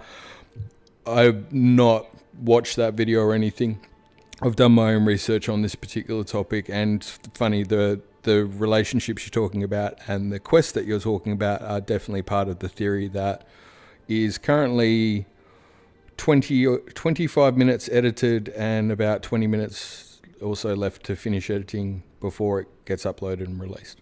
But yeah, I'm with you. I just wanted to flag it because it's, I agree, and yes, I'm doing a video on it, so don't anybody think I've just spun off this one. It's already in the works. I'm looking forward to that now. Cool. Yeah. Where was I? The guys. So it's just using that as like a way of presenting itself. But that does obviously solidify the fact that there's another entity using it. Something that it may look like the Barter statue, it may not. Anyway, the relationship between them, this in itself is kind of just based on real world, some religions, I guess, the ones I'm most familiar with anyway would be like Christian Catholicism. It's most prominent on my side of the world, and there seems to be a hierarchy of like sending up prayer, to what am I saying? Like the higher power. I don't know that that's ever really specified as a thing in Zelda. You do see it with the Great Fairies for sure. Like, they kind of close themselves off if they're not receiving prayer. Although their prayer does come in the form of donation, but I mean, it kind of does in our world too. We won't go too far down that road. There's definitely some interesting stuff here that I can add into it with where I'm going. And actually, you're touching on some really interesting stuff, and I can definitely tell you that I've got a lot to add to that I think might help flesh it out. Hopefully, we'll find out. I'm looking forward to hear it. I'll have to message you actually, and we'll hear some thoughts if that's cool with you sometime. If not to spoil myself or get ahead of your plans, but anyway, we'll maybe we'll chat about it soon. No worries. And we've got a third one here as well. I'm just conscious we've got Twilight Prince and Neil as well. So the third one here is Twilight Princess, yet to verify. So this one's kind of got me curious as well, because it's almost riffing off a very similar theme, is it not? I suppose so, yeah. Do you want to, for the sake of time, because I'm a little slow with this, do you want to like take your own crack at it? And if you're like, not at the last theory. No. I wanted to make sure you got your theory up there. I just want to allow the other guys some time to put theirs up as well. I'm happy to extrapolate it further though, for sure. But what I thought we'd do is just maybe move through those, and then we can circle back on Q&A once we've sort of got towards the end. Yeah, for sure. That sounds good. Cool. So this third one, do you want to hit us in a nutshell? What's this one about? Oaf posed an interesting question. I'm pretty sure it was you, Oaf, about not so much a question, just stating the fact that the Zant, Midna, Shadow Beast, they just appear certain points throughout Twilight Princess without the use of the mirror, right? It's kind of just a overlooked part. I honestly never really thought of. Like, it didn't cross my mind at all once playing. I haven't played it in years, but fair call. Like, big oversight, or my thought is that it's a timing thing. I mentioned earlier it was actually in Pirates of the Caribbean that sparked the thought. There's a moment in Pirates of the Caribbean at World's End. I think they're trying to get to Davy Jones' locker in the story, and they have to time it specifically when the sun is going down, and there's a green flash that happens, and they're able to get to Davy Jones' locker that way. And I kind of wondered if it has a similar, I don't know, well, not a property, but a similar effect in the light and dark worlds, when they kind of trade places for the evening or whatever. When Yeah, that's on yeah. the Twilight there, if they have that opportunity as well. Maybe not every last one of them, but you think of the scenes when you're in Hyrule Castle and you can see the light spirits of people there, right? But you can't quite interact with them the same. They don't see you the same. Yeah. And you are for all intents and purposes, a pretty magical being. I don't know. I can't remember off the top of my head if you have many magic skills or magic meter in Twilight Princess, honestly. But you have the Triforce, typically, as Link. I'm pretty sure that's the case in that game, is it not? Yes, the Triforce of Courage. Yeah. I not do, the full one, but the Courage portion. I do want to add on to this, Lotums, because you did bring this up. I did pose this as a question. When Zant infiltrated Hyrule from the Twilight Realm into Hyrule, yes, he used a part of Ganondorf's magic. However, it's the thing of, if the Mirror of Twilight was hidden, more than likely, then how in the ever-living Hylia did they manage to break through in the first place? Is there some kind of spell Zant knows through the ancient ways to break through realities and such without a mirror? Or did they have a backup that they've been making over the years? We don't really have questions. Was the bond already breaking because Ganon's got the Triforce of Power, and he's, even though he's been banished, he still contains the connection. Yeah. Right. But it's one of those things of, like, you know how there's the portals that the Shadow Beasts appear out of that you have to purify and stuff? The ones that have almost got a red malice-like tinge when it's Zant, but then have an almost an ethereal greenish, bluish, aquarish glow when it's done for the right purposes. Nothing in relation to the Amos statues or the what's the one? Not the rod of what is it called? The rod Dominion Rod. Dominion Rod, right? And this is so bang on point, by the way, because just I have to say this. One of the things that ticks me about people having theory stuff and getting shouted down is, I remember when years ago a dude on a forum mentioning the Dominion Rod and the green glow and how it was used on statues to move them, and that could relate to the current games, and they got smacked down in a chat like, what an idiot, what a stupid theory. And I remember trying to support and go, actually, that's pretty cool, because if you actually look, there's a similar type glow with certain thing. As it turns out, they were bang on, because that's the exact same. It's identical. And the fact that they called out Amos, here's a teaser for you. Amos is relevant. Yeah, it's. I essentially guess to bring this full circle is it possible that the Twilight had a forbidden magic that could open a portal one way, and with Ganondorf's malice and power assisted to Zant, that being boosted, because we already know the Shadow Beasts were Twilight citizens that were corrupted. We were essentially killing innocent civilians, but the only way for them to go from Twilight Realm to Hyrule through those same warp portals would have to be a one-way kind of forbidden magic in that way. So it just comes back to, how in the ever-living Hylia could this happen with or without Ganondorf? And then you've got the elements. Ganondorf gave Zant the power. Yeah. Got the power. And it's now his body and soul trapped in the Twilight Realm, being like, I'm going to give this to you since I'm floating right now. No, it's a connection, right? Yeah, it's a connection. Now there is something I wanted to share a quote, and it's very relative to the topic. So it's very apt. Yes. So it actually comes from the very beginning of Twilight Princess, from Russell. Yep, I was. Yeah.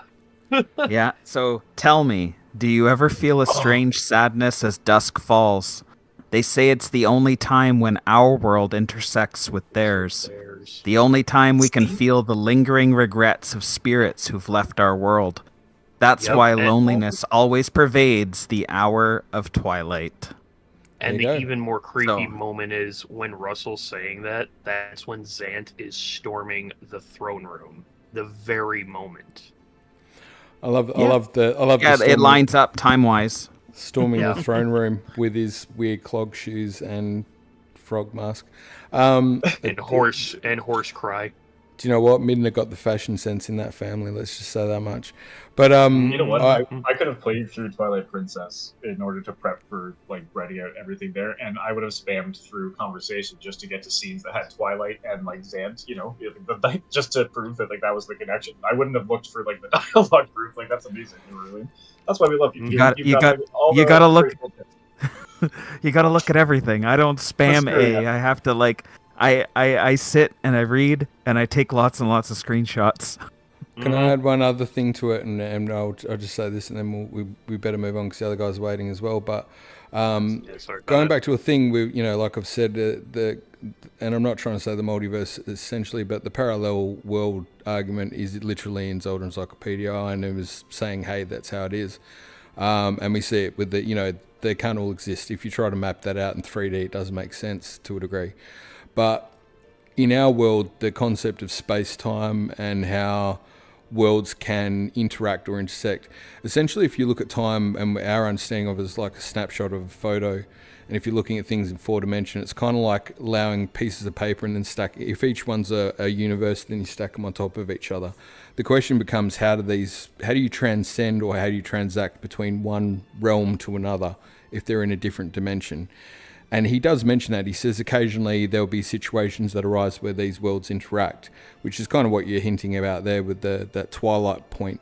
What is interesting about that in the real world as well is that if you map out space-time and how that would transact in a dimensional or 4-dimensional plane, eventually it does actually have a curve that would mean they would actually curve and at some point intersect. Theoretically, it's not proven, of course, and this is really dumbing it down. Chris will be sitting there now going, that's not how you explain it, and I would totally get that. But even in our science and mathematics, as we understand it, of our knowledge of the world and the universe, is that in a concept of time where there is enough time for that dimensions to interact, they will eventually arc and will intersect regardless, which... whether that happens every Twilight or whether that happens in one particular moment with enough power to bridge the gap, you could almost say it's almost similar to the kind of concept and timing that you see happen in something like The Witcher, or, where you get this ability to cross different dimensionals and portals. It's really interesting stuff. I love this. This was great. It was a good discussion. Top stuff. Thank you very much for sharing. It's awesome. Thanks for having me. And good input, gents. All right. I will apologise to the other gents. We've held them up, but let's crop on back. We're going to go to Twilight Prince. What can I get up for you, good sir? Hello. Hello. Okay, so, as you can probably see that I've gotten up, I sent you over a screenshot of a part of the eShop. One of the settings below the eShop. I was one of. Sorry, I was still trying to download stuff at the end. Are we talking the Ganon motive one? Ganon's perspective, yeah. Is that the one? Yep. Yeah, I'll get to that in like a second. So, the Demon King's power. Autumn's was going to recommend that I definitely. Oh, I know the one you went. I know the one. This one. I got it. The screenshot. I got it. Sorry, it took me a while. I figured out this one. That one? So. Yeah. Yes.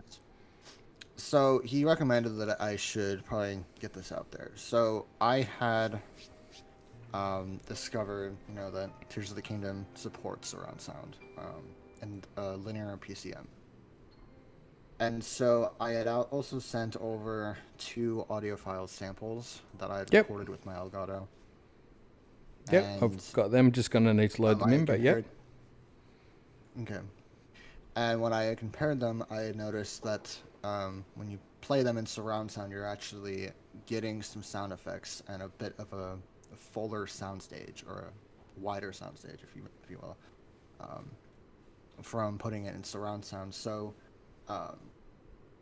I tried to experiment with it a bit, and I wanted to get it out there that the game does support this. So if you're ever, somebody that, wants to use uncompressed audio, or somebody that, is like really into the game's sound design, this is definitely for you. If you want to play with surround sound in any of your creations, it's absolutely something to do. Oh, sorry, I dragged them in and they're playing. Sorry, my bad. I dragged them in so I could get them ready, but they're playing automatically. My bad. Sorry, bear with me. So I do have those audio things. I've just dragged them into the back end. Did you want me to play them in any particular order, or?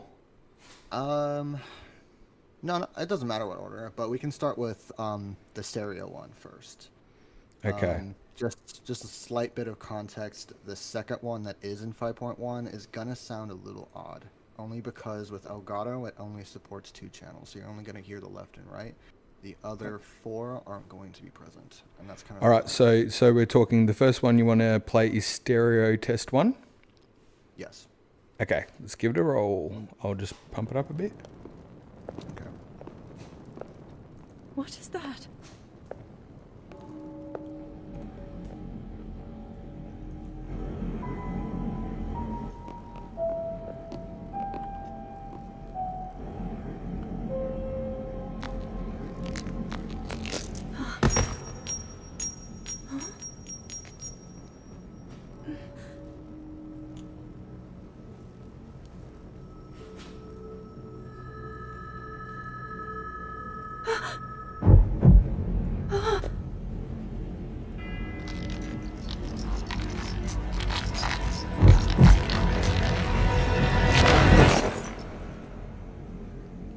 Okay, it does sound like some chicken.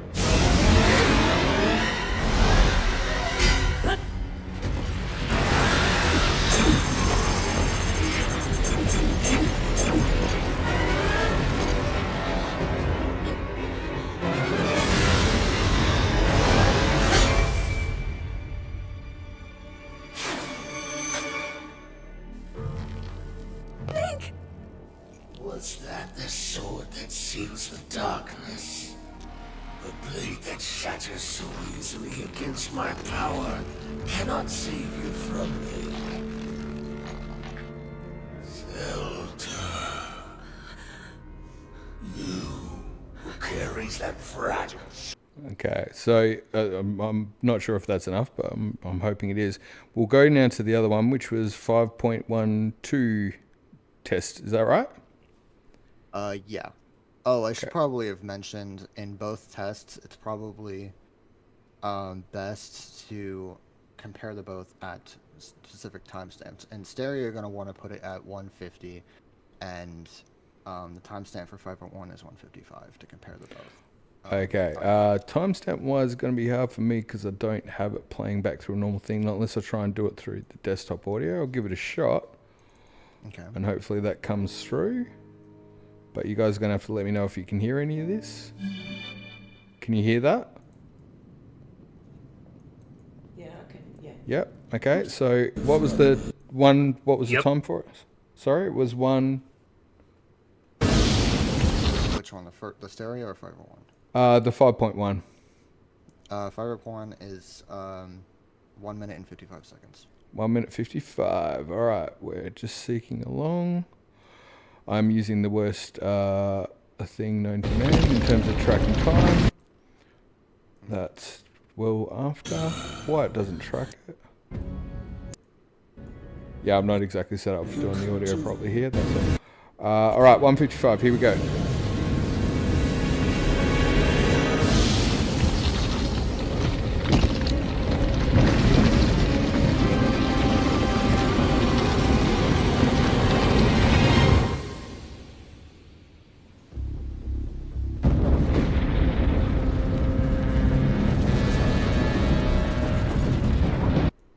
Is that, and then what was the timestamp for the other one?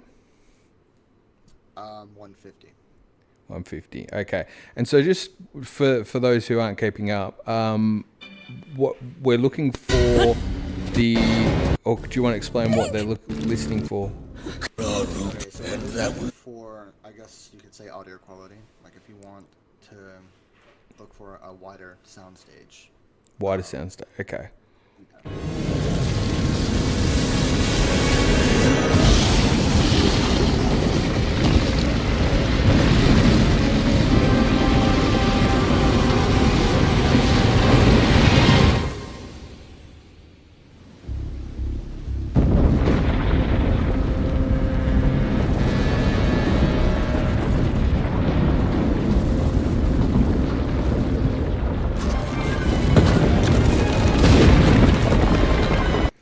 Okay, so I'm going to pause it there.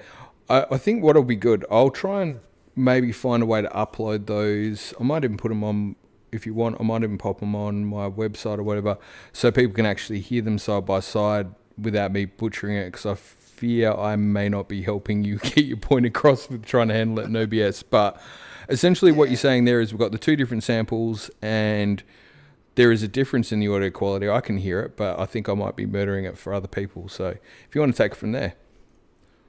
Yeah, I mean, it's probably going to be very hard to hear through a live stream, I understand. So basically with 5.1, you're basically looking for a wider soundstage, and Tears of the Kingdom does support that. So I think it definitely puts in mind how much Nintendo had put into this game in terms of sound design, for sure.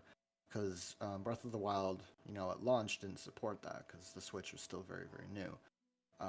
And then afterwards, Age of Calamity did support surround sound as well. And then the Tears of the Kingdom trailers on YouTube also supported 5.1 support. And then later, predictably, Tears of the Kingdom also did support surround sound when it came out.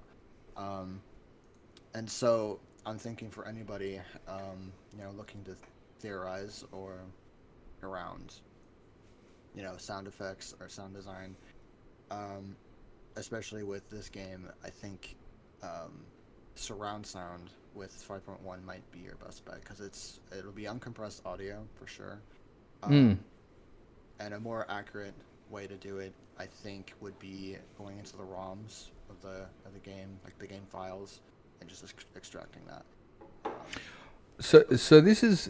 I'm just gonna help along if that's all right, because I think with some of the technicalities, and as somebody who does some technical stuff in my normal day to day, it's easy to the point to get lost, and but I think this is really valuable. What you're bringing up is essentially the change from Breath of the Wild to what we're seeing in Tears of the Kingdom in terms of the sound quality and how it's been embedded into the game, or how it's been worked into the game, which is interesting, by the way, considering how the level of compression on the actual coding and how they built the game. But it's shown a step up, and what you're saying in particular is if you're into your theory and you're looking at different clues and triggers, the audio quality with the 5.1 is definitely there in Tears of the Kingdom where it wasn't in Breath of the Wild, and you could be missing out on some really interesting clues or hidden aspects within the sound design if you're not using the right equipment to maximize the sound. Is that a fair assumption? Yes. Yeah, cool. Because I think that is valid, because I'm going to add to your theory and help with that a little bit, is that I'm actually investigating another theory that has been ongoing for a while, which is very much in relation to a sound/music element within the games that fits the Lorulean style of it goes across the series, and it has been doing.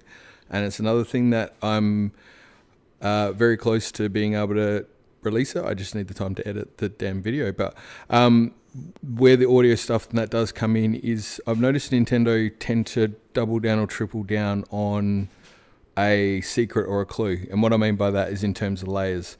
So usually a clue has usually 2 to 3 layers in it. So it's weird how they tend to metaphorically and then literally do things just to reinforce that it's not a coincidence. And so I think what you're picking up there with the sound design might be interesting too, because if it's what you're saying with the stereo means, for example, there could be a different clue hidden in one side to the other. Yeah. If that makes sense. Yeah, and there's a lot that I didn't think there's going to be much lost at first until I played this cutscene in particular. And Yep. I realized on 5.1 with the wider soundstage, you can actually hear like the gloom hit the purification unit. Yeah, so we're just struggling here. If you can get, I don't know if you can talk any louder. I've got you at max, but it's coming through pretty quiet. Oh, my bad. That's all right. It's just really interesting stuff. I don't want it to get lost. That's all. So you were saying it wasn't until you did this particular part that it really stood out for you. Yeah, this particular cutscene really stood out on that part like that I showed you. Basically, when Ganon is unleashing his power and he's about to start the upheaval, he hits the purification unit, and in 5.1 in particular, you can hear his gloom attack actually hit the purification unit, whereas in stereo you can't actually hear that. So that's interesting.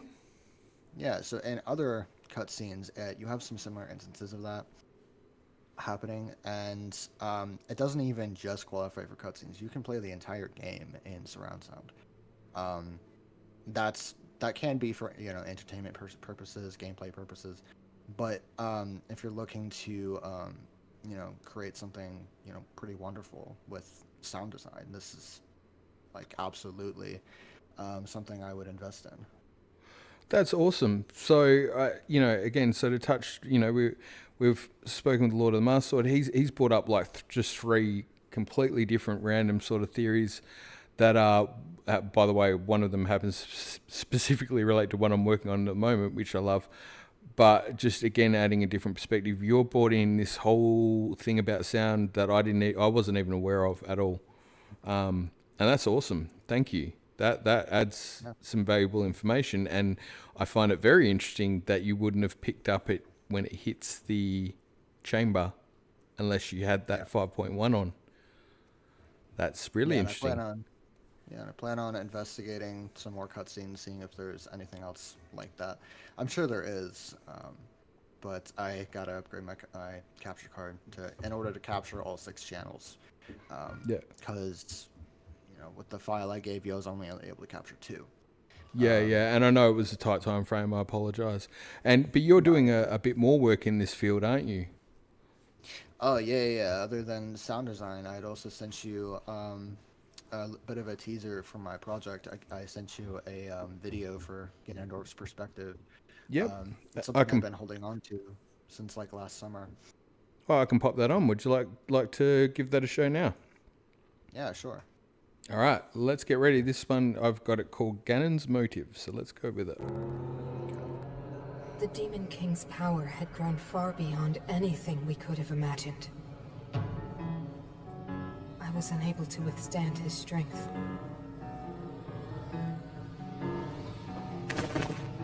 Our fight appeared all but lost. And then, Ramen.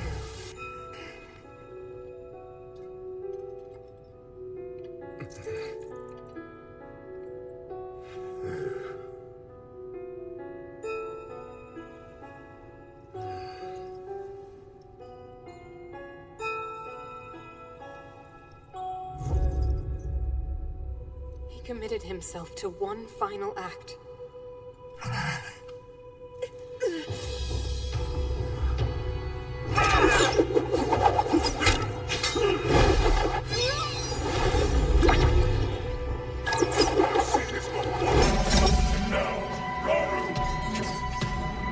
That pride will be your downfall, Ganondorf!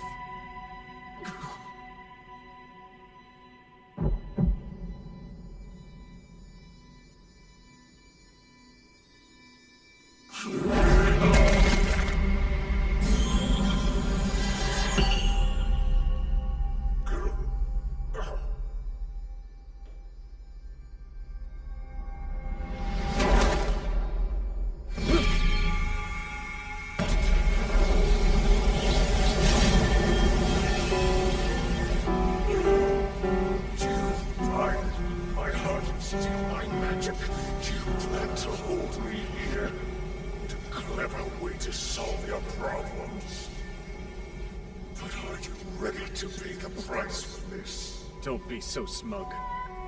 I know exactly what it will cost me.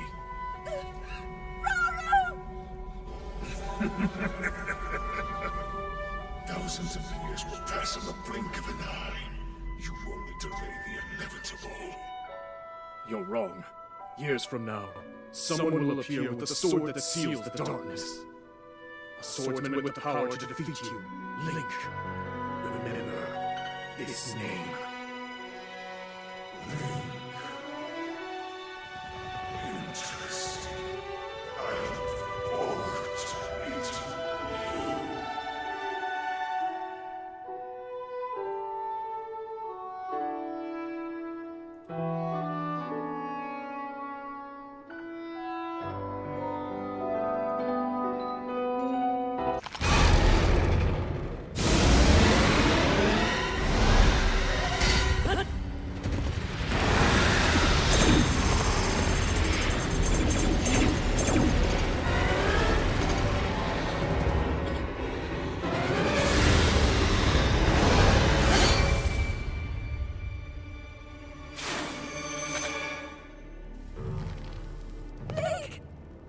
Was that the sword that seals the darkness?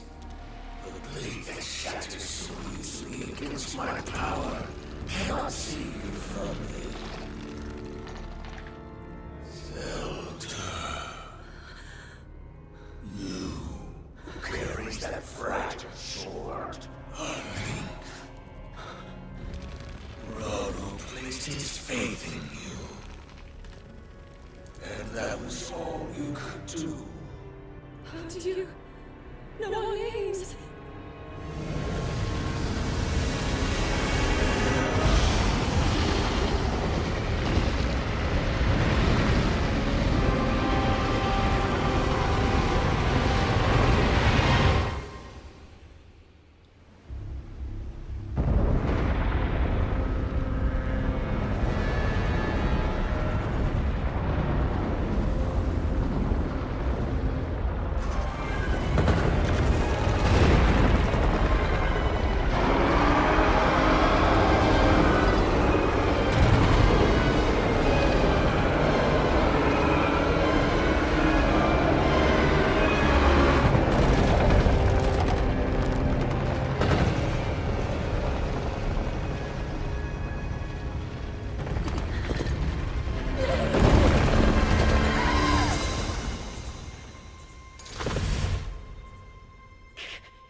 And cut.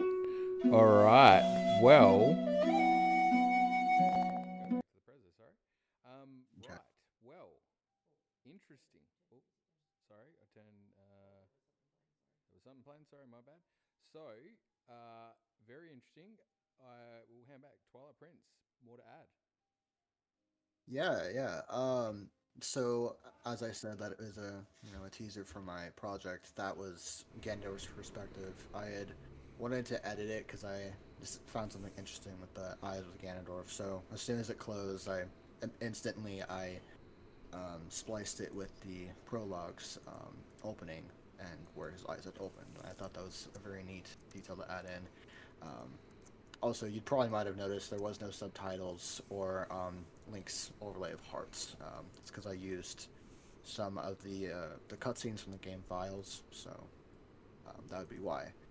But I also like to theorize by telling a story, so I like to theorize in a bit of a cinematic way. I know Oaf can definitely knows this because he saw some of it, but yeah. Yeah, I'm just gonna say this real quick, TP. Not only did that give me chills, but what you're saying with this idea you're going with, is something similar that LH, myself, and Zoe have even talked about. Yeah, yeah, for sure. And you know, I have been also been trying to get my hands on some uncompressed audio from the files. What you had just heard was my best take at getting the best audio from the game. I had recorded the entire cutscene off of my Elgato and then stripped the video from it and got it as uncompressed as I could with a capture card, and I put that and I overlaid it with the cutscene from the files, and that's what you saw. And I did it with both cutscenes, and I just spliced them together like a sandwich. Very cool. Very cool. Best sandwich ever. Best sandwich ever. Bravo. Right. So I'm also, by the way, just in the background for anyone who's, if I'm clicking away or if I screw up any of the scenes, as I said, I didn't leave anything off the table in terms of trying to get things ready for today. However, there was a lot to organise and I was running a little bit tight towards the end. So I'm just trying to get some details to show you guys for the people speaking at the moment. So you can see more of their details other than what I've got on the PowerPoint. But if we go back to there for now, I think that might be a good idea while I get the other stuff up. We could put everything in there. Yeah, and I'll make sure I add it on to add it on to the what am I trying to say now? Add it on to the chat or links to somewhere to get to it anyway. That will be the plan. And obviously I'll try and get the contact details as well. So I'm trying to get that now in the background. But, you know, if the guys want to get a hold of you on Discord as well, Twilight Prince, if anyone wants to hit you up about some sound stuff, since you seem to be rocking the dragon on that, that's a bit unique. I haven't heard many people get that far into it. Are you open for people to reach out if they want to, or? Absolutely. I mean, I've had a group chat full of amazing people helping me throughout the way for since last summer, throughout this whole project. It's not just in terms of sound or in a cinematic sense that we've all just been researching about all kinds of things about I know there's one person that's really dedicated to translating Japanese that I know, a good friend of mine. But yeah, I mean, anyone's open to DM me, and I mean, the only final thing I can say about my project is that I'm hoping sometime soon, hopefully maybe on May 12th, on the 1-year anniversary of Tears of the Kingdom, I can upload a official trailer to my project sometime soon, either on GameSmiths or any other server. Cool. Well, look, do you know what? Sorry, I think I just hit the mic. I will apologise because I think it was a bit of a rush coming in. It was hard for you guys to be able to turn around on time, but and I'm glad you stuck with me in terms of trying to get the message across, because that was really interesting. That's very, very fine level of nuance that most people, and I'm going to admit, I'm in that category. I wouldn't have picked that up. Wouldn't have even thought to go down that pathway, which is exactly why I like this kind of discussion. Like as I said before with Keely as well, it gets you thinking about things you don't normally do, and considering different ideas and aspects. And hopefully, I'm not the only one that's getting that out of today. So I really appreciate the effort you guys are putting in and just the different perspectives. I think again, it's about a community coming together, and I think my point with Zelda is that when people say they know more or whatever, it's like, well, technically, if you put together everybody's thoughts and opinions, you get a wider range of perspectives. And it's sort of like the Matrix idea, you know what I mean? You can do a 360-degree bullet shot and look like Keanu Reeves, where you might not be able to do that normally. So I think it's awesome. I'm conscious of time though as well. So I'm going to ask, I hope he's in there. I've got to jump back. Neil, Neil, are you still on the call? Are you with us in Discord, Neil? Hopefully so. Neil, are you? We got Neil and Zoe here, but Neil, you there? Sorry, just bear with us. I'm jumping around with a few people, so hopefully we've got Neil there.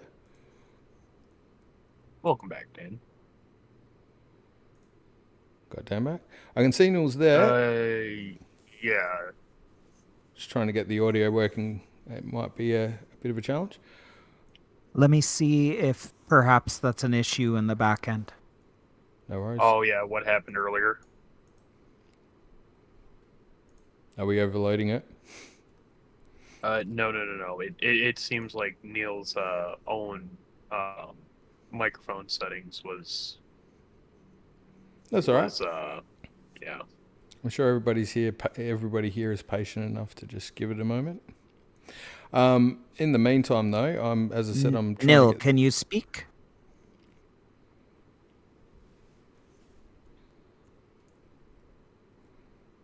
No. Still nothing, eh? Uh-huh. That's odd. That's all right. We'll give it. I'm sure we'll have another moment. It might have set to push to talk. Oh yeah. So there might be there's a button you'll have to press to speak until I can fix that. Yeah. If it is push to talk, we can do we can do voice activity instead. That might. Yeah, be I tried that and it reset. Oh no. Yeah, I've got an idea. What if because he is back on mute again. What if this is going to be crazy?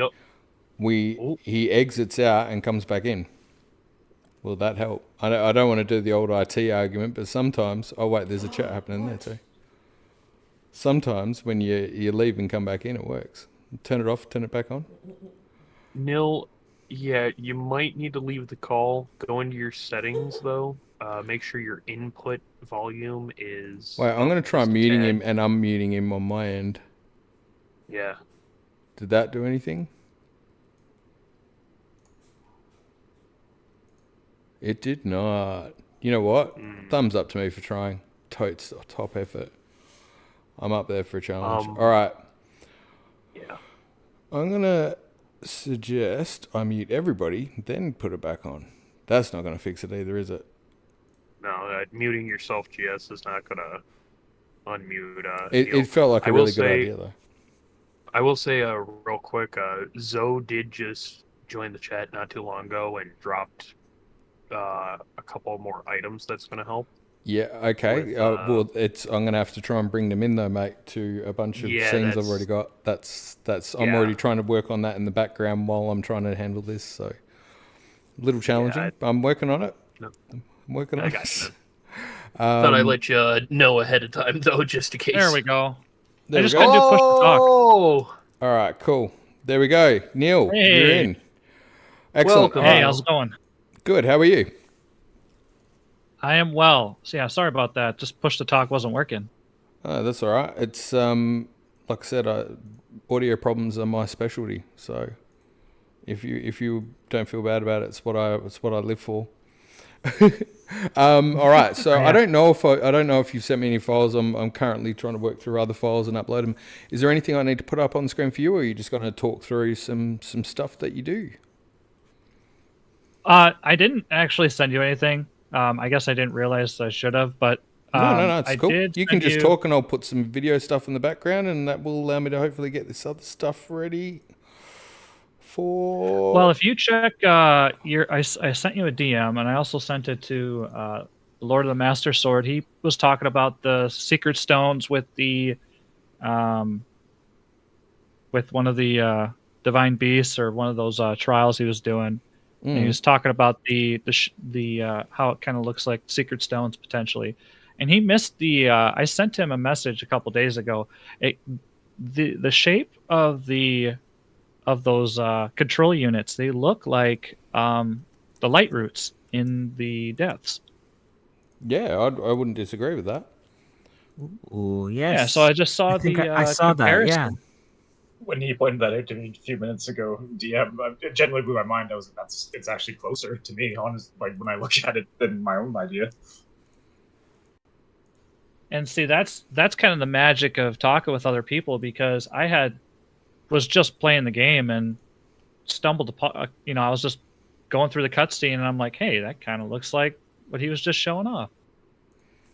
I can try and get that back up, but I'm now at the point where I'm switching that many windows. I actually don't know where I'm at, so bear with me. All the preparation in the world. No, that's the one I was trying to work on in the background.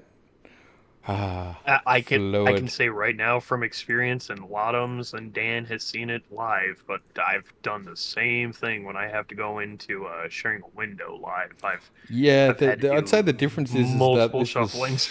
This was solidly a fair solid amount of prep to get to this point. So, all right. So I've got that back up. So that was the bit you're talking about, Neil. The masks and the shrines. Yes. So without the top piece there, the masks, you just have the control unit themselves, the big pear shape. It looks like the light root at the in the depths. Like anybody can go to the game and load it up and just activate one of them light roots. You can see exactly the pear shape it's showing off. So it's kind of has a symbolic similarity there. The Sheikah attack taken after the light root in a sense. Yeah, for sure. For sure. That's really interesting. Very nice. Yeah, and so that was just kind of what we stumbled across. And like I said, it's kind of the magic of talking to people on Discord and people just bouncing ideas back and forth, and then lo and behold, that just kind of shows up as I'm playing the game, and I wanted to share that with everybody. I thought it was really cool because they, like in both your and my idea, they're both storing energy, like a power of sorts, no matter which source you're looking at, whether it's the control unit or the light roots, or the secret stones. It's all unknown energy or unspecified energy, I guess. But yeah, that's why I think it's kind of neat. Like they could have built it if you look at it from terms of like a civilization designing something from a previous kind of based on previous technology or whatever. They're like, oh, we can kind of make it look like this because that's where they were getting their power from, sort of thing. And yeah, I don't know. I thought it was cool. Yeah, maybe that's how the divine beasts are powered. They're powered by solar energy in some way. Oh, there you go. That's actually cool too. Interesting perspectives. I think there's some really good stuff coming up here, and that's the point. Is none of it. I think there's so much that could be definitive, and there's so much that could be explored further. And I really like where this is going. Neil, I mentioned earlier at the start of this before I introduced this section, and I'm mindful of time and the fact that I'm probably going to need a short break myself soon before I pop an internal divine beast myself. That sounded gross. It wasn't meant to be that. I need to. I'm not going to say a thing. If I sound pressurized, it's because I'm busting for the loo. And I'm happy to keep going. Have a quick break, but I did want to mention though that when I came across you as well, you had watched the Triforce mirror video. You'd picked up the mirror in the Phantom Ganon fight. Do you just want to maybe talk through that just for a sec? Because I found that really interesting that you even noticed it. Well, I watched your video, and then it was just kind of like one of those moments like, well, where else could it be in the game? And it just kind of the thought came across my mind, well, there is the moment when you are in the fight in the Hyrule Castle against Phantom Ganon, and that whole place changes. It changes to basically a throne room that hasn't been damaged. And I figured, let's see what it looks like there. And at the time, my insight was that maybe these were two different Hyrules, and so this was back when I was kind of still thinking that there's some weird trickery going on. So I went there, and sure enough, it was mirrored, and I even went into Age of Calamity, and it was mirrored. Yep. And definitely. So, if anyone's not 100% across what we're sort of saying here, and again, I'm struggling to try and juggle the files to get it up, but essentially there is another. So in Breath of the Wild, in the Sanctum, and I'll try and maybe bring this across and hope it works to some degree. There we go. In Breath of the Wild, in the Sanctum, so there's a great shot in, or where you have the Calamity Ganon fight, where he's up in the big sack of doom above the throne room. There's 3 Triforces in that room. One sits behind the throne, one sits in the inlay in the ground, in the middle of the sanctum itself, and the other one is opposite the throne. It's intriguing and multi-layered for multiple reasons. For example, the one in the middle of the room, sitting in the inlay, is actually featured specifically in the concept art in Creating a Champion, and is highlighted with particular detail and emphasis by the developers. The one behind the throne room, obviously, behind the throne is interesting, maybe for a multitude of reasons, but also because of what it happens to be surrounded by, which is also a whole nother story altogether. But then the fact that you've got 3 of them, and then the one opposite across the room is quite nicely hidden away and is a reflection or an inversion of the normal configuration. I've got it up on screen now, but you would notice, hopefully, if you're seeing that you've got the symbol for Din at the top, and that's actually inverted from normal. And then you've got Furore's image to the left and Nehru's to the right, which is the atypical configuration of the Triforce.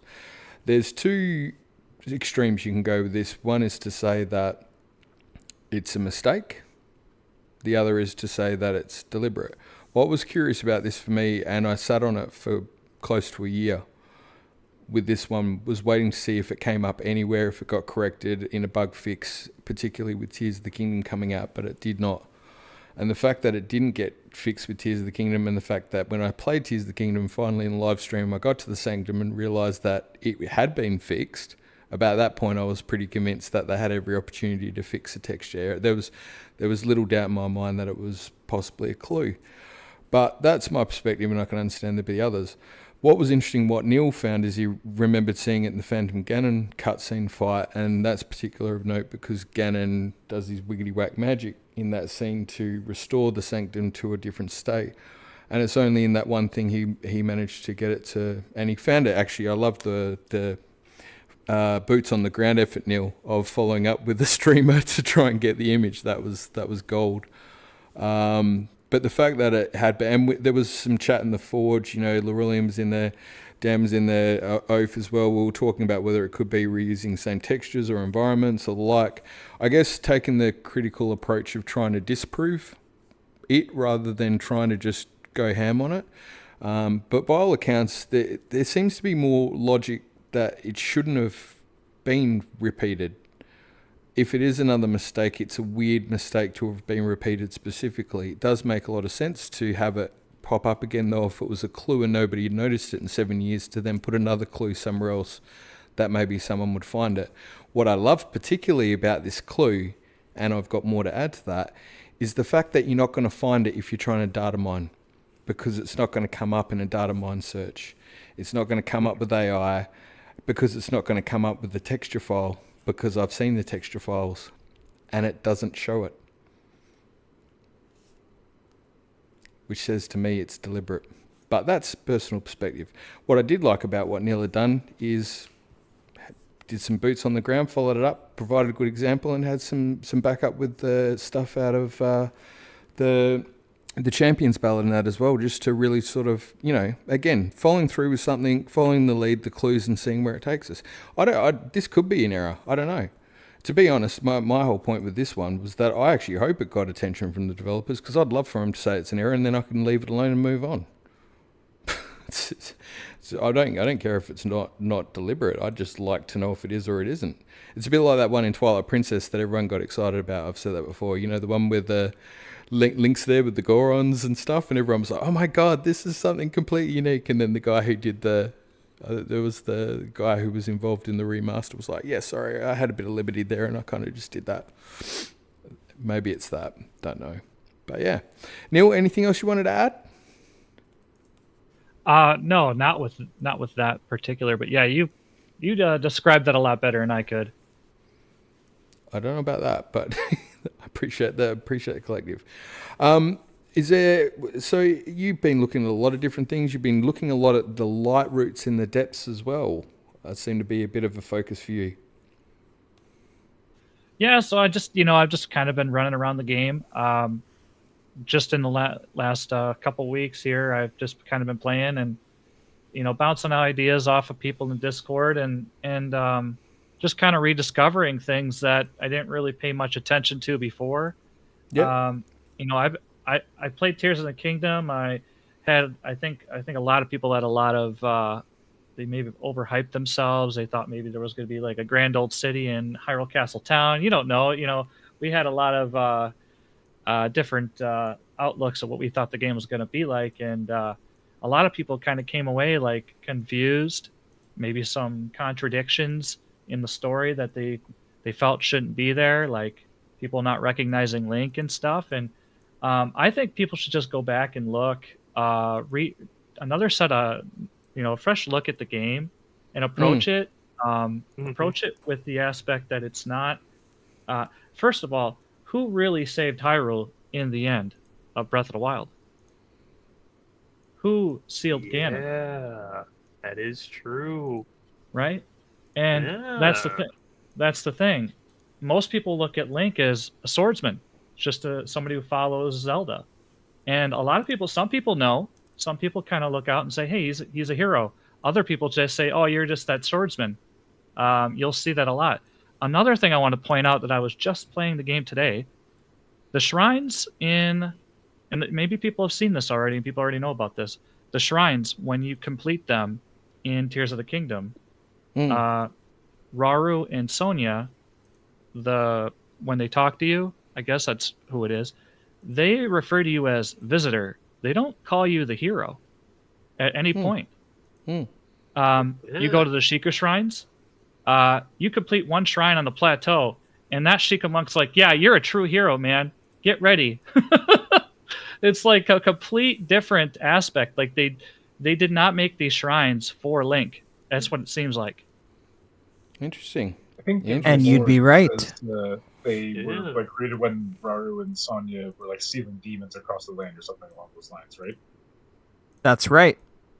And sorry, I'm kind of getting off. Lose my point from what you were just saying there. But yeah, if that's the case, then if it has an entrance, there's no saying that's just for Link. It's not like you need the Sheikah Slate to get in. It's just open once you walk up to it. It seems like anyone could go in there and do that trial.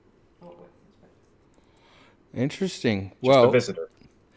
Well, we definitely have some different perspectives, unique theories. As I'm going to constantly make sure I do, I will be a contrarian and say it's open for discussion, open for input and involvement, but it's all really good stuff, really positive.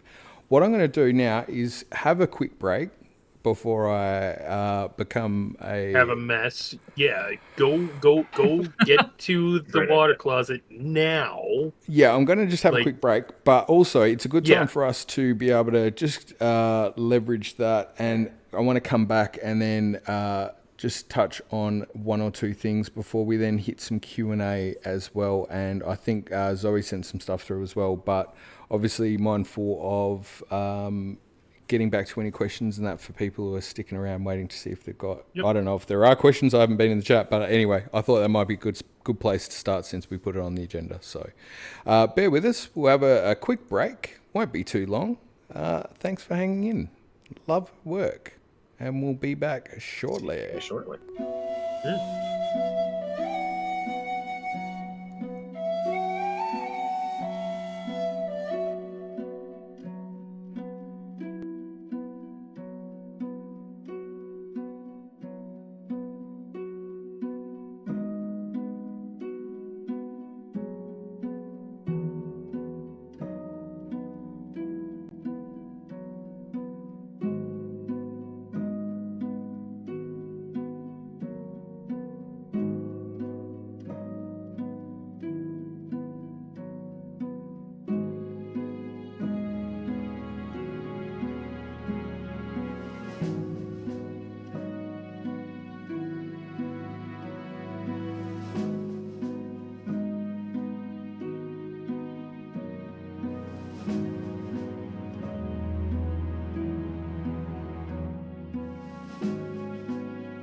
All right.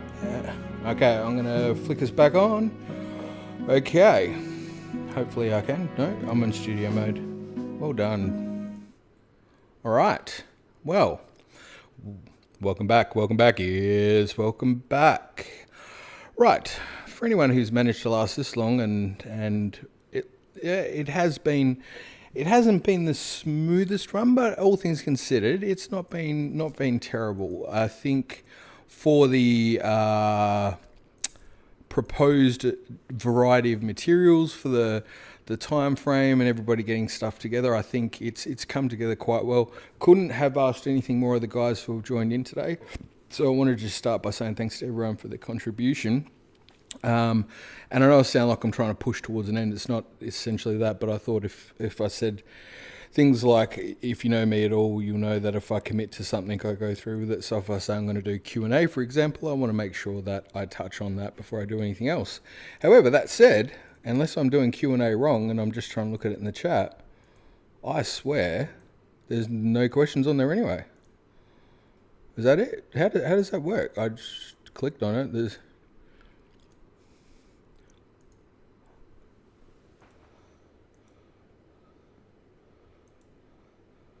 Wait. This will remove all questions. No, cancel. I don't want to end. I was... I know what I need to do, the drop down. Do you know what? I've never done it. Oh my God, I've got firm funding. What? You guys rock, by the way, but don't ever do that again, please. I'm joking. I don't take compliments. Do you remember The Simpsons where Homer's like, I'm an interesting man. I don't take compliments very well. It's a bit like that. All right. That's it. So, right, we do the Q&A, and then I think Zoe's apparently sent some stuff through, which I've tried to download it and get it ready to pull in haphazardly and sporadically, so we'll do that. But I'll just quickly hit the Q&A. Oaf Gaming, what got you into the Zelda series? When did you start? And who were you directing that one at, Mr. Oaf? Is that it? Just in general, to everybody. All right. Anyone want to throw out an answer to that? That's in the chat or on the Discord. What got you into Zelda?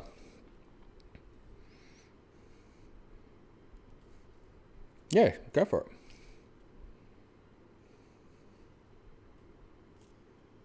Well, while waiting for Dan, because he's going to type it, I will say what got me into it was I was old enough to stand in line for hours to watch somebody play Super Mario Brothers. I was old enough to watch the game crash happen for E.T. to be a game that you actually played that was terrible before the crash happened, to then see this thing called Zelda and actually be amazed at the fact that you could save the game and continue to play it. But I say my expectations might be different to other people, and maybe that's why. Games are freaking awesome.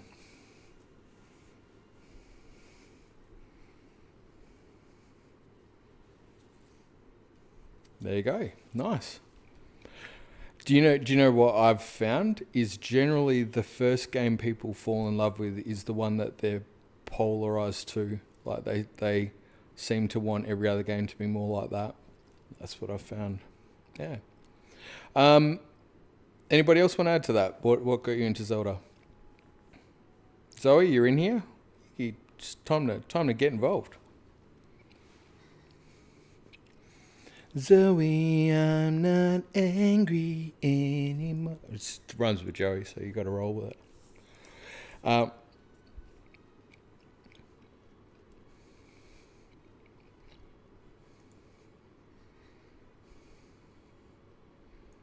Okay.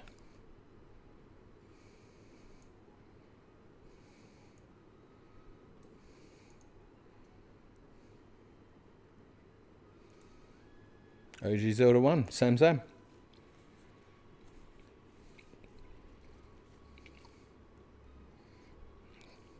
Okay.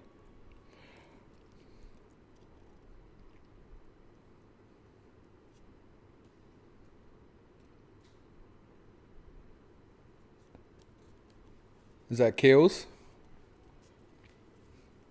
Hey, Keels, by the way, the missus said on the break she wants more Keely. Like, no offense to anybody else, but yeah, she's clearly picked a fave.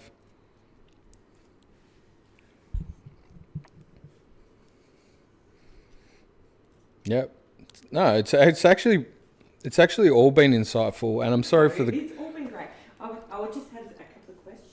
She just has a couple of questions. She's saying, I've been blown away by everybody, and I'm sorry for the for Twilight Prince and Lord of the Master Sword and that. I know you guys are a bit nervous, and I put you on the spot a bit. It's a bit hard, but honestly, your insights and stuff was pretty cool, guys. Pretty good. Yeah.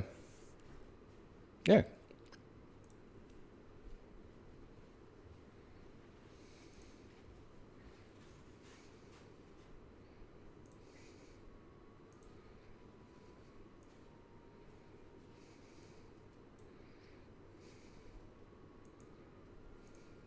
Mm-hmm. Hear anybody? Are people talking? Just pretend I'm, a hero.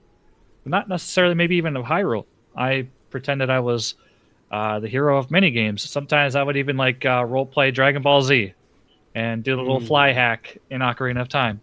And Majora's Mask, same thing. Just feeling like, just making my own little story. And sometimes I think there's a lot of magic in that. You could even just carry over to Breath of the Wild or Tears of the Kingdom.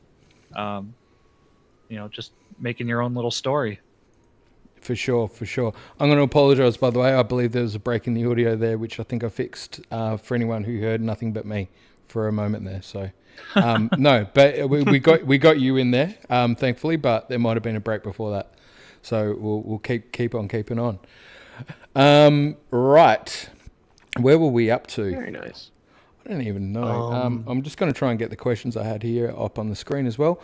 Did anyone else have to what? Lorulean, what was your first one? So the first Zelda game that I recall playing was A Link to the Past, but it didn't really get me into the series. So it was, I don't know, it was just something fun that I used to play randomly when I would hang out with my friends. They had a Super Nintendo. I didn't. And it was just something cool to try out, and I never got very far into it. Usually I'd end up just replaying the beginning for like an hour or two, and that was it. And I was like, oh yeah, that's cool. And then Ocarina of Time came out, and that was quite literally a game changer for me. Like, I absolutely fell in love with it. I was captivated by it. Not only would we play it at their place, and I watched them play, and then I started my own file. I eventually got my own N64 and my own copy because I'm like, I need this. Like, it was it was an obsession. It sparked all of that for me. Very nice. Beautiful. And I love that. Love those answers. Perfect as always. Lottoms and TP, what's your intro? Okay. Autumns, do you want to go first? Sure, yeah. I'm in the same boat as, was it Milk and Lorulean? Yeah, Ocarina of Time was the first game that I owned in the series. I have cousins who have had all of them. I think up until maybe a few years ago when they got out is when I kind of doubled down on the whole thing. It was like, no, everything. So I've got to have them all. This is an amazing story. But before that, I actually needed their help when I got into Ocarina quite often. We'd visit on weekends because the Shadow Temple terrified me. I was like 8 or 9 or something. And I wouldn't go in there alone. So yeah, that was my first one, and kind of similar experience. It's related to so many of my interests. I think, GameSmiths, you asked this on your YouTube poll the one time about similar thing. How'd you get into it? What was your favorite or whatever? And medieval fantasy, all that kind of thing, high fantasy of any kind is right up my alley. I was reading Redwall books by Brian Jakes at the time, and there was so many similarities between the main characters and me. A lot of them, Martin, it changes over like the course of the tale, kind of like Zelda as well, but just not an inhabited spirit in the sense of every character is reincarnated, not reincarnated, but you guys know how the spirit of the hero works. Right. Not necessarily always reincarnation, but maybe sometimes. But yeah, it's kind of similar in that like there's a reoccurring spirit of the hero Martin, and he has a very powerful, unique sword to that world. It was just very it was something I could, like Neil was saying, go into that world and play another one. I could play Redwall, I could do my own thing, and it's amazing. And you still have that today. Excellent, excellent. Thank you kindly, sir. Thank you kindly. All right, I'm going to move on. We've got Neil Dragon there has asked, we have Gerudo, Zora, and Rito statue in the depths, along with an unknown race we haven't seen before. Is this an evolved or devolved depiction of the Gorons? Now, I'm going to throw this to Keely. Keely, if you're there. Is this an evolved or devolved depiction of Gorons? Honestly, I am going to have to do a little bit more research on that. That's a really fantastic question. Yes. So to figure that out, we kind of have to look at the anthropology, the legends, and like we don't have, bones of the Zora, of Rito. We don't have those. That would be kind of morbid in a Zelda game if we had those. But we could take a look at their art and their legends, and then kind of maybe make a guess. So that might be kind of a big project. I might need some of your guys' help. I'm not the most versed in all the Zelda lore, as much as I love it. But yeah, I'm not sure. Interesting, though. No, I like it. It's hard to commit. Like I think it's a bit of an open end. What about you guys? Anyone else got anything they wanted to add? It was meant to be thought provoking. I just wanted everybody to kind of think about it. Do you know what, dude?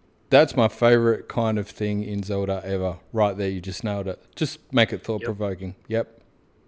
So if I had to give, if it's the statue that's holding something upwards and not the Goron, Zora, Rito, or Gerudo one, but the other one, I had this weird idea that if possibly during the time Demise broke free and Hylia saved a outcropping of humans to the sky, would it be possible that the humans in that ancient era, 1/3 dies to the hand of Demise, or 1/4, I should say. 1/4 gets saved by Hylia, but another half goes into hiding underground. They'd possibly encounter the magma, maybe. 1/2 of that underground dwelling eventually takes the sky that has been abandoned by the humans that come down at the end of Skyward, and the other half stay in hiding underground and either perish, become monsters, or so on. But I have some kind of feeling that if maybe there was a portion of humans that did not get saved by Hylia, or did not, get killed by Demise, etc., they could have gone underground into hiding, and then in so maybe encountered the magma, maybe even made a few statues of them. That is a fantastic point. For creatures that live underground but are still able to see, they typically exhibit like larger eyes. They need those larger eyes to be able to take in all the light. That's why nocturnal animals, they have such large eyes. So I wonder. Oh, I'm so sorry. What were you going to say? Well, just to piggyback off that, that could be the possibility. The mole mitts in Minish Cap were a thing. They could have been made by that grouping that went underground and encountered the magmas. Maybe even took design of the magma mitts from Skyward Sword, even.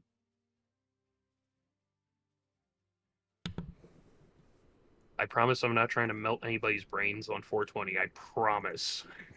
It's all right, buddy. My brain's just doing fine. Doing fine. If I can throw in one, not to like throw a wrench in the wheels or anything, but Mamba do have tails, and the statue doesn't. And there's quite a bit of detail on them actually. Like the Zora has a pretty defined tail statue, or on the statue, I should say. So it'd be a weird detail not to include because it's just a small little bulb on them from the image I can see online. But it obviously was like the first thing that crossed my mind too when I was like, well, this doesn't really look like Raru, not the way I would do it myself. I guess if I was building a statue, but yeah, the Magma were like the second best thing I could come up with as well. And then I was like, oh, but they have tails.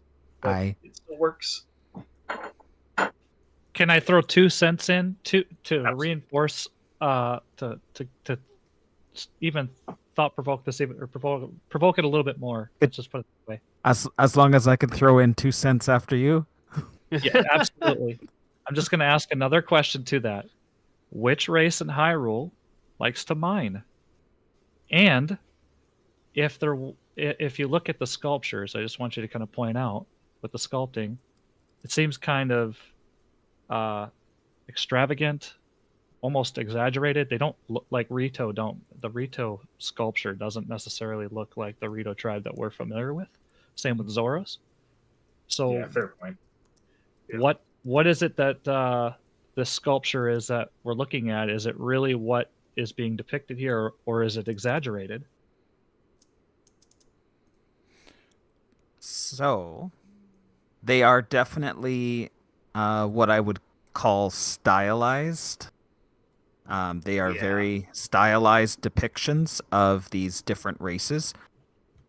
In your question, Nil, did you happen to forget that there are Goron statues in the depths? No comment. So there are Goron statues throughout Eldin, the Eldin depths.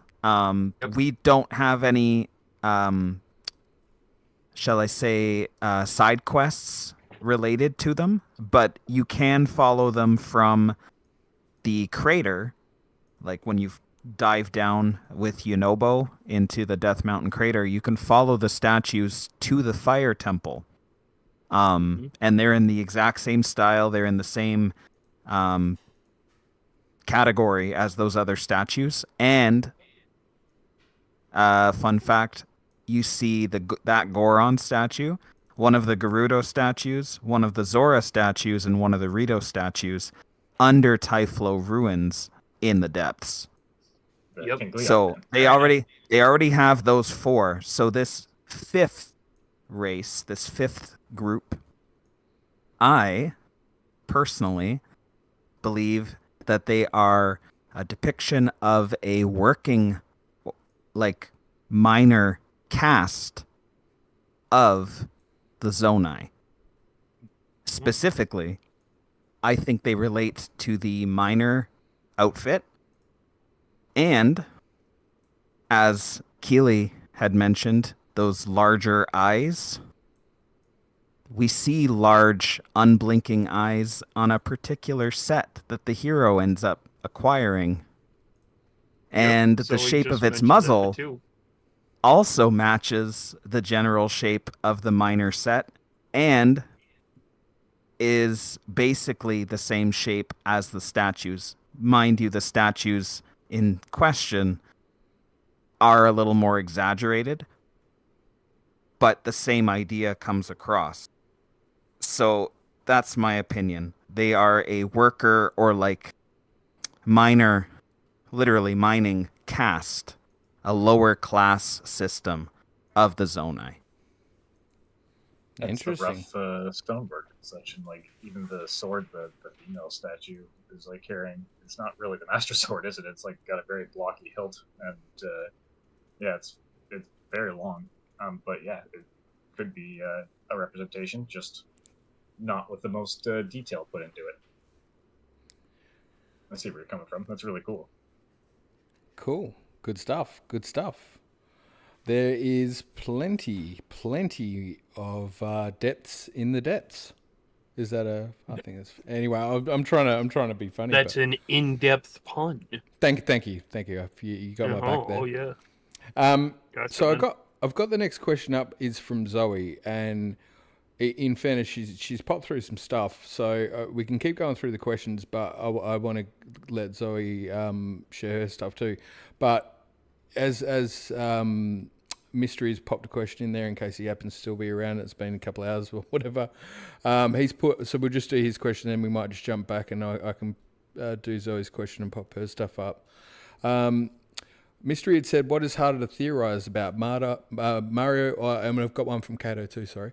What is harder to theorize about Mario or Zelda? I think this is a pretty straight up one. Probably Zelda. Mario's kind of straightforward in my expertise. I think that's what makes it a little harder to theorize about, because it is so straightforward. Well, I mean, I could give out the theory that Mario 2 happens on a separate like because of the Big Bang at the end of Mario 2, it creates a time space like reboot on the entire existence, like Futurama with the Great Rebang, and then at the same time of like, let's say the Super Peach Showdown that just came out, that's at like maybe the same time as Mario Land 1 and 2 on the Game Boy, so then they reconnect in Mario Wonder. I haven't seen many. You know what? You might be right. Maybe it is harder to theorize Mario if we can't think of one. I think it's an interesting... you play a lot of it. Well, maybe not a lot, but you probably played more of it than I have over the years. So I instantly thought Mario was harder, but that's just because I don't know enough about it. Played way more Zelda. I know Mystery does a bit of stuff on Mario as well. That's why I think it was a genuine question, because it's different to Zelda, but he does look into a bit of the Mario stuff, and I personally think there's some interesting stuff with the Mario thing too. I would answer the question on a personal level. I could theorize about a lot of stuff, and actually, funnily enough, Outside the Law as a title was designed in discussion with my wife as a way for me to maybe consider doing some stuff on other material that might not just be about Zelda in the long run, if I was to do podcasty type stuff or whatever.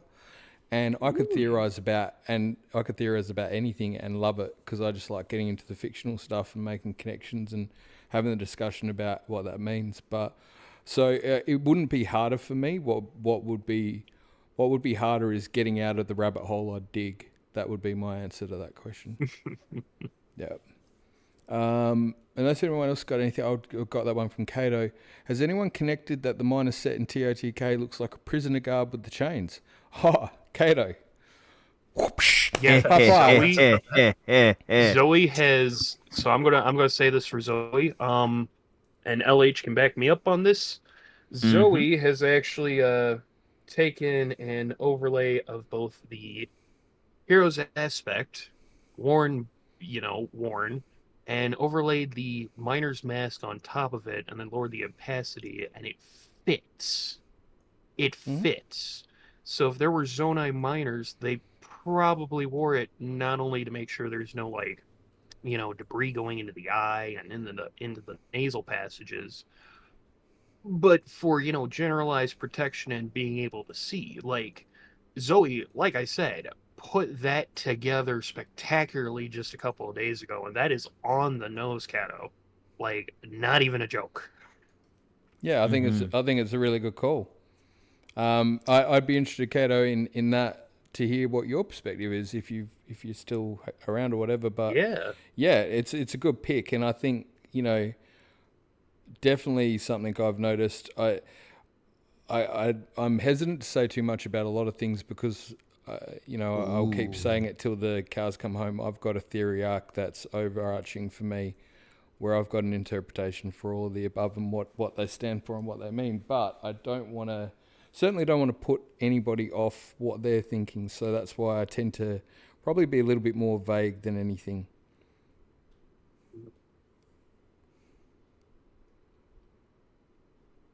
Oh, wait, I've got Mrs. pointed out, Kato, the lights could have also been to make sure they can't escape in the darkness. Very interesting. What I You know find what? Oh, sorry, you go. Off, yeah. Honestly, Kato might be onto something because there's that one part in the depths. So I don't remember what mine it's part of, but it's called the observation deck. If there's an observation deck overlooking the mines in the depths, that means there had to be more of a ruling class overlooking the working class in the depths at that point. Just thought of something as you're saying Which this too. explains the when you upgrade the set, it leaves that trail behind you. That's like it's honestly was always useless to me because I'd always recently gotten a light route in the direction I was coming from, and then I was trailing into the darkness. So having light behind me didn't help. But it would help someone trying to track you down if you were running away in the darkness. Yeah. And now in the Ooh. back of my mind, I'm thinking, okay, this working class may have been the interlopers, and I'm not going to go on that, but Yeah. LH already knows exactly where I'm going with that. That's Yeah. good stuff. Oh wow, Kato, nice question right there. Nice question. Oh wow. All right. Yeah, you're right. There are coliseums down there too, Kato. Yeah. Yep. Entertainment, in blood sport, you know, forced manual labor. Coliseum right next to the Great Plateau that used to be Raru's home site. There's a very dark overtone to the depths, and I don't mean in the literal sense. I mean in the figurative sense. Something bad happened there. Okay. Yeah, and oh, never mind. No, sorry, you go, Kat. Oh no. Oh no, okay. Well, I was just gonna say that like all those like blood sports and stuff like that, that is often very much associated with like lower class, you know, like Mm-hmm. like Blood slaves, like, you know, it's, you know, bad breeds bad. Bad things breed more bad things, you know. That's all I was gonna add to that. So I think you're onto something. That's all. Yep. Indeed. Maybe the It barbarians all could comes fight together. in the arenas. I'm very much Ooh. I'm looking forward to getting my theory out and adding some more context to this discussion. I feel like it's going to be interesting. Yeah, I can't wait to get that out. I'm going to say that much for now on my own behalf because I can't wait to. Because there's so much I want to add to that, but I better not yet. But I'm just I'm getting the chat up, obviously, is the plan here, just so we've got something to see. I'm doing a pretty poor job of doing the transparency, though, so I'm sorry about that. However, I think if I do blend was the key. Blend it. But I thought Blended real good. I got the tip from the missus there to pop the chat up, and I think it was a good call because there is some good discussion happening. So we'll pop that up for now. So we had that one from Kato as well. Me juggling screens is not great time. So it's harder as well because I'm doing it on one screen. I'm not using two, which is normally my MO. So we covered the one from Mystery. We covered the one from Kato. All good stuff. Loz, I know you've got one in there. OGO, if you do too. And we've got one, though, we'll circle back around. We've got one, though, from Zoe, and I've got some material from Zoe, so we can wrap those together. So Zoe's asked, what is the craziest theory that you believe that you wouldn't normally share with anyone? I'll let you guys go with that because I'm not sure. Who wants to start? I'm not sure that's a problem. Go. I mean, I already got one theory blown out. I might as well just shout out this other one. All right. I believe the Chamberlain is actually the one who created the goddess Hylia, because I don't think Hylia existed before Raru's time. Can I also carry on to that with you? Yeah, go ahead. I've had a similar notion, thinking of the Chamberlain may perhaps have been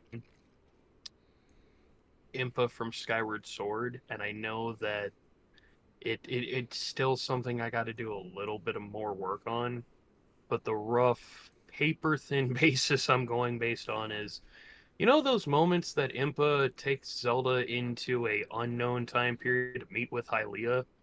What if that was just Zelda from the era of Wild and Tears the whole time? So like Skyward went forward with Impa to meet Zelda from Wild and Tears, which would be her coming back. So one coming back, one going forth, meeting in an ancient past setting to eventually go back to their own respective, periods.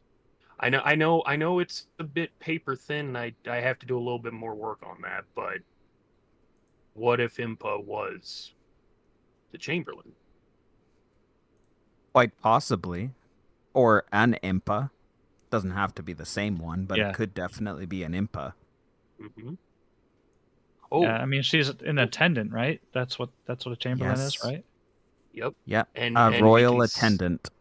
And we can see a lot of influence of the Sheikah almost emulating the Zonai to an extent, right? To keep on their legacy. It's almost like the Zonai were the actual chosen race of the gods, and their ears were the ones that extend towards the heavens.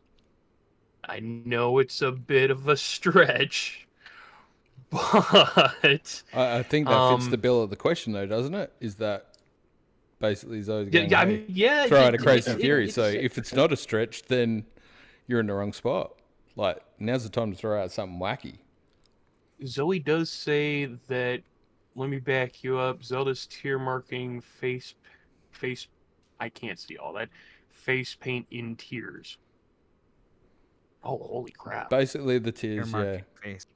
Yeah. Okay. The face paint on Zelda with the tears, yeah. I mean, Yeah, yeah, so because Rauru and Minaru, the Zonai had the middle eye to their biology, and then if the Sheikah Sonya had a wow, okay. Oh wow. Blowing my mind. Yeah, I've got no opinions on this particular topic. I definitely didn't Look cover at it. Anyway. Impa's in That's Skyward right. Sword? Yes, Oh, there are some yeah. under her eyes. There are some Yeah. under her eye.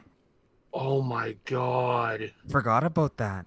That's right. The symbology continues or repeats again. The I only have to two point out right-handed something, though. heroes are Sky and Wild/Tears. The only two Zeldas to wear the white, gown and the gauntlets is Sky and wow, Zoe, holy crap. Love that. That's very astute. There you go. TP has it in our chat, but yeah, Impa has white paint marks around her eyes as wow. Just like Zelda and Sonya. Well, let me just add real quick. I think, And I mean, I guess it seems obvious now that paint her around she got her, eye tattoos right eye- Raru's third eye on is. her right eye is actually just the Sheikah symbol. It's supposed to be. Yeah, I think. it's the Sheikah symbol over not just her eye and the middle of the forehead. Wow, nice one, TP. But you can see, like, at the bottom, it is shaped like a tear, but it is still supposed to be the Sheikah symbol. So it is a pretty good catch, I will say. I got chills. I have to point out, on the topic of the goddess Hylia, the goddess Hylia statue inside of the Temple of Time that we see on the Great Sky Island is there in the past when Zelda is in the backside of the temple. So the statues already exist. And Sonya is mentioned by the Chamberlain as being a Hylian priestess, or in Japanese, a Hyria no Miko. I don't know if so anybody she's a saw my Miko last or video on the priestess Sheikah, of but Hylia. This sounds to. I don't know if anyone saw my video on the Sheikah. This seems to literally just play by play, bounce off a bunch of that stuff. Is that? Yep. Is that? Dude, am I yeah. off chops or? I'm not saying it in a bad way. I'm going. Am I going crazy, or did I not put a bunch of that stuff in that video? You gotta admit, dude, like you are part of this. Not gonna lie, like a lot of these findings, It's almost. I'm not saying right or wrong. I'm just saying, but I could be wrong. I think they were the same things I was pointing out though. So I guess I'm saying I don't think it's that wacky at all. That's why I was laughing when you were saying it's crazy, because I'm like, I don't think it's that crazy. Although I'm not sure I'd go the exact same route, because I think there's another alternative that could be more applicable. But again, that's only my perspective, so I'm not going to put that out there. But I 100% agree with the observations made and the connections with the stuff. And yeah, the bit Loz is saying, it literally play by play was what I was putting in that video. That's bang on. Yeah, it's 100% the statue, the highly worship was there, 100%. In fact, Queen Sonia as a marriage with Rauru was a marriage between Zonai as seemingly gods, as well as the Queen Sonia, or Sonia, representing a handmaiden, or she was more than a handmaiden. She was very much along that same line, referencing Japanese mythology and Misako. But there was a particular reference to one, wasn't there, Loz?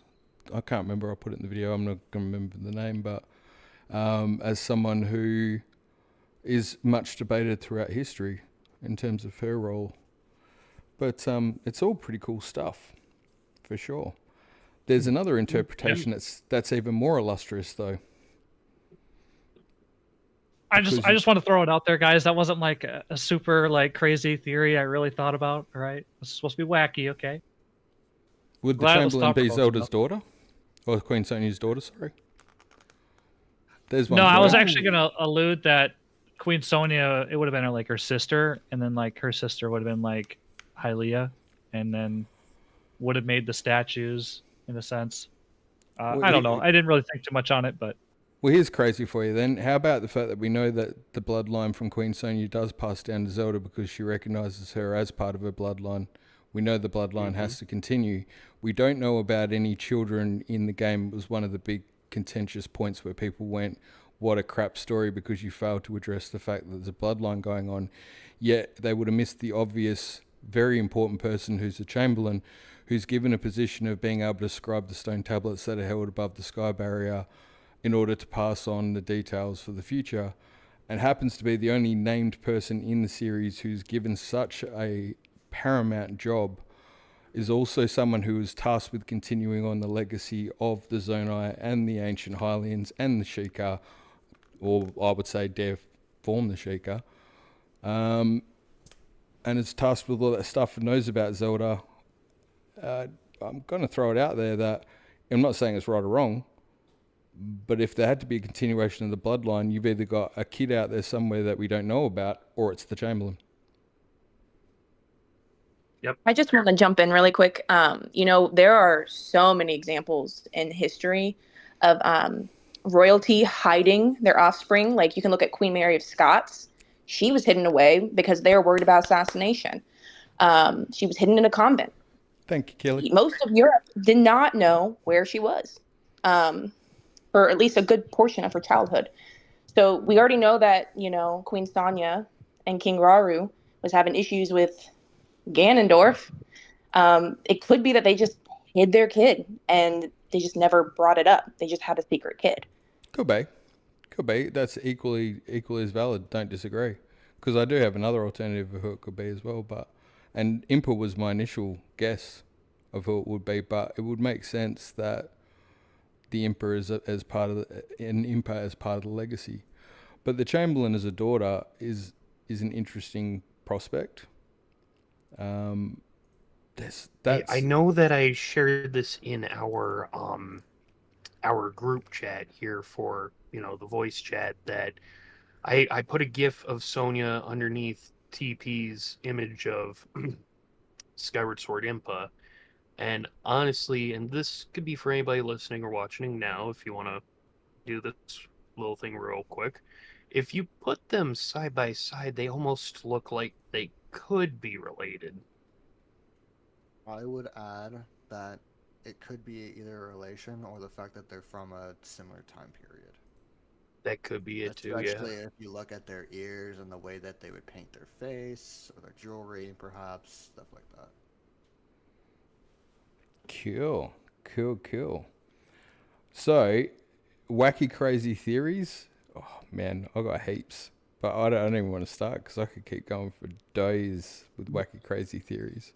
I've got so many. One final thing. One final thing on that. The mural, I believe it's the second mural, the ceremony where they're being married, shows the two secret stones coming together. I feel like that's symbolizing a joining, and then perhaps also symbolizing the offspring. Ooh. You know, the hands coming together, creating like a circle. It's also the hands. You know, were, the theme is the hand. The hands, yeah, were very thematic from the developer standpoint. You're 100% right. And she has time magic and light magic, right? She does, which would. That's right. She has both. She also introduces another another sacred stone when she travels back, as in Zelda, because it's technically an extra one. Well, ain't that just Raru's that was falling off his hand? It was, but then Rauri still had his back in the past too. Well, yeah, because it fell off. existed at that point. That's right. Yeah, so you still got an extra one for a short period of time. Well, right. It fell off in her time, which was way after his. I don't want to quote Back to the Future, but if it fell off him before he sealed Ganondorf, then yeah, there would be a problem. But her bringing it back and then swallowing it and him still having it on his hand, that doesn't really counterproduct anything, to my knowledge, with space-time shenanigans. It kind of fits almost. Dude, I mentioned time exchange. paradox once as a joke in a theory, and it's still to this day the most debated argument thing ever. No, I'm not gonna lie. A paradox very well, yeah, because it's maddening. I just think it's funny that with Dark Souls 1, they go, time is convoluted in and everyone's like, yep, nailed it. And in Zelda, we're like, this timeline happens this way, time travel happens like it's the amount of people with the Song of Storm stuff that have gone, look, it's easy, this is how it goes, right? It goes like this, and that's how it went. And I'm like, and then somebody else is cool. The actual Song of Storm's argument is becoming an argument with people going, no, this makes sense from this other reason, and they're paradoxing it. It's like, I'm not saying, again, right or wrong. I think it's just fascinating discussion stuff. I just love the fact that people are passionate about it. I think that's what's more cool than anything. So I do want to, though, we've been talking about giving Zoe a chance to share the material. Zoe, you sent through some stuff. I'm trying to juggle screens and that, but I don't know. Look, I can actually, if I was to be blunt, I could say I could explain all of the above on the screen and exactly where you're going with this, because it, again, relates to the theory that I was working on before I started this live stream. So if you want me to talk to it without even doing the audio files, but it is your material, so I'd rather do it from your voice or your mouth than represent it myself. So I don't know if you're able to put something in the chat, and I'm trying to get back to Discord to find it. But we've got some materials out there. The first thing I can do, though, is say that there is the Dream Shrines. That was what we've been talking about. OGF covered that in Around the Block earlier. Zoe is in there with some of her stuff. But there's a whole heap of other crap that she's been working on. I say crap, sorry, we're all doing so much stuff.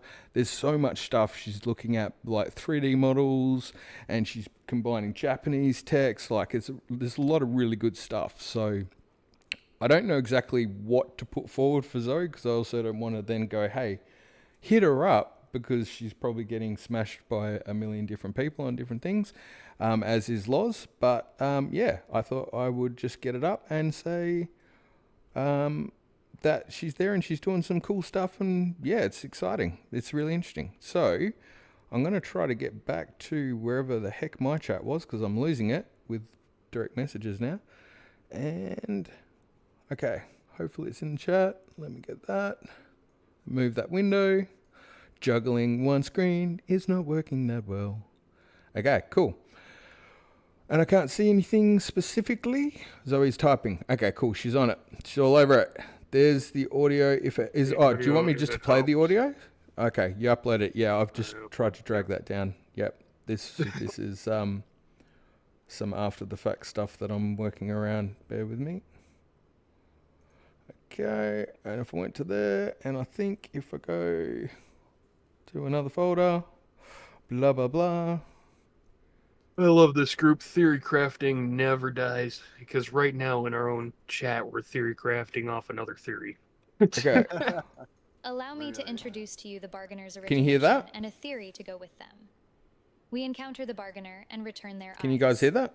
The asset name for No. the bargainer's Wait. statues is Wait. Armos. Let me try and. First, I thought it was them Yeah, I can hear it. of the Armos until I looked more closely again at the Twilight Princess Armos statues and the Titan concepts. The statues feature two eyes on the end of their hammer, very similar to the bargainer's face. The general line work on the bargainer face is also similar to the forehead of the statues in certain respects. In Twilight Princess, we rescue Giovanni by breaking a curse he made with a dark entity out of greed. To break it, we must rescue its soul from the imp pose. I would propose that because no other Armos statues have that much in common with the bargainers, this is yet another callback to Twilight Princess. There we go. Thank you, Zoe. And consider that a. Can you guys hear? You got it?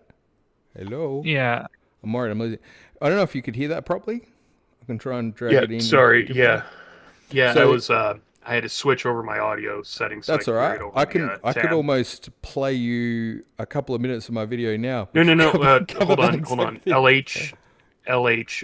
I'm sorry. LH. You're on desktop. I know you can't hear it on the internet. All you would have to do is open up your volume mixer and raise it for the internet tab, because the attenuation that lowers other applications is lowering the internet's volume for you.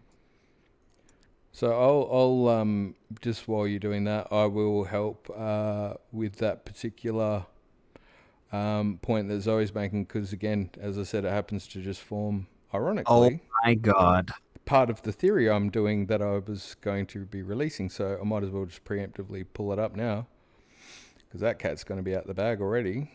And let me find where I've got the materials for it, because literally what she's talking about is part of what I'm covering in that particular video. What are the odds? Which one was it? You know, the statue on the right, it kind of looks like mummified Ganondorf with all the holes punctured in him. Ooh. Bear with me. A bit of a stretch, but... Well, I'm not going down the same path, but the bit about Giovanni and stuff is very intriguing. And I would totally back that in terms of that is not all of it, but definitely part of what I was looking into as well in terms of the interpretations and applications. And again, I'm trying not to say too much, because otherwise I've been working for a month or so on something that I'm just going to blow out straight out of the water, which I'd rather not do at this point. But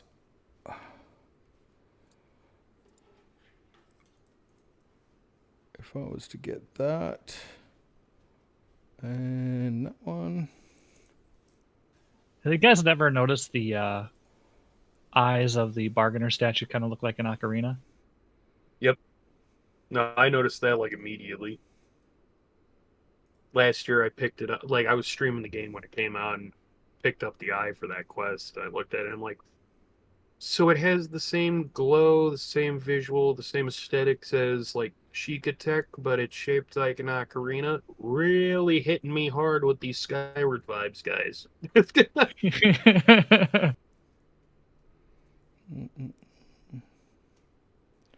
Okay. Copy that one. I think I've actually... Also, the composer brothers in Ocarina of Time were all about music. Mm-hmm. Oh, yeah. a majority of the series, if not all of it, is what like Lord of the Rings meets Doctor Who meets an orchestra. Okay, I think I'm effectually at that many screens. I don't actually know what's going on where, but the Giovanni there in what? So going back to the audio, and I tried to drag it in here. I hope it will sound better. But I think I might be maxing out everything on my Allow me to computer. introduce It to you feels the like it's gonna Bargainer's crap out. origination and a theory to go with them. We It's gonna encounter blow. the Bargainer and return their eyes. The asset name for the Bargainer's statues is Armos. At first, I thought it was them recanonizing the role of the Armos until I looked more closely again at the Twilight Princess Armos. Let me pause that. Oh my! Because again, goodness it's, gracious! It's yeah, that's hers. Yeah, that's the audio I was trying to play. So just trying to juggle too many things. Literally what she's talking about. Again, the irony with this is delicious. Why can't I find that file? You know when you should have pinned something because you know you're going to lose it? That's where we're at. All the time. All the freaking time. I still have to organize my computer. I still haven't actually sat down for like a whole day to be like, drag this here, make a new folder, sponge this, repeat. Okay. I found the folder, so that definitely helps. What she's talking about is in the files being called Amos. Is exactly something I'd found as well, which was, as I say, was part of this theory. So I'm not sure if Zoe, you heard me saying it and that's why you sent that through, or you were already doing the same thing, but great minds think alike, as they say. But there is definitely a part in the text files where it's mentioned, and it's only mentioned once, which is kind of weird because technically the bargainer isn't referenced with the name at all. So, you know, as a bit of a spoiler, the part of that chapter in my theory is called The Nameless King because it's not given a name. It is given the name Amos once, but it's named as an Amos statue. And it's only in that one particular quest line, which is the same one she's talking about there, which is relevant for another reason, which I'm not going to say because I, again, don't want to spend a month on a theory just to blow it without having proper context with all the work put into it. But where that is really, really interesting is Amos as an interpretation, Hebrew origins, carried by God, which would be the normal translation most people would probably go with. However, if you were to go with the Japanese translation and you went with Amo or Amosu, it's eternal figurine is the definition. It's also what they call the Armos statues in Japanese. Correct. It could be Amos, but this one's Amos, not R. It's not AR, it's Amos. And that there's no R in that. There's no R in Armos in Japanese. It is Amosu. No, I completely agree. I completely agree. However, most people, when they're looking at the other one, they're going to see Amos with, like the Twilight Princess one, which there was one, which I'm bringing up now, trying to get it in. It's actually, I don't think it was included in the game, from memory. It was like a hidden file or something like that. I don't know if I've got that up on screen. I'm trying. There we go. Can you guys see that? Yep. I think that's almost the same one. I think me and Zoe pretty much bang on the same page with this thing. But that was one that was meant to be in Twilight Princess, and again, it was a different figure. It was actually moving, or it was able to move, is my understanding anyway. Different look to the bargainer, but interesting nonetheless. But yeah, eternal figure. I also think it's interesting that you could argue that it means armor too, which is kind of cool. But the interpretation of it goes a little bit further than that. The Giovanni fact being picked up, I thought, is very good too, because I've looked at the same sort of thing. When you talk about something in terms of bargaining, and Faustian deals with the devil. But I'm going to stop there because, again, I feel like an entire theory is going to just get thrown straight out the tubes. So I might leave it there. But Yeah, I think she's bang on. I think it's an interesting interpretation. What I'm going to put forward with mine is only one view, of course, but I started off looking at it. I didn't actually mean to look at the bargainer stuff. I think that's what's so curious. And when I did, it led down a rabbit hole, as they tend to do. But where you go with it is interesting, because where I started going with it and then where I ended up with it in the end was way different. Way different. Yeah, it was a bit of a journey, actually. But there you go. I thought that was pretty cool. And Zoe, you did send through another audio file, so I'm going to try and bring that one up. I'm not sure what that one is, but we'll give it a go. Give it a go. Allow me to introduce that's the same one. the bargainer's originate. Wait, is it the same one? No, Goron Rock Roast. If you're looking for a great gift, look no further than quote-unquote Goron Rock ads. Roast. Goron Can you Rock hear that? Roast is premium aged pyroclastic rock roast. No late night assembly, no batteries required. Goron Rock Roast is an easy gift to give or receive. Give the gift that's simply perfect. Signature Goron Rock Roast comes ready to go for just 79 rupees per month. That was awesome. I love that. Could you guys hear that? Mm-hmm. I'm sorry. I'm just so worried now. I've got that many files open. I don't even know what's playing and what's not. But that was cool. I know. I do have another video. So Zoe did an ad, and I've been waiting to pull this one up. I'm hoping it's still there. I'm going to try and drag it in, because I'm actually losing the entire scene. I'm a little bit worried OBS is going to just completely up itself. I've got things staggering at the minute, but if you bear with me a moment, where have you gone? There we go, Lon. Right, let's go with this one. When I feel tired, I like to recharge with an ice-cold Lon Lon milk. Play. It has the nutrition I need to get through many long hours of theorization. You can pick up a refreshing bottle of delicious Lon Lon milk at major retailers near you. Okay. No. Is it not working? Where'd it go? Here we go. When I feel tired, I like to recharge with an ice-cold Lon Lon milk. I just can't hear the audio. When I feel Pause. tired...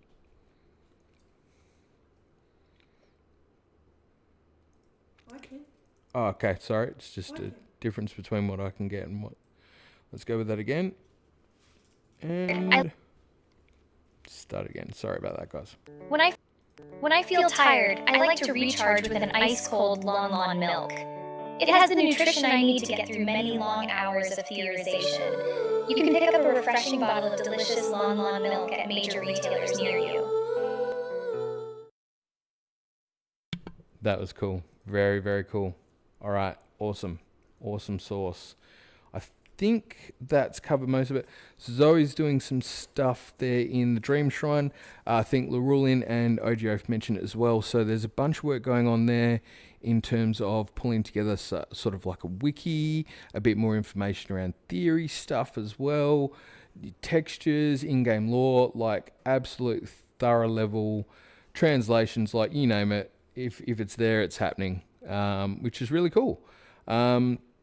So I think at that point, it's a good chance for me to try and clear the screen and just bring back, not that, but pull that down a touch, because that's all a bit loud. It's a bit of a chance for me to try and just wrap some stuff back in. I hope I've got the right one. Okay. So, where we were at in terms of all the questions and stuff was really good. When I feel tired... Sorry, I tried to switch screens. So that was a bad move on my behalf. I'm just trying to bring the chat back up, which it was on a different screen. Wanted to basically just circle back around and just sort of cover off. We did a lot today, and I know it kind of went a little bit off kilter with a lot of different things on the go, but there was a lot of good stuff covered, and I want to just circle back, make sure we cover that off with everyone in case they had any questions or where they want to go or anything like that. So I'll get the chat up on the screen. That will definitely help. Sweet. Okay. Cool. All right. So, We've got some cool chat happening there. I found it some time ago. I hadn't been able to share it. Oh, that was in relation to Amos. I think. Ever think of our Rauru as the first known Rito? That's kind of cool too. Kato, sound effect wise, the Bargainer eyes make Guardian wake up sound effects when they're placed in statue. I'm 99% sure it's meant to be some kind of chic attack. It's interesting, the eye color and stuff and the magic behind it looks very force-like, which is I thought was pretty cool too. What else we got there? Did I make up his initials? Gapora being a Rito. Nice. Wait, I'm not sure about the initial thing. I might have missed something there. This is the first time I've had the chat up properly, so this is kind of good. I can actually see what's going on. Amos. Kato, I'm still convinced they, Rauru and Minoru, were the unnamed Our tribe of the Zonai, prioritizing wisdom. Kato, so true. Echo. Have we got the audio under control? Hopefully. I'm worried I've lost Discord now as well. It's all over the shop. Cool. All right. So, let's take a moment to step back in time to a simpler time when I actually knew what window did what, and I'm actually at the point now where I'm just opening new windows to find something, which is a bad. It's a bad sign. It's a bad sign when that's where you're at. You're just like, you know what? I've got no hope of finding what was there anymore, so I'm just going to open up a new one, which I think is.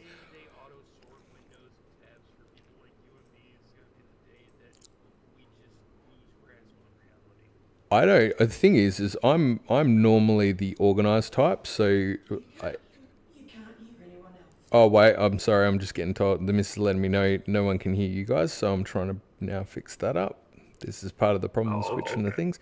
Can you hear everybody else?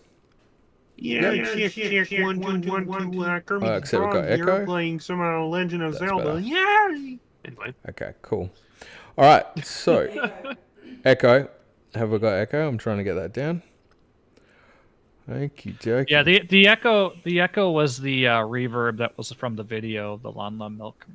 Okay, cool. I think we've got it back, and I have, because I've got way too many things open, which is a lesson learned. So for next time, I think definitely try and keep to more of a structure, and I think trying to do things quickly.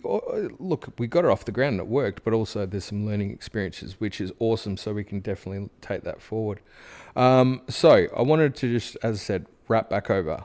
So we went through a lot. We had the ultimate thing about the save game. We did Around the Block with OGOF, which was awesome. We got to learn a bit more about what's going around. OGOF on Twitch, YouTube, and Discord for more. There'll be more stuff getting uploaded over time. Check him out on YouTube if you would like to know more. Lorulean Historian is streaming currently quite regularly, by the way, Loz. Is it particular days? Oh, LZ, jeez. You're not a may landing have zone. dropped him. But he... No. He muted himself for just a moment. So I'm thinking, yep, there you go. That's cool. Yeah. So I try to do every Friday, 7 p.m. Yep. And if something comes up, I usually post about it. I have on occasion done a Wednesday at 7 p.m. And I say 7 p.m. 7 p.m. Eastern. Mm-hmm. But yeah, it's either or, but at least once a week. Yep, I'll usually post the link to his stream about an hour or maybe even 15 minutes before he goes live. Excellent. Mm-hmm. But also, it'll be good, I suppose, as part of this, and I'll cover it soon, but as part of the post for today's stream, to try and cut down and make it a bit more palatable for anyone who wants to watch later. We'll definitely try and get those details together so they're up and available so people know what to expect and when to expect it, which would be really cool. So that's handy information to know. Thanks, Loz.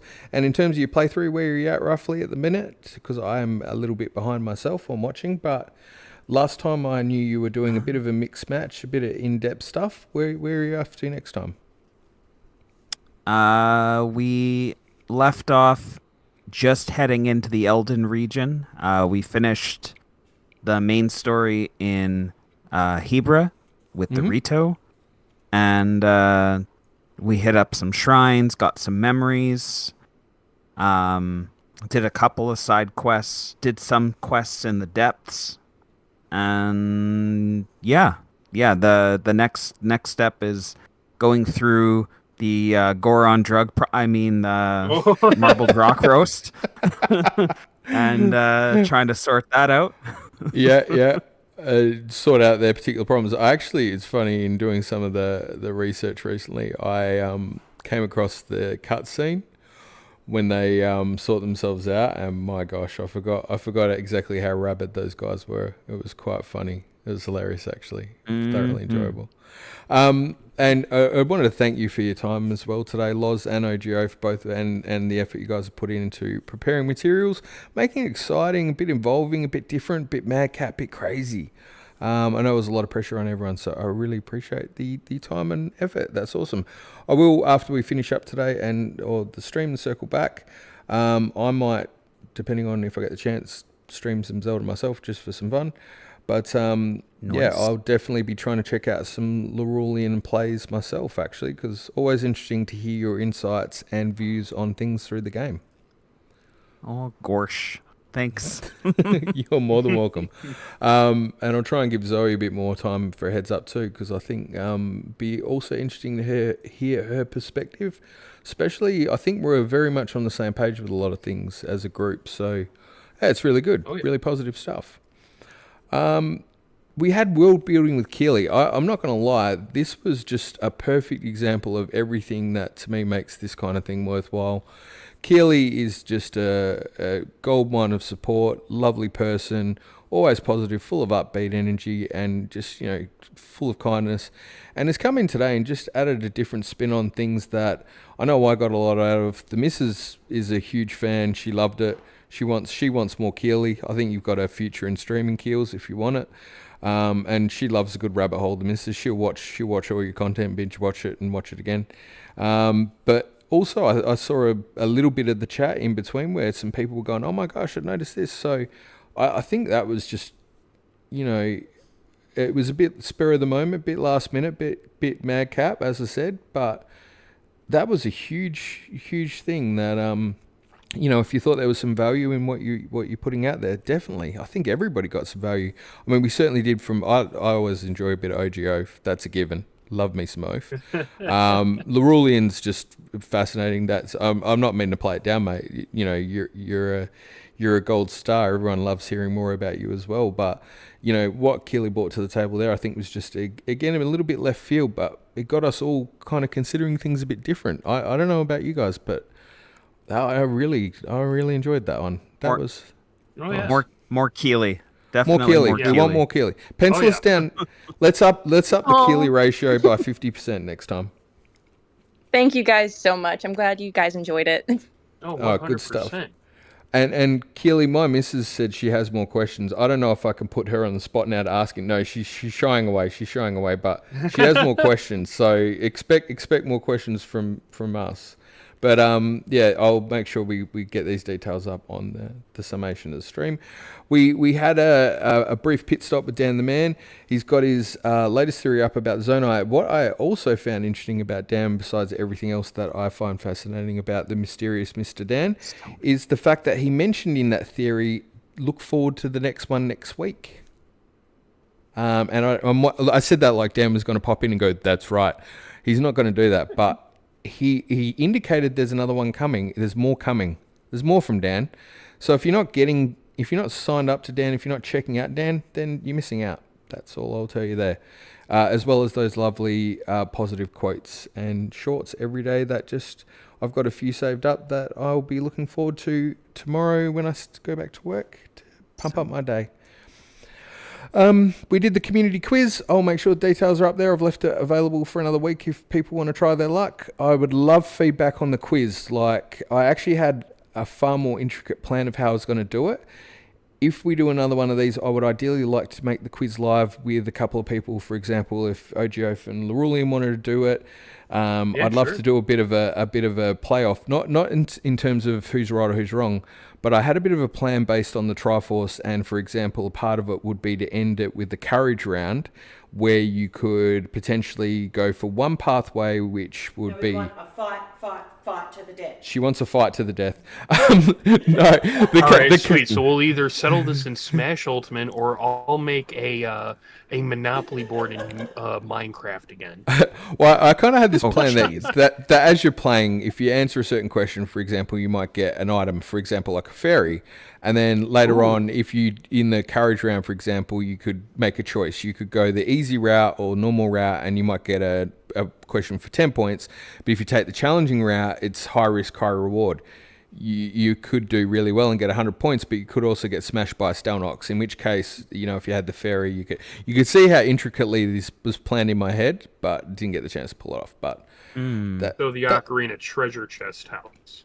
Dude, I was gonna say that's a pretty elaborate game. I was gonna suggest doing like a Kahoot quiz, but I don't think you could do that with Kahoot. Oh no, I had it. That's not even the half of it, dude. This would be so much fun, but I just need more time to get it together, I think, and pre-plan it. And the questions need to be relative and a bit randomized as well. So not even I know exactly what's going to crop up, because I think that way it keeps it more fun and interesting. But again, looking forward to any feedback or any input anyone has as to what they like or what they didn't like. It's a bit, as I said, it's a bit experimental, so we're just learning. This, unfortunately, slide looks like a bit of a mess at the moment. Again, I apologise for that, but this was another real win for me today.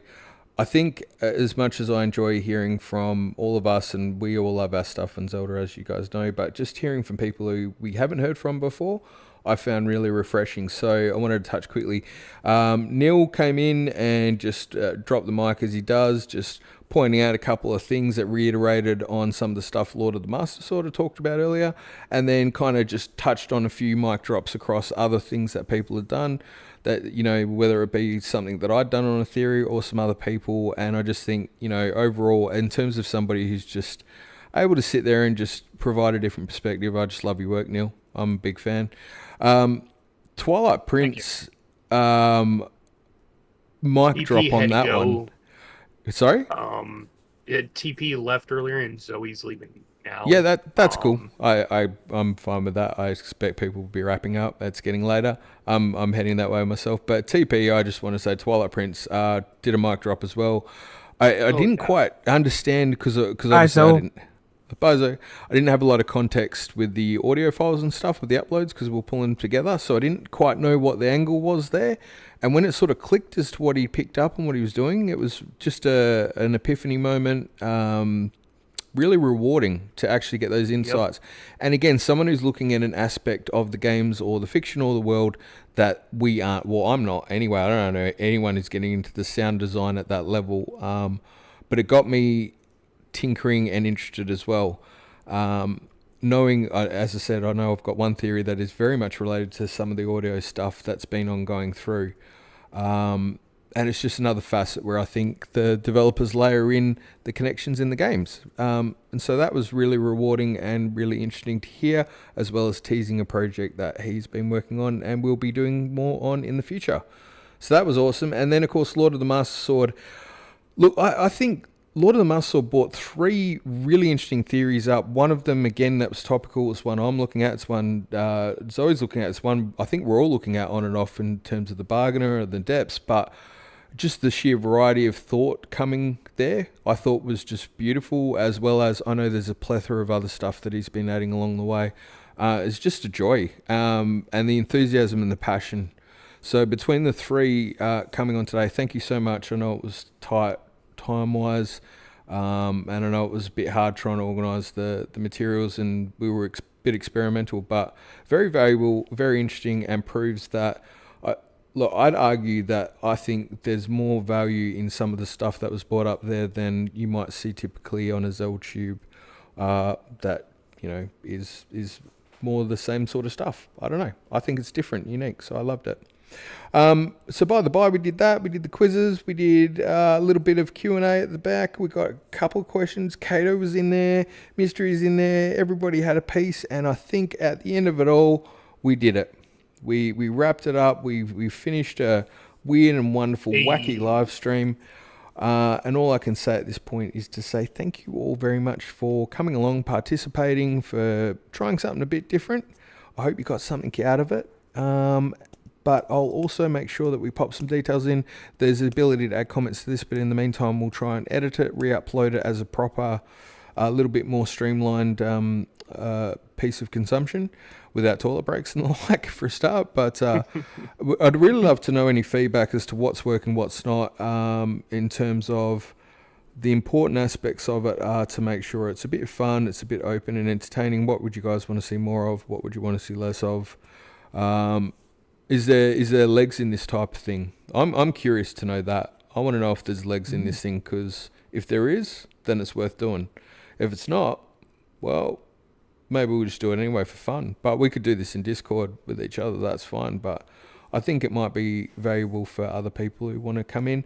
I'd really would like to open this up for people to be able to contribute. Like, I wanted to have a section in here, Community Corner, that people could send in art. I know I've had like some maps and things sent through that were artistically amazing. So to present that stuff, if people are doing some Hyrule cooking, the likes of Chris Houlihan coming in, maybe adding some of his maths and science whiz to it, maybe JK, some of the sages. Look, there's a lot of people with a lot of material, skills, assets, thoughts and perspectives that are valuable. So I'd love to hear more from everybody.